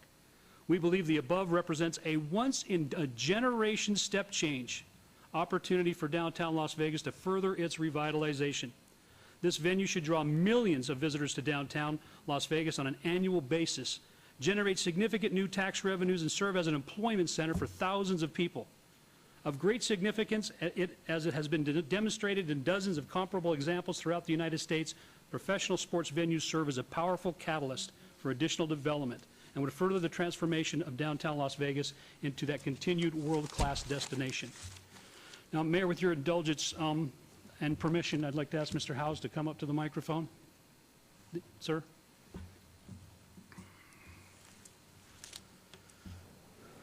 Put you on the spot for a little bit. Go ahead and reintroduce yourself. Dean Howes with Finley Sports and Entertainment. Mr. Howes, you and I have had an opportunity to have a discussion about your background and what you've done for a living in the past several years. Would you enlighten this council and the public with your knowledge of sports and that sort of thing, please?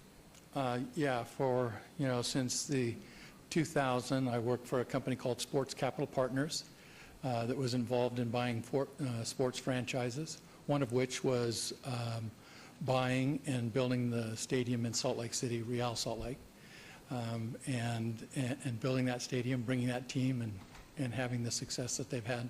So your professional background and your experiences with this Real Salt Lake, I mean, this kind of same discussion happened with their city council too, didn't it? It did. It happened, because of the way it was funded. It happened at the city level and the state level at the same time. So the dialogue is familiar. But the community bought into it. The community bought into it. Am I correct in Salt Lake? The community bought into it. Those officials, even those that opposed it, have bought into it completely. They've totally done a 180, I'm sure. Certainly. It goes to the comment that I said earlier, that the real silent sometimes partner here is the community itself. When David Checketts, my partner, and I first started developing that team, building that team, hiring local people, bringing the players in that live locally because of the salary levels that are there, and building that brand, our vision was that someday we would walk around and we would see team colors and team names on youth, on adults, on boys and on girls, in the Hispanic community and in the greater community. And if you go, similar to Portland, if you go to Salt Lake City right now, you will see all throughout that community those colors, those names. They own the team. The community owns the team. And you know what? I think sometimes we make an assumption that goes to the older people and those that are of conservative nature. I happen to be both. I'm sorry to say on the older side. These are a good use of public funds. These are uses that bring economic development. This is a stadium that will be owned by your constituency. It won't be owned by us. We're paying a big portion of it, but it will be an asset owned by you. The league is viable. The sport is viable. And if I can make one other comment, from the league's perspective, the partnership here is unique. You have got a local family and then a family from the outside, nationally recognized, one a developer, one an auto dealership group. And I don't want to get into the subtleties here, but essentially on the business side, you couldn't ask for anything better from the league's perspective. Thank you for saying that, because I think it's important that we not just plant this seed, but we pour some water on it so it has an opportunity to grow a little bit so we can see what's going to come of it. Because I agree with you wholeheartedly about that relationship. But it's also a relationship with us and this community, which we represent. And I want that too. Senator Kewen hit it on the head when he says it's less about this stadium, it's more about getting our own team. Remember just a few short weeks ago, a little league, 12-year-old little league team called Mountain Ridge. Where did you see them? At the World Series. How did that energize this community? It did. And when I went to Portland to watch that game, and many of you have heard me say this, it was about the economics of it, to see how it affected the local businesses, how it affected downtown, how it affected jobs. That's what I went for, Mayor. And I came back with a whole new appreciation. The city wraps itself around the team. And many of you sat there when I was asking these questions of the manager of the team, the owner of the team. What happens when the team loses? They don't care. It's their team. And that's what I think really want to see in this community is our own team. Our own bragging rights, our own colors. Is blue the color? I guess so. If I may continue, Mayor, and I thank you for indulging me. Thank you, Mr. House. I appreciate your comments. I want to talk about risk, and I know my other colleagues are going to talk about risk as well. We took a risk on City Hall. We took a risk on Symphony Park. I mean, we think we took a risk on the Ruvo Brain Institute. We took a big risk just on Symphony Park as a whole. We're taking a big risk. Today we voted on going out for bonds for a parking garage. We took a risk. It's what we do. But if we as government sit on our hands and do nothing to help the private sector create jobs, shame on us for not trying to move this train down the track. Pun intended, by the way. We have a responsibility. We can't create jobs on our own, but we have to help the private sector sometimes to do that. We do that with initiatives we do downtown, Mr. Arndt, for the startup programs we do, for the signs we do in downtown to help these businesses struggle and grow.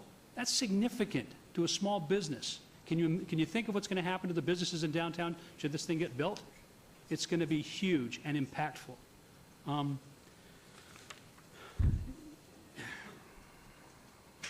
Betsy, let's talk about risk for a minute. Is there adequate bond reserves to satisfy this? Talk about that for a minute, if you would, and outside reserves if as it relates to the deal, yes, we mentioned that we would want 1.5 times coverage in the deal. And we're committed to setting up an outside reserve that protects us from having to call the bonds in order to deal with any shortfall. That's obviously something we continue to work through, but it's an essential part of our model. It's something that we've been working on with our Chief Financial Officer, Mark Vincent, and Mr. Abrams has been very, very helpful in talking about the relevance of having that outside reserve to ensure that if there's some ebb and flow that we have adequate coverage in this deal. Those are some of the details that I mentioned to you that would continue to be worked on should you direct us to continue to go forward today. And it's our intent to continue to mitigate any of those outside risk factors that we've talked about, and probably ones we haven't talked about yet here today that still need to get dealt with in a final detailed agreement. So I hope that helps answer the question that you asked. It does, Mayor and Council. It does, and I ask that specifically because when I see the Irwin Malaskis of the world, who are very smart businessmen and developers, read between the lines and understand this kind of language in these deals and how they work, we are mitigating our risk. There's less risk, and they've recognized that in their communication to us as council members.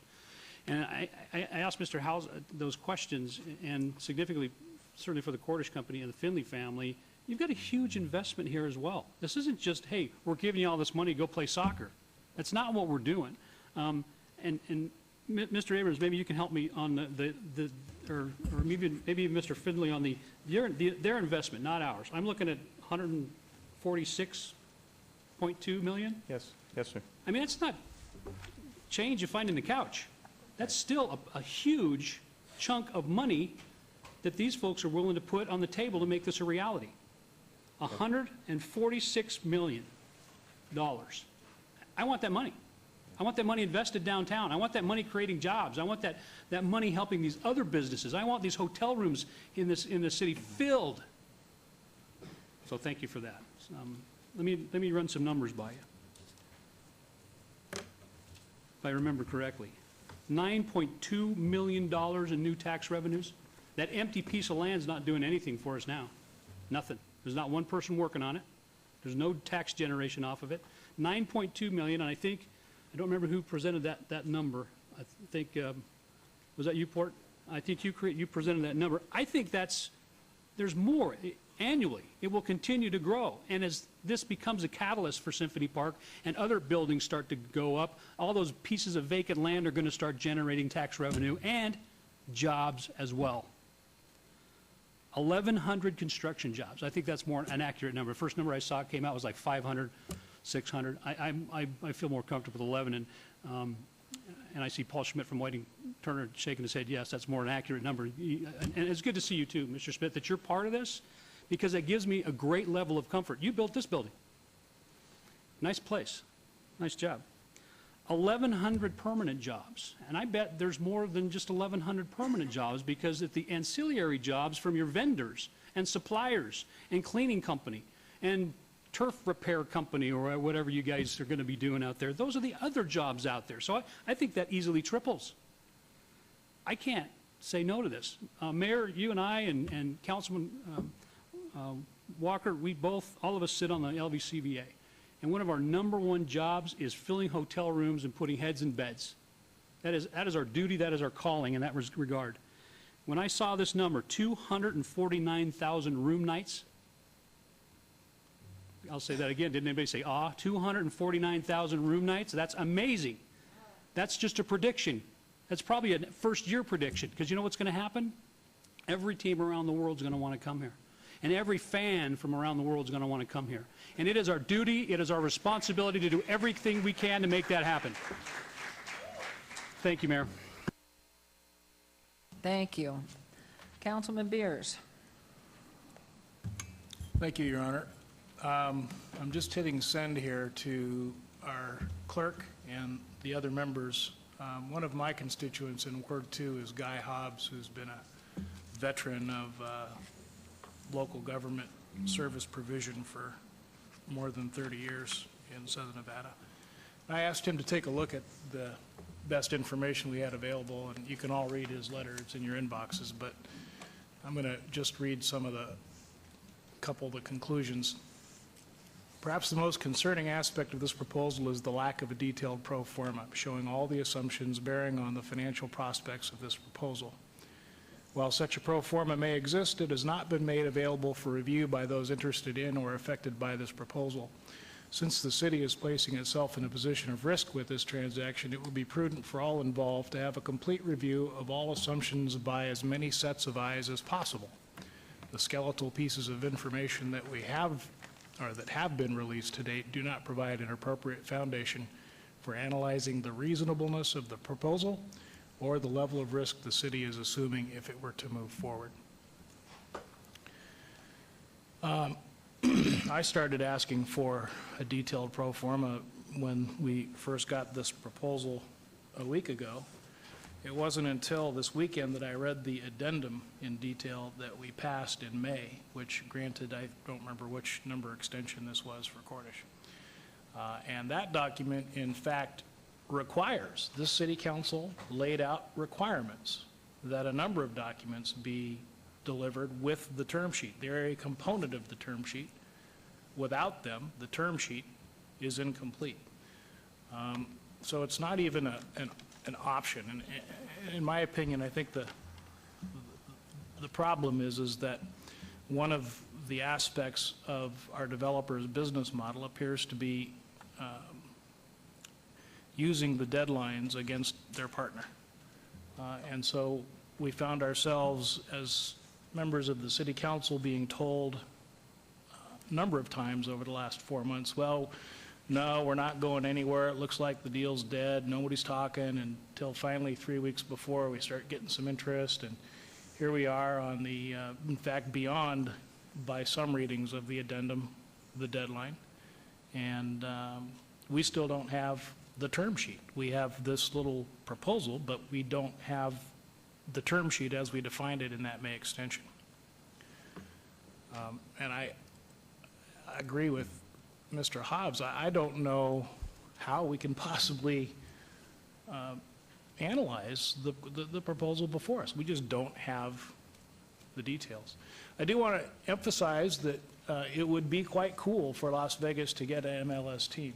That's a absolutely worthy goal. I think we're seeing around the nation stadium funding deals have a lot lower level of government funding than they historically have had. Lots of reasons for that. Lots of academians have written lots of pages of stuff that it really doesn't, it's fun and it's cool and it builds community spirit, but it does not spark economic development. I want to commend the Finley Group, particularly Justin and the immediate executive team, who quite bravely ventured out to Beers with Beers last Thursday night, and we chatted pretty extensively. I hope they continue to be a part of the solution moving forward. Most of my prepared comments have been hit on by others. We're basically guaranteeing the performance of the team while we have as a stated goal not to be responsible for operating losses. On the other hand, we're responsible for the debt, which is the biggest expense of the team, or one of the biggest expenses of the team. If they can't make the payments, then we're going to reduce services or attempt to get the legislature to allow us to raise taxes. I would like to briefly mention the cost of continuing this contract. I've said this before on our past votes on extending the contract. There is a real cost to just continuing on like this, and that is that we've borrowed a tremendous amount of money, and we've invested it in the sewer and electrical and sidewalks in Symphony Park, thinking at the time we borrowed it that just 3 months later we'd sell all those parcels and have a big pile of cash, we could pay that debt back, and we'd have some working capital to further develop the city. Well, it didn't go that way. And today we carry about a $2 million a year interest cost, cash out of pocket, that's very specifically associated with Symphony Park. And so my interest is in figuring out how to get us out from under that as quickly as possible. And with that in mind, I would like to briefly address what happens if we vote no, because it's not the end of MLS in Las Vegas. What would happen is that we will deal with the next developer. I think they've already been named in contract, and they would be able to work hopefully with the Finley Group, but there are others that have an interest in bringing MLS to Las Vegas. I mean, we've seen a media report. We're not allowed to talk to anybody, but we've seen a media report in the Review Journal that there's somebody out there with capital who's been involved in talks with the MLS for quite a while. So I think the fastest way to get an MLS stadium downtown is to start working with a new developer. And so that's why I'm going to be voting against this when it comes up for a vote here in a second. Thank you, Your Honor. Thank you. Councilman Ross, you indicated? Yes. Mayor, I had forgotten a couple of questions from Ms. Fretwell. And Councilman Beers reminded me, so I appreciate that, Councilman. Betsy, let's talk about if we move forward with this, if a stadium gets built, if in 5 years everything goes south and terribly crashing down, the team leaves, the Finleys move out of Vegas and Southern Nevada forever, and we never see the Quarters folks again, what happens to us? What happens to the taxpayers? Where's that responsibility? Well, given the financial plan that we have that supports this term sheet, you'd have a debt service payment of about $8 million a year. The way this lays out right now, $3 million would be covered using the room tax proceeds, ideally. And then the MLS team rent and the operating revenues from the stadium activities would bridge the rest of that payment. So I think what you're asking me is what happens if the team fails and what happens if the stadium fails. And what we would be doing at that point if we hadn't adequately protected ourselves. So let me just give you an example. For the stadium revenues, you might want to have a letter of credit. Back to my earlier point, you want to make sure that you have adequate reserves outside of the bond reserves, which is a contentious issue in our negotiations. Bill already hit on what happens if the team itself fails. And you may want to have Mr. Howes or Mr. Finley talk a little bit about what happens in that situation. But we have specifically put in here some protections regarding relocation, which would happen on the good side or the bad side. So we envision having some additional protections in that regard. hopefully we would have a much stronger indication of any of those complete wheels flying off moments long before a bankruptcy was declared. Somebody would have trouble making their rent payment. There would be a plea not to have to pay the stadium income. We would know before things were that desperate, and be doing what we could to work things out, relying on whatever risk mitigation we were able to negotiate over the next 3 months and thereafter, quite frankly. So, I guess the worst case scenario, we'd have to pay the $8 million a year in debt for the revenue, which represents just out of, that's about 2% of our general fund, just to put it in perspective. I'm not saying that that's not a significant amount. It is a significant amount of money. So just, that's what would happen, and Okay, I'm happy, Mayor, maybe David would We want can to. allow Mr. Abrams to chime in on that as well? Yeah, sure. Mayor, Councilman, typically, and it's happened before, where a team is either bankrupt or is not financially viable, more likely the league would step in and they would sell the franchise to another purchaser. That franchise would be bound by the agreements that they've made with the city of Las Vegas to stay in this building through the term of its lease. Of course, unless a court in bankruptcy changed that, but it's unlikely. So the league would sell the team, and that's assuming that the Cordish Finley Group are not the best operators, and they are finding it difficult to manage that, which I think we all see as unlikely. The league would step in, though, and sell the property. You would also, more than likely, bring in a third-party operator to manage the building to its highest and best use to generate revenue to help you pay debt service. So while we've put in financial controls into the bond structure to allow 2, 3, and 4 years of lead time for a problem like that, so you can resolve and mitigate any kind of issues. There are also remedies that in the draconian scenario where the team is bankrupt, that you would have revenue-producing events in that building. And I thank you, Mayor, for allowing me to ask them these questions, because it's important that the public understand, should we move this forward today, to have the discussion during the next 3 months and get that public outreach that I so desperately would like to have. All of these questions may be moot because this thing may die today. And that's another question I have for you, Ms. Fretwell. If this dies today, what are we losing? What are we losing if this dies today? Maybe what I should do is explain what happens if we don't go forward. That's probably a better explanation, with your permission. Our relationship with the Cordish Finley Group extinguishes. Their snapback rights associated with the land, both for Newland and for Forest City, which we've talked about before. So Forest City would have 6 months in order to propose a development plan for the site. Maybe more along the MLS decision timeline. As I've mentioned to many of you, and Bill put in his presentation, the preliminary indications and the conversations that your staff, many of you have had, the Finley Cordish Partnership have had with Major League Soccer, indicate that they would like for us to be ready to, quote unquote, kick a ball in March of 2017. And if you just move backwards from that to today, if you presume Whiting Turner and Paul Schmidt and that group can get it done in 18 months, that backs us up to fall of 2015, so about a year from now.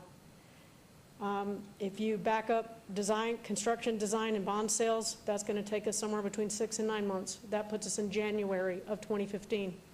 We're in September of 2014. That gives us 3 months to negotiate a development agreement, a lease and operating agreement, and all of the financing documents. If you choose to vote no today, you're going to have some lead-in time for whatever next is. I don't know how long that lead-in time will be, but we do know that for this site, one of the developers that's in a spring-back position, Forest City, would have 6 months to come forward with a development plan. Don't know what that would be. I know that they have they're fully acknowledged that they have those spring back rights, but they're waiting to see what happens with the stadium too. So I don't know if that helps you, but I think our window of opportunity for this MLS round of expansion would be severely constrained, if not closed. I can't speak for MLS, but based on what they've told us, I do think it would be very difficult for us to substitute in a new player, get a development agreement done in the next 90 to 120 days, get design done in the next 6 to 9 months, and then start construction by this time next year. And that's really what we're talking. It's a lot to do. We've jammed a lot in the last 3 months. We've gotten a lot done in the last 3 months, but it's taken a lot of effort. And getting to December is going to take all hands on deck approach just to get a development agreement done. The simultaneous public outreach that Councilman Tarkanian's talking about and you've been talking about is going to take a significant amount of time and energy to do right and to do well and to get a very fine-tuned agreement that addresses all of these mitigating factors that we've been talking about today. So if we choose not to go forward today, I don't know how viable this MLS expansion will be. And I do know that we would initiate right away conversations with Forest City about their intentions for Parsley and see what we could put together. May or may not include MLS. That being said, Mayor. I think Mr. Finley would like to comment. Please do.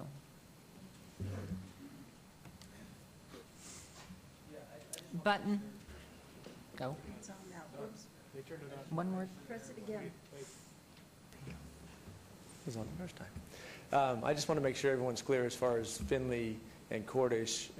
As far as our partnership in the city of Las Vegas, we are together on that. So if Forest City were to enter the picture, if this was a no vote, then you guys need to understand that Finley, I know Councilman Beers, and I appreciate that, Councilman Beers, but Finley would not be a part of the equation with another developer in the city of Las Vegas. So I just think I just want to make sure everyone is clear on that. And also I do want to touch on some of the other people that say that they're speaking with the MLS about Las Vegas. It's just untrue. I mean, there have been conversations, but they're not serious conversations that the MLS is considering other people. Betsy, we spoke when that article came out, and obviously it was a concern to us that other people aren't pursuing this franchise in Las Vegas, and the league assured us that that was not the case. So it would be back to ground zero, square one, whatever you want to call it. It's a restart if it's a no vote today. I just want to make sure everyone's clear on that. And as far as public outreach, I mean, I did say it during my presentation, but I want to promise to you guys, similar to the promise we made when we were up here 3 or 4 months ago, that we promised to talk to all the stakeholders and make sure everyone knew of our plan and it was going to be transparent. I know there were some things that we may have missed, and the negotiations took longer than we expected, but there are a lot of stakeholders that are supporting us now that were extremely opposed before we came on. And it's not 100%, but I think it's, I don't know the exact count, but it seems like more than half to me are supportive of our project. And I don't think anyone is saying they don't know anything about it like they were saying before. So hopefully when I say that, I promise to you guys that we will be out talking to the community with you, shoulder to shoulder. You guys know that I mean that and sincerely mean that, because as I told Councilwoman Tarkanian yesterday, I want to hear the feedback. As Councilman Ross said, if the community is not going to support this, I don't want to do this either. I don't want this to be a loser. Believe me, I lose more than you guys do, and more than anyone does. And we're making a substantial investment here, and if the community is telling us we don't want it, then I'll back down. And if you guys say no today, chances are I'm backing down, because it's been a tough road to get here, and we know we have mountains ahead of us. But I'm excited. I love it. I'm enjoying every minute of it, and the thought of having a team and taking on these challenges, as with the community behind me, is overwhelmingly exciting. But at the same time, if it's not meant to be, it's not meant to be, you know, and you guys are really going to determine that for me today, because like I said many times, I think this is the piece of property that this makes sense on. And I do firmly believe if it doesn't happen now, you know, Las Vegas is looking at the next round of expansion, in my humble opinion, and you know, we'll cross that bridge, I guess, when we come to it. But I just want everyone to know Findlay and Cordish and the city of Las Vegas are attached. Okay? Yeah, wait, please, 1 second, because Councilman has one more comment. Thank you, Mayor. I mean, this is as real as it gets, Mr. Finley, and I appreciate what you just said. I think we all do. If the community doesn't want it, you certainly don't want it, because you don't want to lose here either. I'm sure Cordish doesn't want to lose either. So I think that's a significant statement to say to the public. Mayor and council members, I don't know, Councilman Barlow, I don't know what you're planning on doing, but let me ask this to you, I guess, Mr. Finley. Is sitting on this for 2 weeks harmful in any way, shape, or form? No, 2 weeks is not we've harmful. had all the presentations. You guys have given your presentation. I'd like, in 2 weeks, and Councilman Barlow, entirely up to you. I will follow your lead. I'd like to get some of that 2-week community input to kind of gauge where I'm doing. I did my wedgie poll, overwhelming support on my wedgie poll, by the way. So I'd like, Mayor, Mayor? Well, I'd like to have some comments, if I may. Okay. I'll shut up. And certainly Councilman Barlow would like to hear, and, you know, this is a critical time in Las Vegas. First of all, you may sit down. I'll call you back up. Thank you. And if you all want to sit down, too, you've been standing for hours. Your blood is probably all in your ankles, and they must be this fat. So, you know, I know how arduous this has been. I do have one question before I make comments to you, Betsy, because I have heard it, and it was reiterated right now. The biggest thing was, I know the timeline from May 15th, when this council convened and said, we want you to go ahead and work on developing a term sheet for us, and to make that happen. And we want to get the community input. We want that outreach. Because it took our city and the partnership to the last minute to get it done. We had no idea, because maybe you couldn't reach a term agreement. If, in fact, this were to be moved forward today, to go to a DDA, to a development agreement, are you able to do that, working, I know, the untold hours, but are you able also, with Melissa Warren's group, to assure this council you can get out to the public by December at a sufficient level that we can have a confidence that our community has had a chance for input? Mayor, the short answer is yes. We're going to do what you direct us to do. And what we envisioned and what was included in Bill's next step slide, which I don't know if we can go back to that, Bill, but it envisions a dual track next 3 months. Should you tell us to go forward, what we would be doing is we would be negotiating those agreements at the same time that we're out in the community talking about it. What I would suggest, too, is that we do a formal presentation to council once a month during those intervening 3 months, because we generally know the terms. Councilman Anthony is right and Councilman Ross is right. We generally have a framework of a deal put together, but there's still a lot of details that need to be fleshed out as a result of this. In this last period, we've had a confidentiality provision that we've been living up to. And so both the developer partner and the City of Las Vegas had to agree to go out to the public. As we were working through those last 3 months, we weren't able to reach terms, so it would have been very difficult to have those conversations, because it would have looked like a ping pong ball, bing, bang, bang. And not that that's terrible, but it is very difficult for people to follow in a very complex negotiation. If the vote today is to tell us to continue on, to pursue a development agreement, we have the major framework worked out. Might there be some modifications, some other risk factors based on the kind of conversation we've had today that we know we need to tighten up on? Absolutely, we would be working through that, but our communication will be around those terms and around the progress to solidifying those terms going forward. I feel confident that we can have that dual track happen. There may be a little bit of room, but I'm just telling you, knowing what I know, and I know Blake Cordish is not here, but when Blake and I talked about this, getting this development agreement done, this is going to take a huge lift. I mean, no offense, Port, but Port's probably going to be living in Las Vegas for the next 3 months. That kind of heavy lift, with full teams from Cordish here, days a week, not one, but days a week. Same thing for our team. It will mean clearing the decks for Bill and making sure that his team is available for that level of work. That's what we had to do for the City Hall agreement with Forest City when we built this building. I don't envision a $200 million stadium being any less complicated. But I do think it's possible to have both happen simultaneously, continue to update you both privately and publicly as we work through those deal points, have a robust outreach process, put together that downtown stakeholder group on the connectivity issues between Symphony Park and downtown, work specifically on those parking issues with Jennifer Lazovich and the premium outlet malls. I completely understand what their concern is, and I think there are resolutions. We just need to get in a room and work it out. And there may be others. I mean, Boyd has indicated that to us as well, that they've made a significant investment in their parking infrastructure, and we need to figure something out that helps protect their investment so that their patrons have a place to go and park. We get it, and we know that we've got to get all of those deals put together. So when I tell you it's going to be a heavy lift, it's a heavy lift. Do we feel that we can get it done? Yes.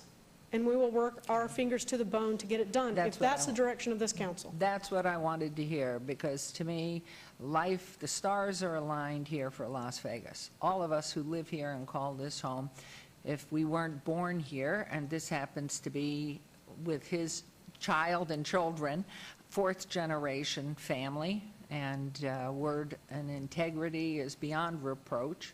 And we know with the enthusiasm that you're putting forth and with the Cordish family as well. But the stars are aligned for now. This was a community that had no culture, medicine of a sort, certainly no aggressive major league sports at all, which is the formula for great cities. The Smith Center has put us on the map. And certainly for all of us who believe in this community, we want to take advantage of everything that's possible. When, I was going to call you Cliff, when Justin came in first to talk, and that was before he'd had a conversation with the Cordish Company whatsoever. It was with this burning pride in our community, a desire to fan that and to galvanize our entire city, to move forward and do something different and exciting and get ready for a major league sports team. We have been in the throes of a recession, and under the leadership of our city manager, we managed to survive that and stay afloat when many other communities weren't doing that. We have seen a great job done here, not knowing whether it was going to go forward and we were going to have a team. But the amount of time, energy, and effort with you, Justin, and the Cordish family moving forward on this with huge support from our staff. And thank you, Mr. Abrams, for giving us the advice and the consultation to get us to today. There is no one more enthusiastic about moving this forward than I am. For 15 years, the Goodman family has been about bringing major league sports to this community. We remember 1990 and the Running Rebels and how it galvanized our entire community. We do recall just recently our Mountain Ridge team. And so what this team would do, what I see most importantly, is all the developers that are looking at the 61 acres in Symphony Park, that are looking at downtown to invest, whether they come locally or from around the United States or from abroad, they're waiting. They want to see something so exciting happen. And they want to see it happen in this city where the 15 and the 95 come together, where something is really energized and has the support of our community. I've never known anything in my life that it didn't take spending money to make money. And I think all of these investors, once they hear that we're moving forward and that we have something that is in a growing mode, such as Major League Soccer, coming into this community, I think it's going to take the top off our city. And I know from listening to our council and understanding how they believe in this, they all believe in our community. I hear jobs, jobs, jobs, jobs, jobs. I think that's the only word that probably Councilman Ross uses less than "I love you" to his wife and the children. But the reality is, in the building of this and in the future and how it expands out to an economic base here, there's an unquestionable lift here. The time is now. The stars are aligned. The only thing is we're halfway there. We're halfway with the details. They've spent so much time, our staff and Findlay Cordish, trying to pull together the numbers to see if there's a possibility if we can do it. The fact that it was only 10 days ago that there was a term sheet arrived at, there was no way to have these community conversations. Because if we asked staff to speak to those conversations and a question came up, they had not had resolution. There was no answer. And to be perfectly honest with you, I wasn't sure that we were going to have an answer. And I thought we would get to this week and we would hear from city staff and from Findlay Cordish. We were all well-intentioned, but we just couldn't get to it. And with a great deal of bending, this piece, this term sheet, this term agreement has been arrived at. We need the next piece to finalize it. There is nobody more that would want this than I'm sure you all that are behind it, and the families and all of you who have sat here.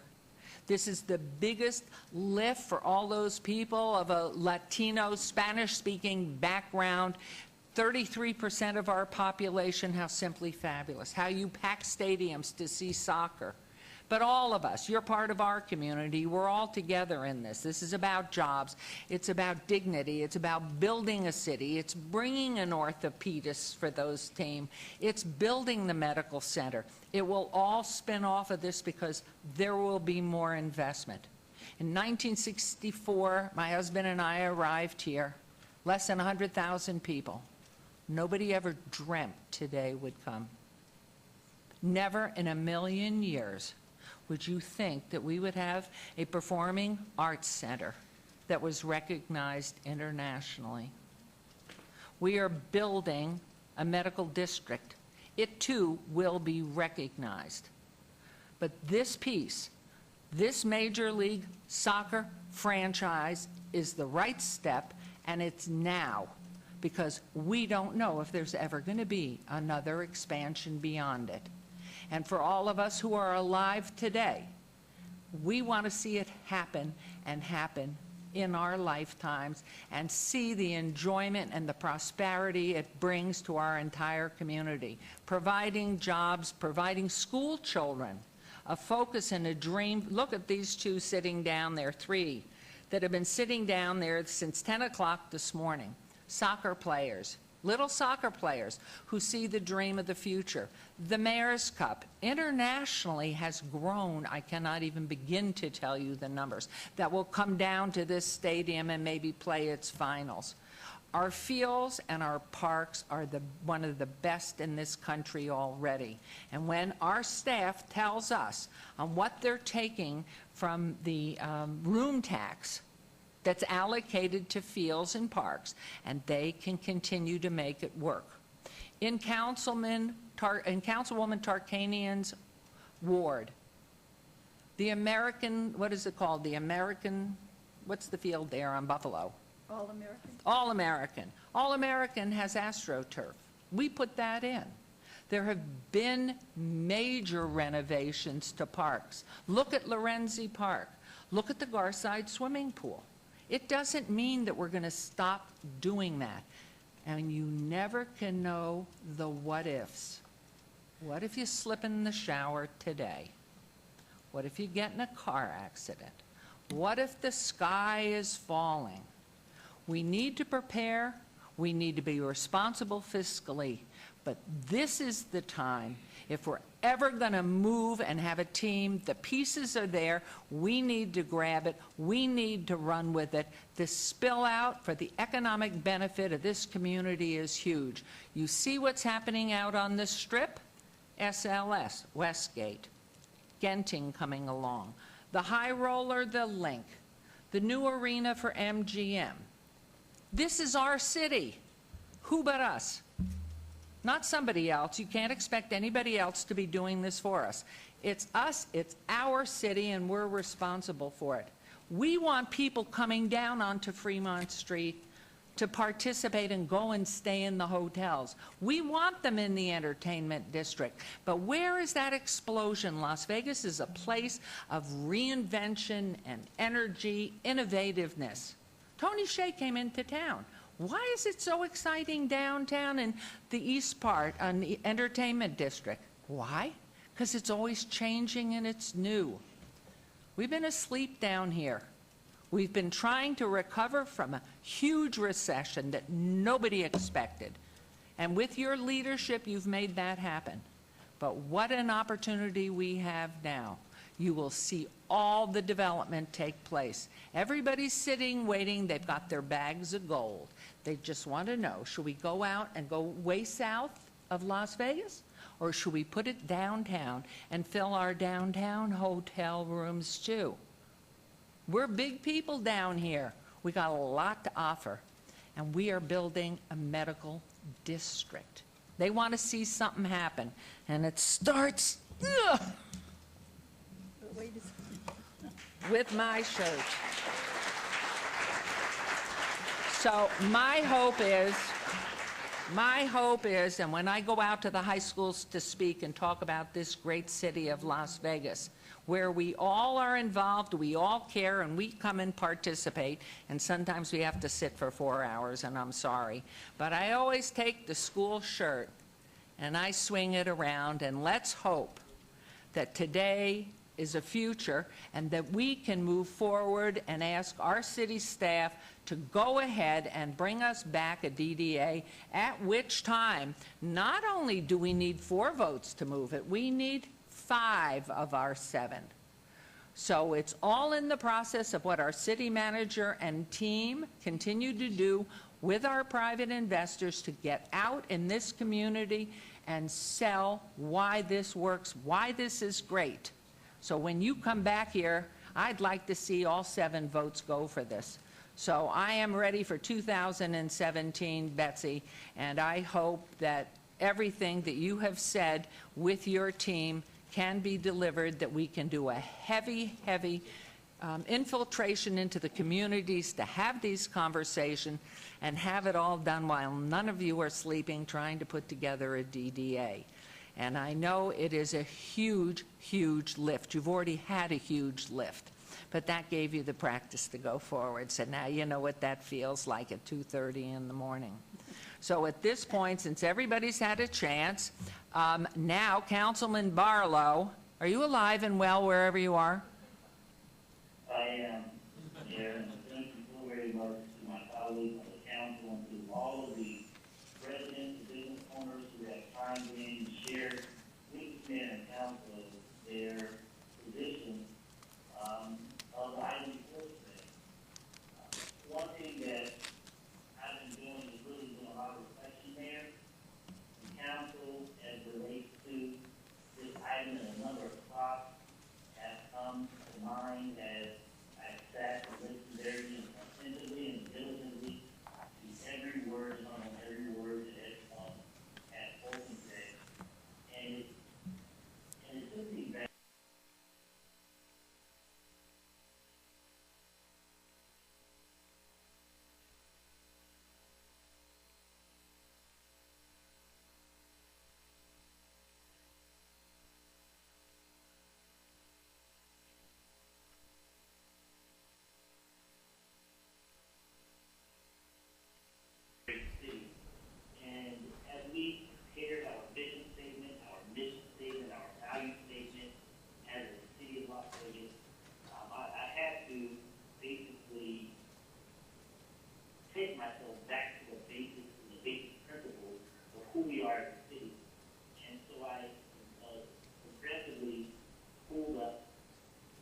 provide quality municipal services in an efficient, courteous manner, and to enhance the quality of life and planning and visionary leadership.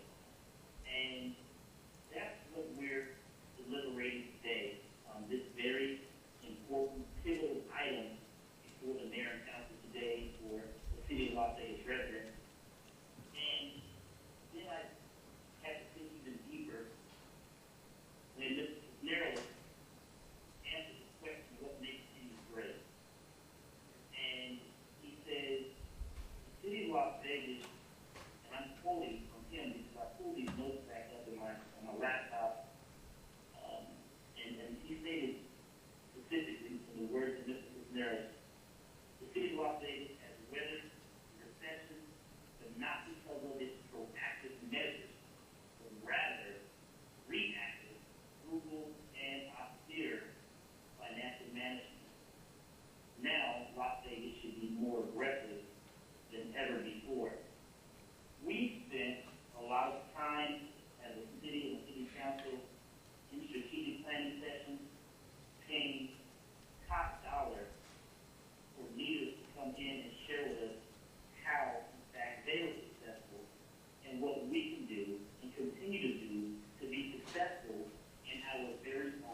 Thank you. I humbly requested to all my members of the Las Vegas City Council that we move to approve this non-binding term sheet and funding model subject there to the following four conditions.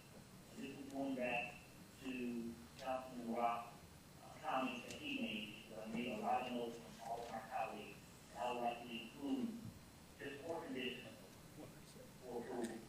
Number one, direct staff, conduct public outreach, neighborhood meetings in all four corners within the city of Las Vegas boundaries prior to the final term sheet agreement. That's condition number one.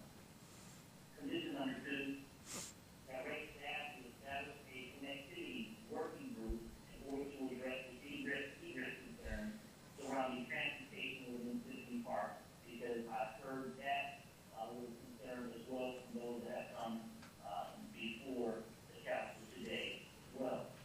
Number three, we have to work with Las Vegas Premium Outlet, World Market Center, and the Mackey Group, Downtown Business Alliance, as well as other industry parties concerning parking and the impact thereof, because that's key. We want to make sure that we have a community buy-in, because once we place this development, should we place this development in the community of downtown, we want to make sure that we have community buy-in and that we have good neighbors who are going to support the economic and business impact that will impact their bottom line as well. So we cannot overlook or shove anything down the business community throat. I won't stand behind that, and I truly believe that's not good business for the city of Las Vegas to do. Not that that's what we were going to do, I just wanted to make that a clear point moving forward in respect to all full transparency. And number four there, direct staff to a monthly agendized update, meaning that your team update the mayor and council every month, if not every city council meeting from this point moving forward to the final term sheet, so that we will have a complete update. This is public having an opportunity to hear that. We consider the final disposition and development agreement. So with that, Mayor and Council, thank you all very much for your comments and research and to all involved. What a great time to be in the city of Las Vegas and to be in a position to talk about a great venue, venue that I believe is a true game changer. And in closing, as I move to shut down the city's homepage, one last thing that I would like to close with, and that's the value, the action symbol, ACCIOA. They stand for achievement, creativity, teamwork, integrity, ownership, and now. And that's action that we're taking right now. And the opportunity to have something of value and asset in the heart of downtown. Thank you so very much. That is my motion. Thank you, Councilman. We have some comments that, from both Councilwoman Tarkanian first, and then Councilman Coffin, and I'm looking to my right in case they wish to make some, but we'll start. There is a motion with those four points that you all heard, but Councilwoman, please go ahead. Ricky, I'm assuming that you heard the statement that I made earlier in the meeting, and that statement was that I did not feel I could vote yes on this until I had an opportunity to have it out in the neighborhood. And we can say it's a 4 vote now or a 5 vote later. To me, it's extremely important that before I go any further in this, that I have that input directly from the people I represent. And I agree with you in your enthusiasm for the team. I was sort of hoping that you might delay this a tiny bit, and I know that we say we can't do that, but I will tell you, I believe that at the time we're doing this, we could also be starting the work towards what would be in December. I don't think that's an impossibility. But now I have to stay with what I said, and that was I cannot vote yes on it until after I've had the input from the people in my community. I don't think what I'm getting now is accurate input. I think that it's very important I have that. I just wanted to let you know. Councilman Coffin? Thank you, Mayor. Yes. Oh, let Ricky Excuse me. talk. Yes. If you don't mind, because I'm with the council on this. regard to the input. I'm really grateful for her input and clarification. And for that, I do have a question that relates to staff.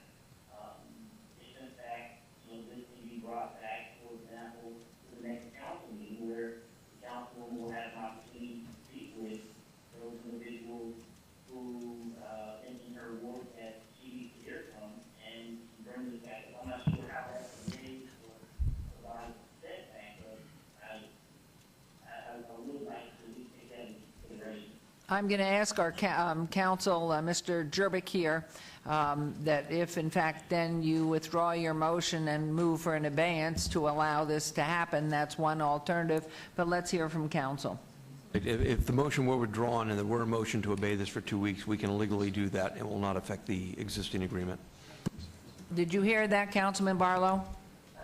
I did, and for that, I would be willing to amend my motion to obey this 2 weeks to allow it to happen, which will actually give us all an opportunity to do that as well, because I'm looking forward to getting back in and having conversations with a number of neighbors and residents, constituents, as it relates to this very important vote. So I'm in no rush to shove this, down the community's throat, because I don't think that's fair, and I want to make sure that everything that we do remains transparent and above board, and we can have an opportunity to really make the final decision that's best for all residents throughout the city of Las Vegas. So I will amend my motion to have the flavor of the council. Okay, Councilman Barlow, before you make that motion, I would like to ask staff if in the next 2 weeks they can make sufficient headway with the term sheet or term agreement as it stands now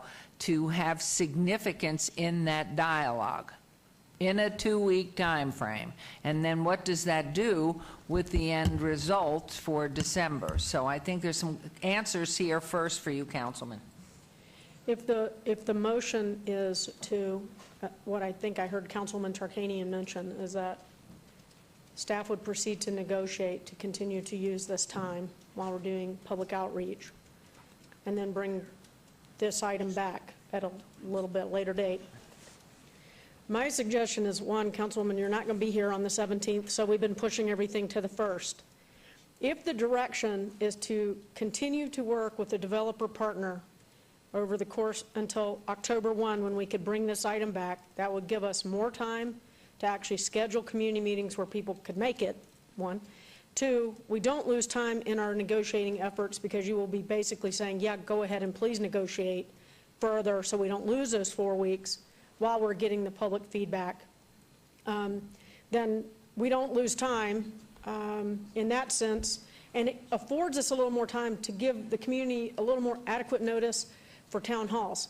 If we're trying to get out into each ward, or the wards that want us to get in those wards, it's very hard to say, oh, we're going to have a ward-wide meeting next week, particularly, for instance, with you, when I know you're not going to be available. So my recommendation, if you're asking me, would be to have a 1-month delay to October 1st, that you direct staff to continue to negotiate towards a development agreement, given what we presented today, start answering some of these many questions that have cropped up today and that we need to start working on. In other words, don't stop pending the public input section, and then bring this item back for an approval of the term sheet on October 1.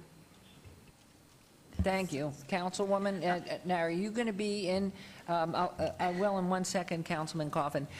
You will be on the phone, but if we go to October 1st with this, as Ms. Fretwell said, then you would be here? In person, yes. I'm having some Okay. surgery on my foot, and I would be available then. That's almost 4 weeks. So is that something that sounds? I could do that, and I would work closely with you, and so would my staff, so that we could get those, we have quite a few neighborhood associations, we could get them together. And maybe we could answer some of these questions that have come up that people feel we haven't given enough information on. We could go over that. Thank you. Councilman Barlow, Betsy was shaking her head yes, that this can occur. Councilman, I'm not quite sure as far as the 2 weeks or 4 weeks, bringing back for council, which one? 4 weeks, October 1st, but meanwhile, we are moving ahead towards the development agreement in dialogue, and then these outreach will begin as soon as the staff can get them moving forward. And so we have, before you make your motion, which will rescind your first motion. I don't think we voted on that. We didn't, but Councilman Coffin has something he wanted to mention. Well, I don't want to get in the way of the parliamentary procedure here, except I'm guessing we would vote on an amendment to the motion, and then if that passes or fails, I mean, if it passes, the main motion is not, it's moot. But if you are There's not, no if you're going to motion. have a new motion, then Correct. that's a different story. Yes. Councilman Barlow, if I could, this is Brad speaking. I'm almost done. If I could make a suggestion, I think it would make the record a whole lot cleaner, and that would be just to withdraw the original motion and make a new motion to hold this in abeyance to whatever date you see fit. If you want to put conditions on that as well, you can at that point in time, but I think the motion would be a lot clearer if you withdraw the original motion and simply make a motion to hold this in abeyance to a particular date. Okay, based on the suggestion from council, I would like to withdraw my original motion at this time here. Thank you.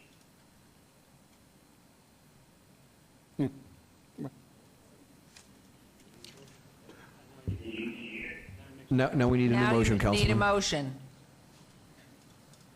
And your motion is? My motion will be to hold this item 30 days to allow for public outreach to occur, not only for the councilwoman, but the city staff and other council members appropriately. And that would be to October 1st of this year? October 1st, correct. October 1st. Now can I speak on the motion? Okay, he's made a motion, and, I'd like to speak on that motion. okay, you speak, and then Councilman Beers would Thank like you. to speak. Well, Your Honor, I read the contract. I read our motion, our first motion made 21. I read our agreement, I read our vote, and this expired 2 days ago. This agreement is void, and it's only through some legal gymnastics that we are even entertaining this today. Excuse me, would you comment to that, Brad Jervik, please? And so why would we add another month to what is happening here?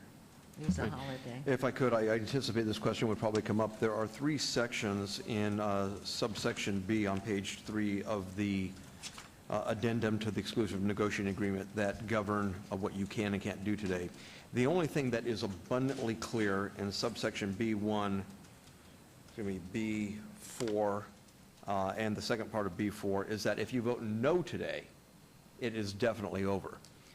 Let me read the operative language, though, on page 4. And I grant you this could probably be written clearer, but reading this together and cumulatively, I think it is clear. If the term sheet is not agreed to by the parties on September 1st for submitted to the city council, that's number 1.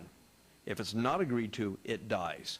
The parties, being staff, have agreed to a term sheet, and it is before the city council before September 1st. So part 1 is satisfied. Or is not approved by the city council. If submitted to the city council, then it dies. You haven't not approved it. So it has been approved by staff, and it has not been approved by council. So right now it stays alive, and it will continue to stay alive until there's a no vote by the city council until December 1st. That's what those provisions mean. So that's why I've given the advice that if you were to hold this in abeyance, you lose nothing until that December 1st deadline, or if on October 1st you vote no. Okay, well, I can't, arguing with lawyers is really tough, so I won't do that today. Okay, thank you. You can't I'm just a layman here, but I've argued with them before. But if the mood of the council, obviously, through the next vote is to delay it another month, I can't help it. I'm not going to vote for it, but I can say this, that today I've heard some very, very good arguments why, we would want to continue this thing. I mean, Councilman Ross, the mayor, Councilman Barlow, boy, I've heard some great arguments for it, and I must say, we've reached a peak here today, and I'm proud to be part of this body. I do want to say that I'm still not satisfied, because even today I'm asking questions for which there are no answers. I'm asking questions about things that you would seem to think that reasonable people would have wanted to know those answers, in case somebody asked them. The question of alternative means of financing. Why did we have to be locked into this concept of where the city, and it's arguable as to which percentage, who's going to pay the most, but still, we have this, in our neighboring state, a number of entities that are major soccer league, MLS, Major League Soccer, that are playing in privately financed auditoriums or stadiums. They don't have this argument. So why couldn't we have considered that? It seems to me, I just reached back to my vote January of last year, January of this year, it seems like a year ago. January this year, I voted no on the extension to Cordish. I'm being consistent here because Cordish had not delivered in 3.5 years. And they didn't give us the options. They didn't give us anything. I know they were trying to satisfy some people. Ricky, I love your kids. Are they speaking Spanish yet?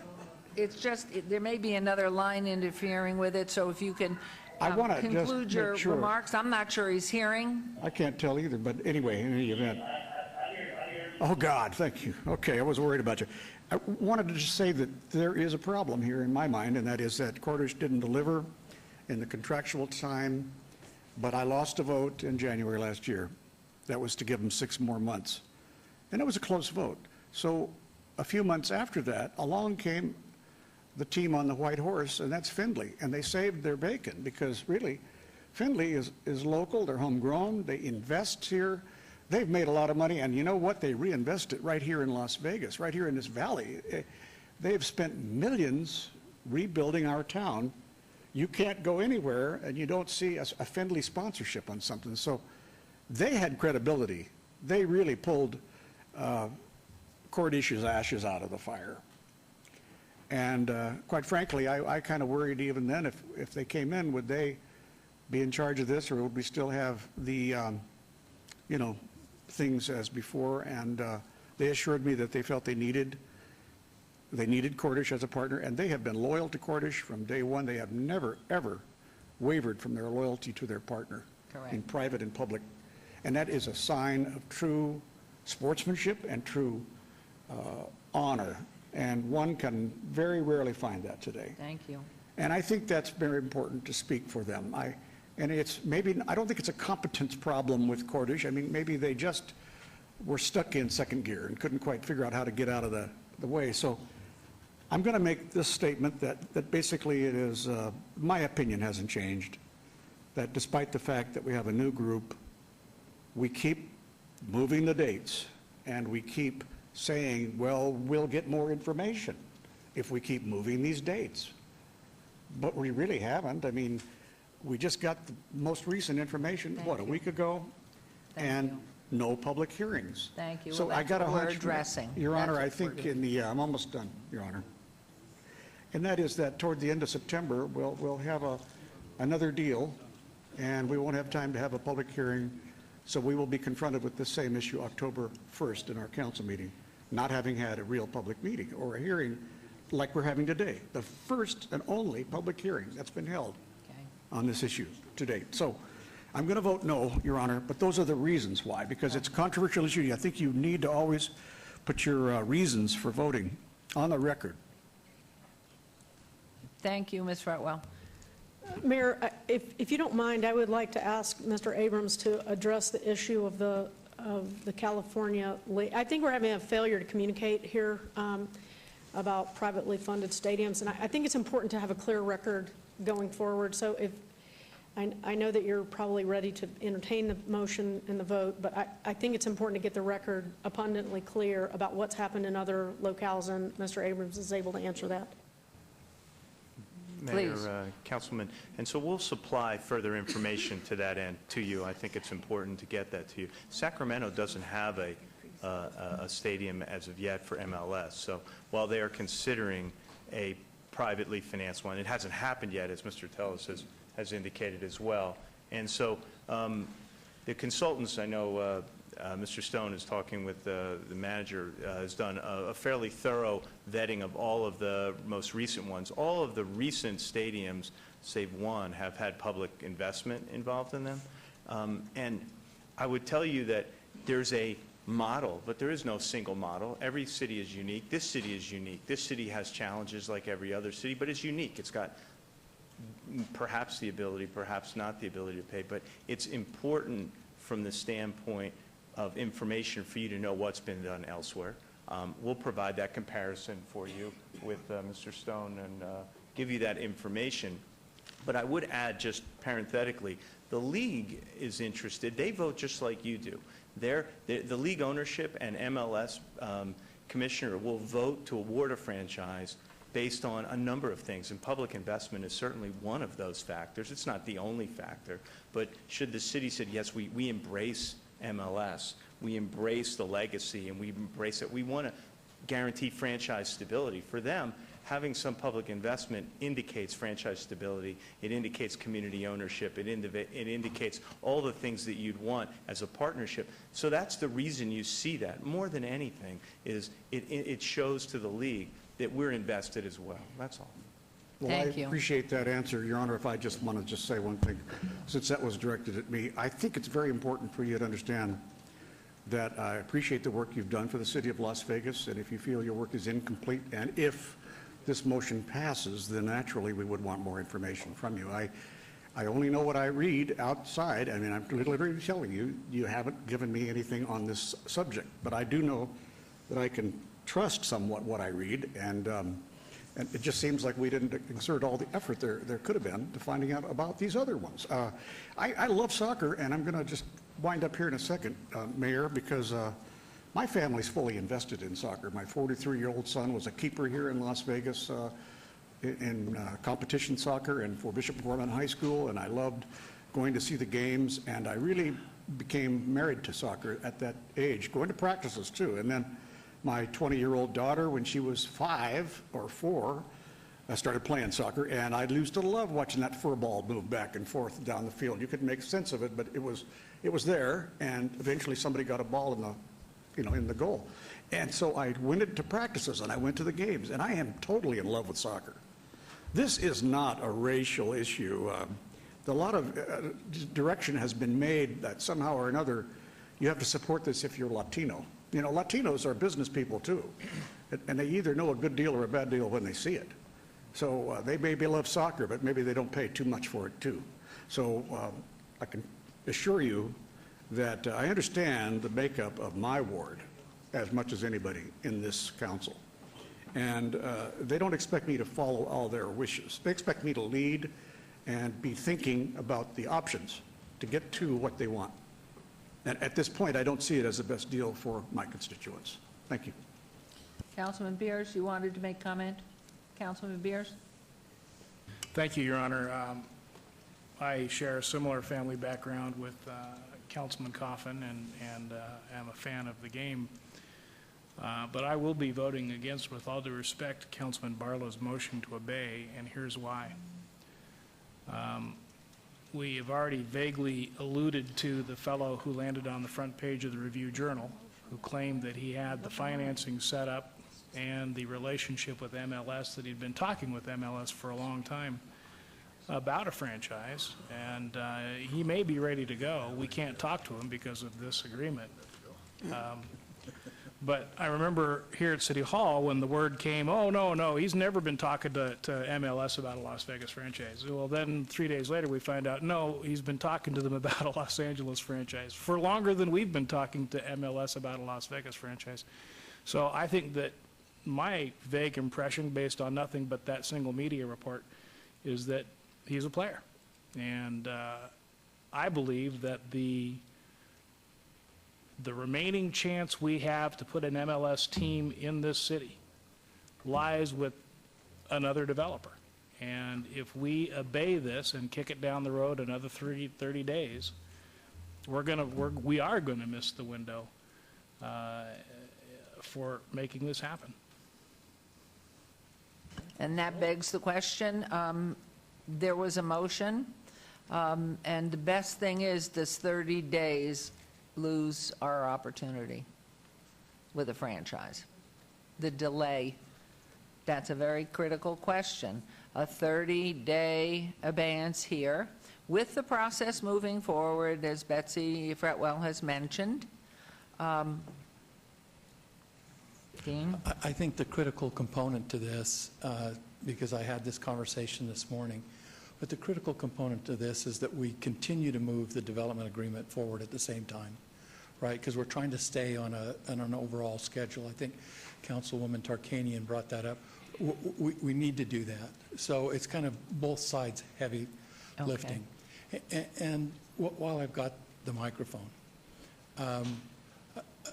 the individual that's being mentioned here, if we need to get representation from the league to say what he is and what he isn't, we're happy to do that during this time frame, too.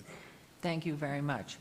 So, Councilman Barlow, your motion, I'm going to ask City Clerk to reread it, and so we all know, and I'm going to call for the question. And if you will, right before the City Clerk does that, just in response to Councilman Spears' statement, there was a real concern from the council as it relates to her having an opportunity to speak with decisions in our ward. So, as a team player, I have.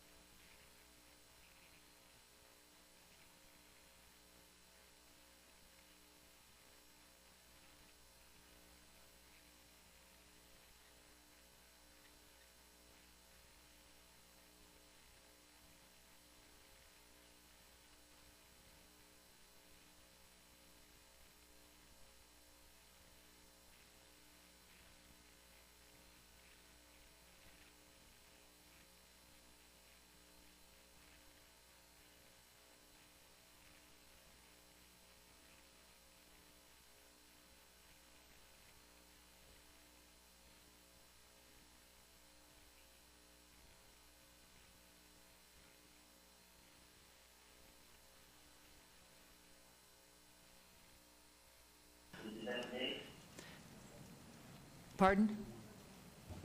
October 1st, October 1st. October 1st. But I do think, Councilman Barlow, one of the things that I do here, and I have seen today, is a huge energy and excitement, and regardless of this particular vote at this time, there's an energy and an endorsement and embracement for Major League Soccer. And I think that it comes regardless of the vote, that there is that enthusiasm. It's just these little sticking points that are driving this. So with that, as your motion, and I'm going to ask one more time to have our city clerk read it as she hears it, and then we'll vote. Okay, Councilman Barlow's motion is to hold the item in abeyance until October 1st, 2014, with two provisions: that they will continue with public outreach in all the wards, and continue moving forward with the development agreement. Is that correct? Yes, ma'am. Okay, there's a motion, please vote. Aye. Councilman Barlow, orally, aye. Aye. Aye. Please post. Motion carries. Thank you very much. And again, I want to thank all of you who are still alive through the process. I want to thank the Cordish and Finley families for everything you've done here. Dean, all of our representatives, Mr. Stone, Mr. Abrams, and everybody that participated today. It has been invaluable. And Melissa Warren, too. You have a lot of work going forward. No sleep. You got a month. And thank you very, very much. Mr. Smith, thank you for your appearance. I hope everything's fine with Blake Cordish.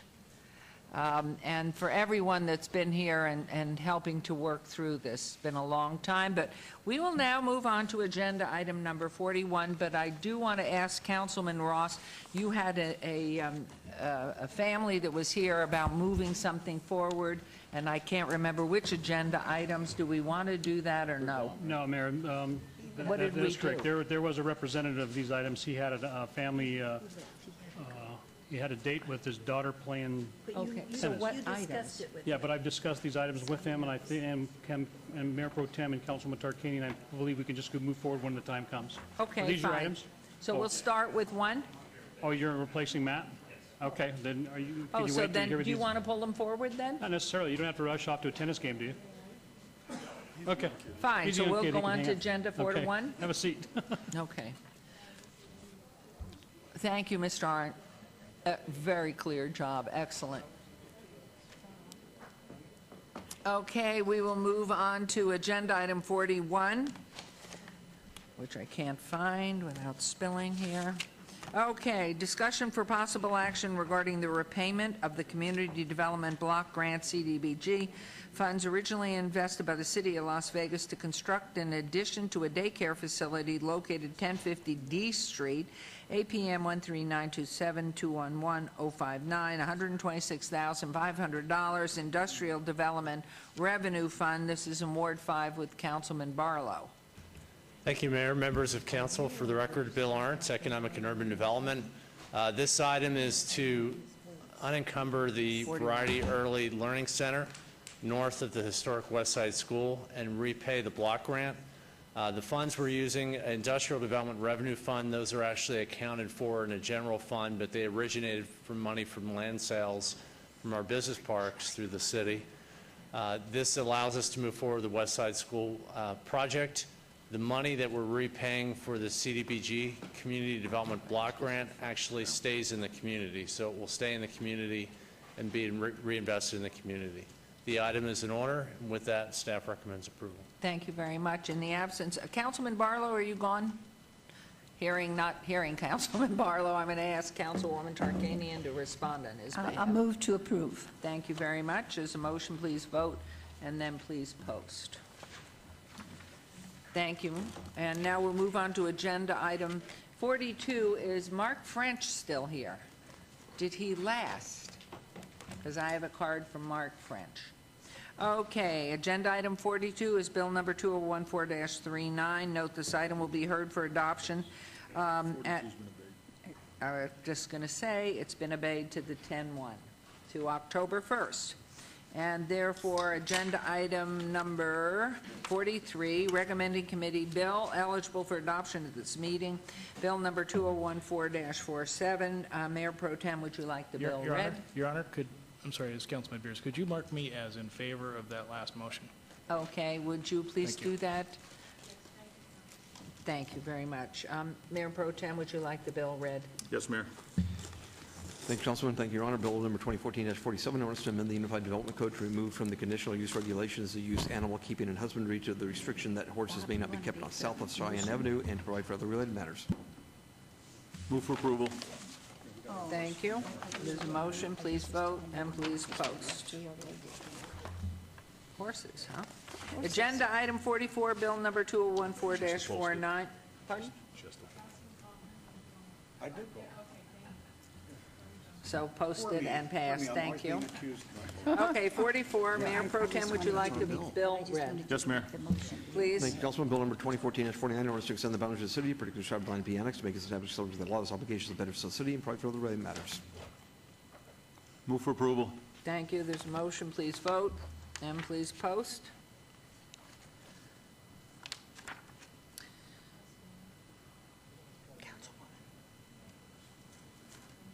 Thank you.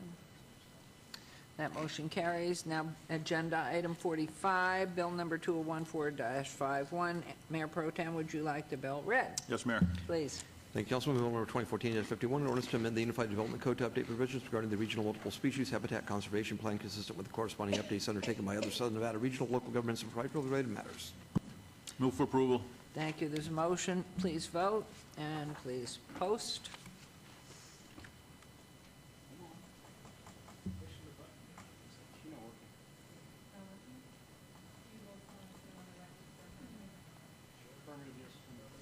Both affirmative yeses on the right to dais.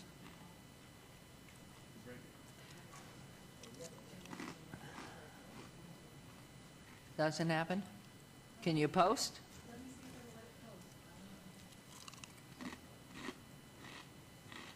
Do you know what the vote was?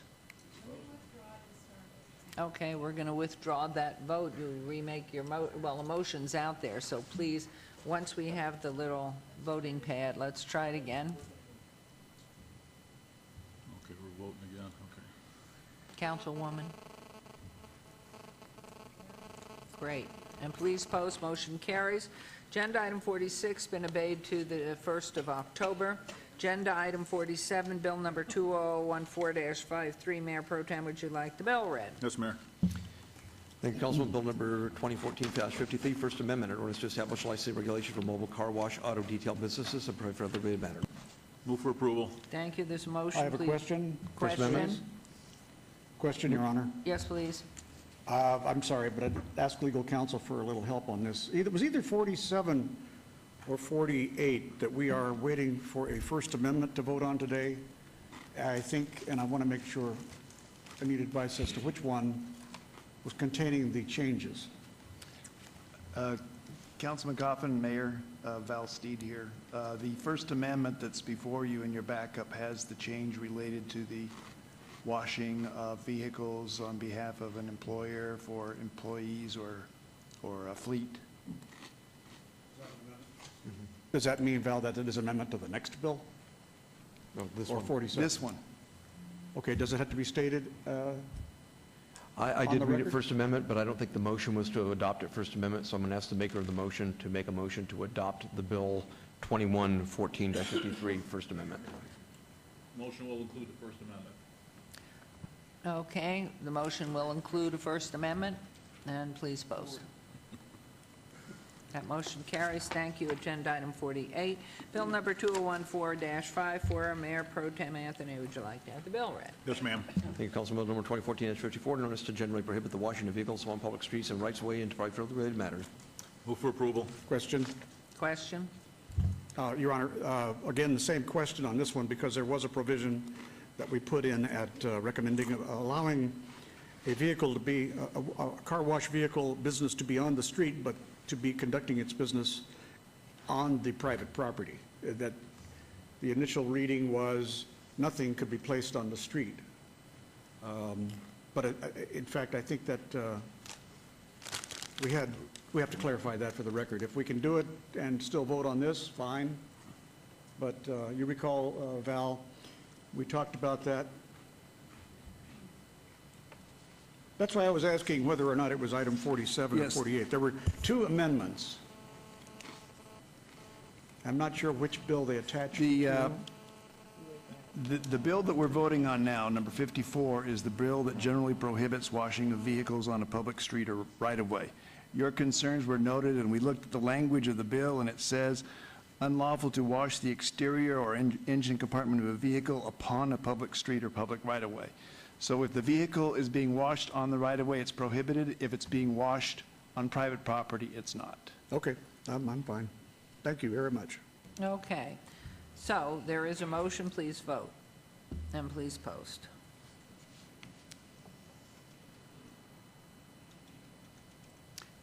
And that motion carries. Thank you. Agenda item 49, bill number 2014-57. Mayor Pro Tem, do you would like the bill read? Yes, Mayor. Thank you, Councilman. Bill number 2014-57, an ordinance to adopt exhibits containing standards pertaining to the RSL zoning district that were intended to have been adopted by ordinance number 6323 and providing for other related matters. Move for approval. Thank you. There's a motion coming. There it is. Please vote and please post.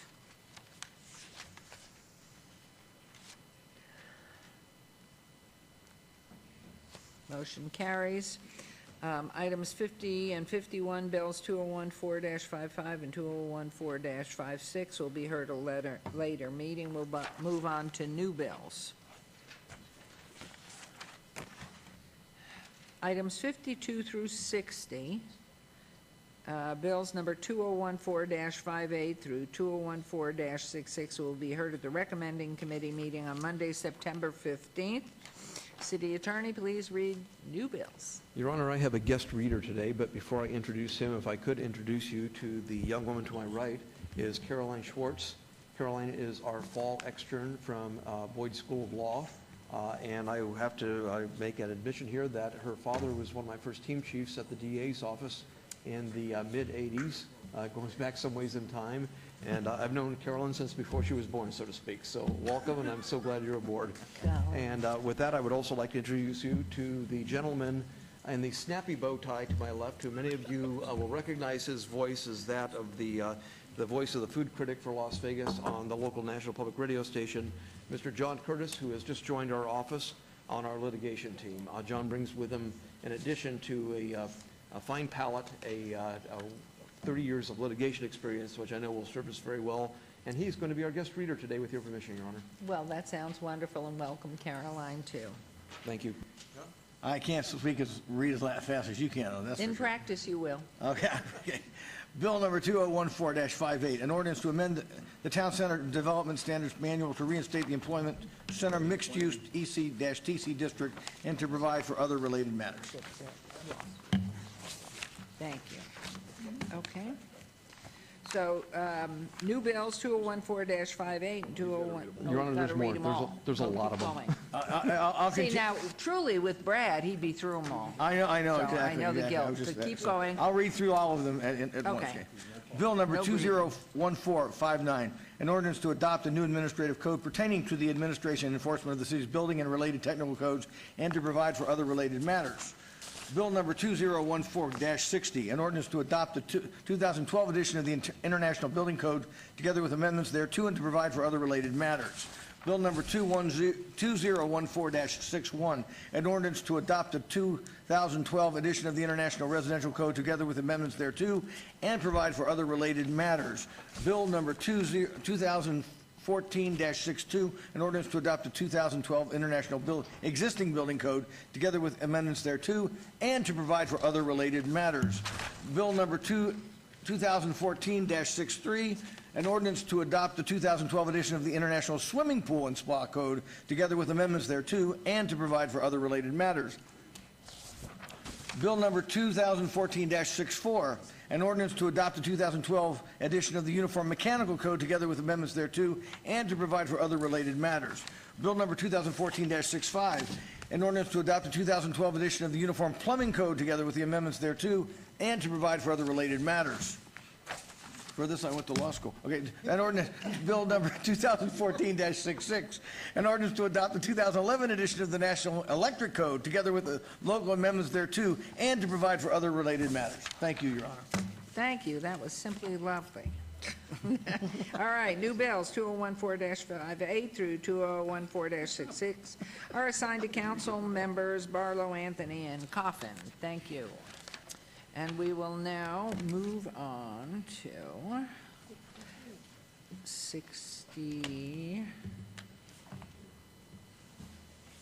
where are we? 63? Okay, agenda item 63, ROC 55184, public hearing, applicant Y Opco LLC, owner Tenaya MB LLC, for possible action on a request for a review of condition of an approved special use permit SUP 21500 to delete condition number 2, which states the sale of individual containers of any size beer or wine coolers is prohibited.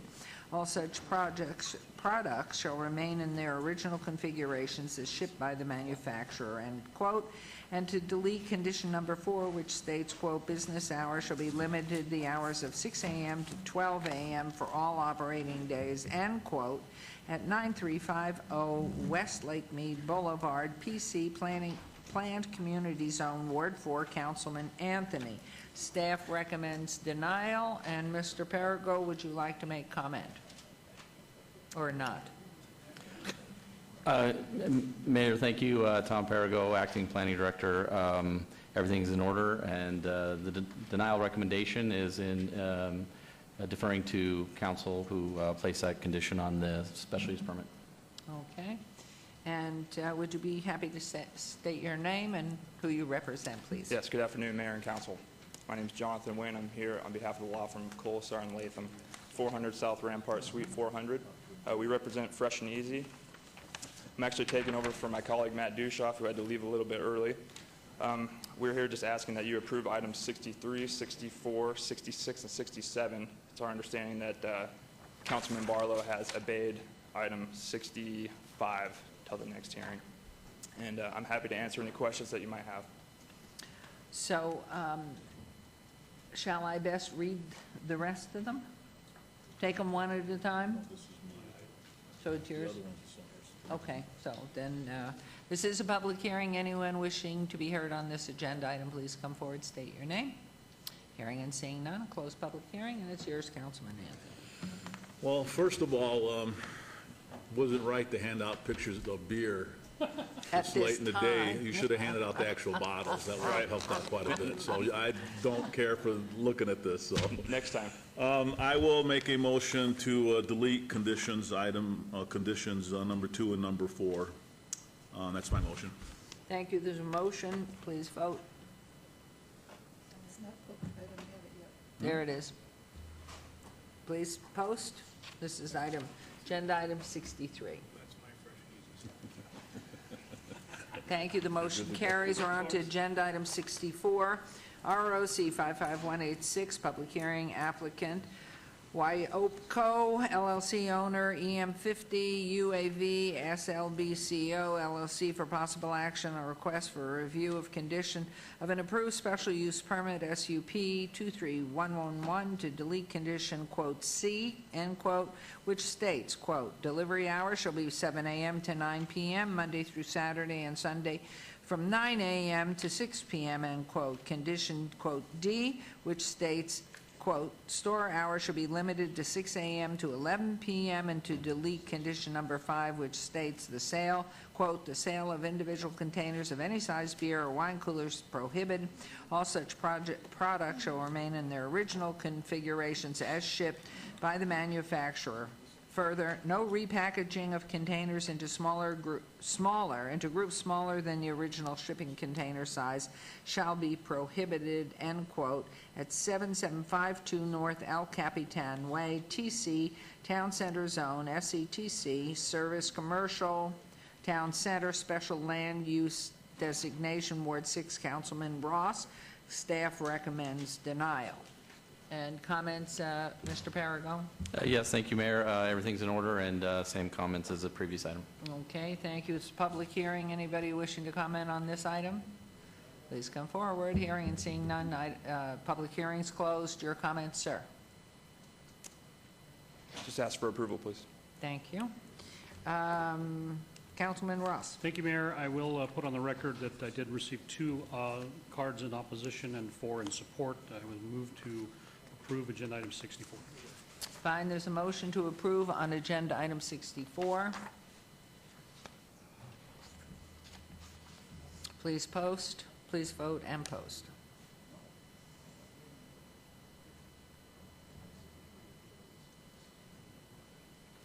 Motion carries. Thank you very much. Agenda item 65 has been obeyed to the 17th of September.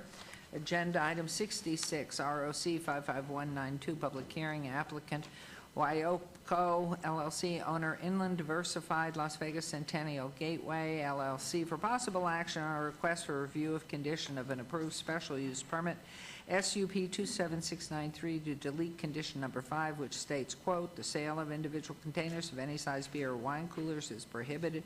All such products shall remain in their original configurations as shipped by the manufacturer. Further, no repackaging of containers into groups smaller than the original shipping container size shall be permitted, end quote, at 5639 Centennial Center Boulevard, TC, Town Center Zone, SCTC, Service Commercial, Town Center, Special Land Use, Ward 6, Councilman Ross. Staff recommends denial. Mr. Paragon. Thank you, Mayor. Everything's in order with this item, and the same comments as the previous 2 items. Okay, public hearing here. Anybody wishing to be heard on this agenda item, please come forward. Hearing and seeing none, I will close public hearing. Any comments? Just ask for approval. Thank you. Likewise, Mayor, on the last one, I would like to, for the record, I received 1 card in opposition, 1 card in support, and I would move for approval of agenda item 66. Thank you very much. There's a motion. Please vote. And please post. Motion carries. We'll move on to agenda item 67. ROC 55193, public hearing, applicant Wyoko LLC owner, the Pizer Family Revocable Trust of 1997 for possible action or request for review of condition of an, pardon?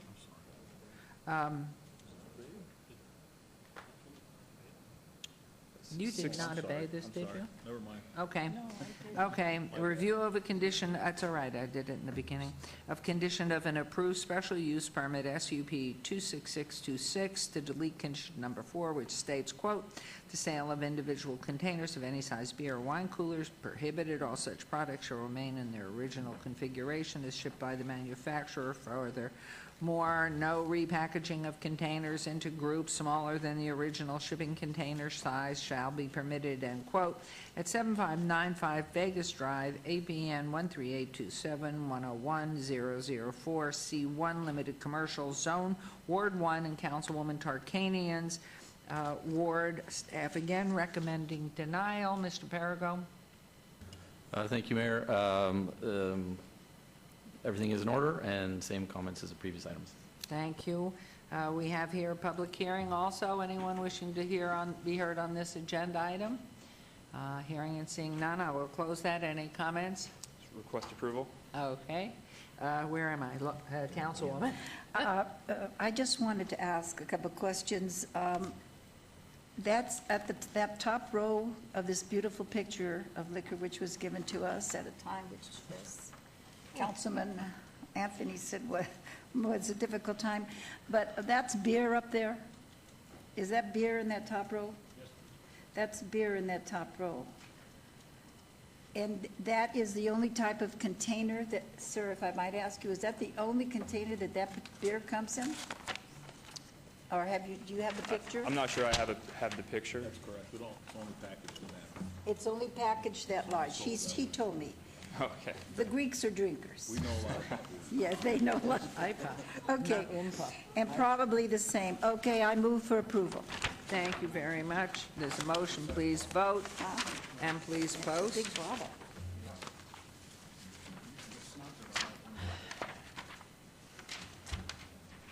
And that motion carries.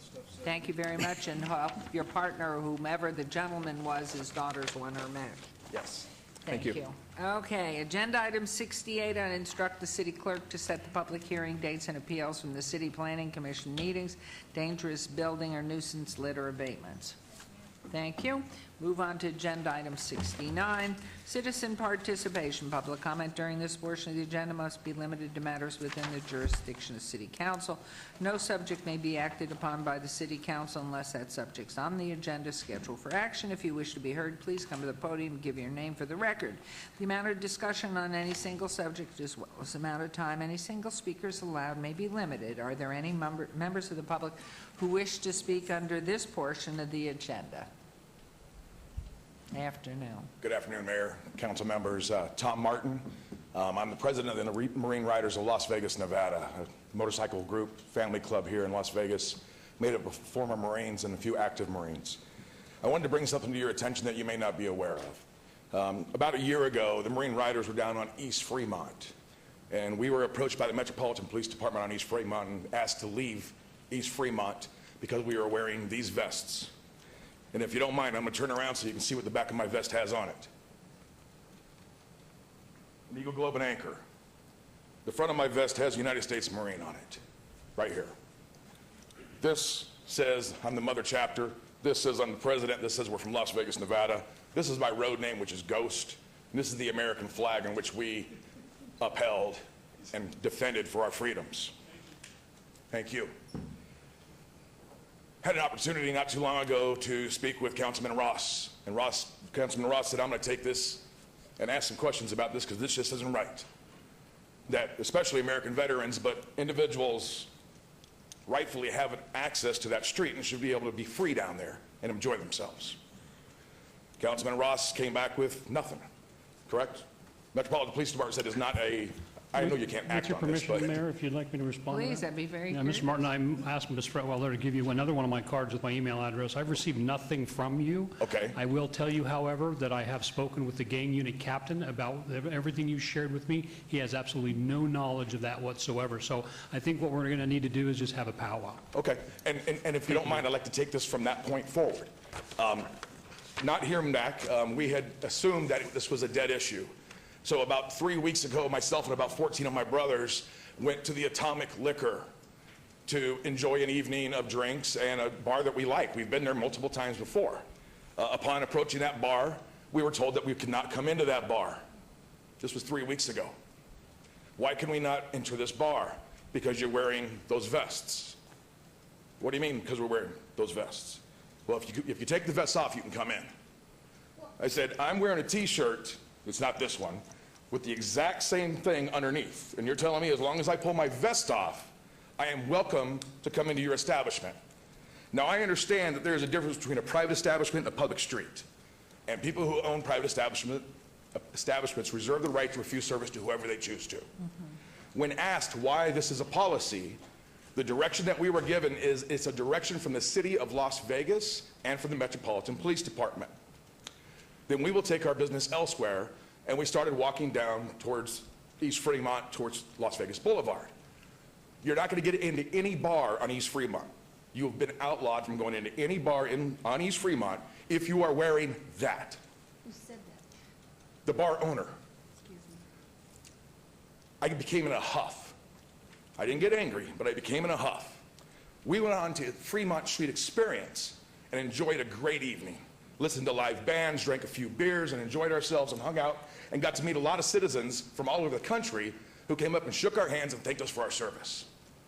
But it continued to eat at me. So I said, I want to know if this is true or not.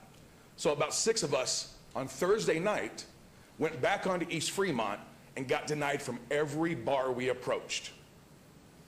You know, I may make a recommendation here. I mean, I think this is appalling, but I really think it would behoove you to meet with Councilman Coffin in whose ward Well, that's my, this yeah, thank you, occurred. Mayor. Let me just say something. I'm really upset about this, so I tell So you am what. I. Sorry. Tomorrow night, I'll go with you Oh, I like that. to Fremont East, and we will walk Give him a jacket. up and down tomorrow night. Okay.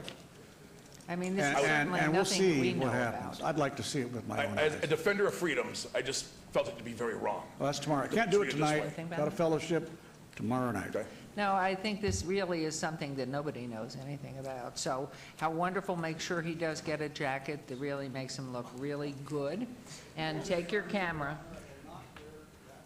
Oh, because you're not a understand, and I appreciate Marine. that. Former Semper Fi, and thank you very much. Thank you very And much. hopefully you have a good time tomorrow night Thank in you our very much. city. Thank you. Anyone else wishing to be heard or under this portion? Okay, I'm going to close the public participation and move on to agenda item 70. Council member recognition. Comments made by individual city council members during this portion of the agenda will not be acted upon by the city council unless that's subject to on the agenda and scheduled for action. I'm going to start down at my right. Councilman Beers, do you have anything you would like to share with us tonight? Today? I was being lectured by our city attorney. Did you call on me? So that's the end. No, I have You stuff to still talk have about. things to say after that lecture? We're going to have coffee with the councilman on September 19th, 7:30 to 9 o'clock at Cafe Leone at Tivoli Village, 400 South Rampart. Everyone's invited out there, certainly. I don't want to steal Councilman Coffin's thunder here. I don't know if he was planning to mention this, but a pretty cool event is taking place on September 13th. More than 2,500 native and water-efficient plant and tree varieties are going to be offered for sale from 8 to 2 on September 13th at the annual Autumn Plant Sale at the Springs Preserve, 333 North Valley View Boulevard. I think everyone knows where it is. Native and drought-tolerant plant species include agaves, creosote bush, penstemon, salvias. All will be sold in container sizes ranging from 4 to 26 boxes. In addition, Springs Reserve Garden staff experts will be there to answer whatever questions you have for caring for these plants. It's a neat opportunity to get some native vegetation in your yard, and that's always kind of fun. We'll finish up with this date in musical history. 1935, George Gershwin completed the orchestral score for the opera Porgy and Bess. Probably the least controversial aspect of Porgy and Bess is the orchestral score, but you can read about that on Google if you're interested. And one of my very favorites. This date in 1965, the Beatles released Scrambled Eggs. Oh, no, yesterday. Actually, the album, including the probably the biggest hit song that the Beatles ever published, Yesterday, which Paul McCartney describes as the tune coming to him in a dream, and the only lyric he could come up with was, instead of yesterday, scrambled eggs. It's an interesting story from a music composition I'm standpoint. not sure that's true. Initially, he says, McCartney says, it was scrambled eggs. That's all he could think of. And that's all we have, Mayor. Thank you. That's a good way to end it, with scrambled eggs. How about it, scrambled eggs? Councilman Ross. Mayor, no missing child this week, which is a good thing, I think. There's still lots of them out there, though, that we still need to find and locate and bring back home, or at least to loved ones. I want to, Mayor and Council and the entire city of Las Vegas, express my appreciation for the heartfelt reception of the Mountain Ridge Little League team. Coming home the other day was an amazing event, Mayor. You and I at the airport welcoming them off their aircraft, and then Saturday's procession. You did a fabulous job honoring these kids and their coaches and the families. The street was packed. Councilwoman Tarkanian, my thanks to you and your husband for participating, and my thanks to Councilman Coffin for also being there representing a portion of the downtown. And I just want to thank everyone in the city for wrapping yourself around that team, and it kind of goes along with the, my soccer discussion and thoughts on the soccer team and having our own team. So grateful for those boys, grateful for their sacrifice and their parents' sacrifice for 30 days of playing baseball, basically for them. So they represented the city of Las Vegas well. So to those boys and those families, thank you. Can't wait to see what happens next year. Thank you, Mayor. Thank you very much. Councilwoman. Well, in Ward 1, Nope. In Ward 1, we won't have much to do except meet with Betsy and her staff to set up all those Great. meetings in the community. But in Ward 5 for Ricky Barlow, there will be bluegrass in the park, and these outings are beautiful for anybody who can attend. The next bluegrass concert will take place September 7th from 7 to 9 p.m. Come out to enjoy the music of local bluegrass bands playing traditional American music with banjos, fiddles, guitars, and mandolins. This is free, in which the entire family will enjoy it. So Ricky also says, please visit his website for the full schedule. That's it. And I have nothing other than our next council meeting is September 17th at 9 o'clock here in Chambers. I want to thank our staff, our technology group. No faux pas today, just a little telephone. And thank everybody for everything to get us through. And it is 10:04. So thank you all. We stand adjourned. Goodbye, Caroline, and welcome to the staff again. Your Honor. Thank you, Mayor. Thank you. Now we call on.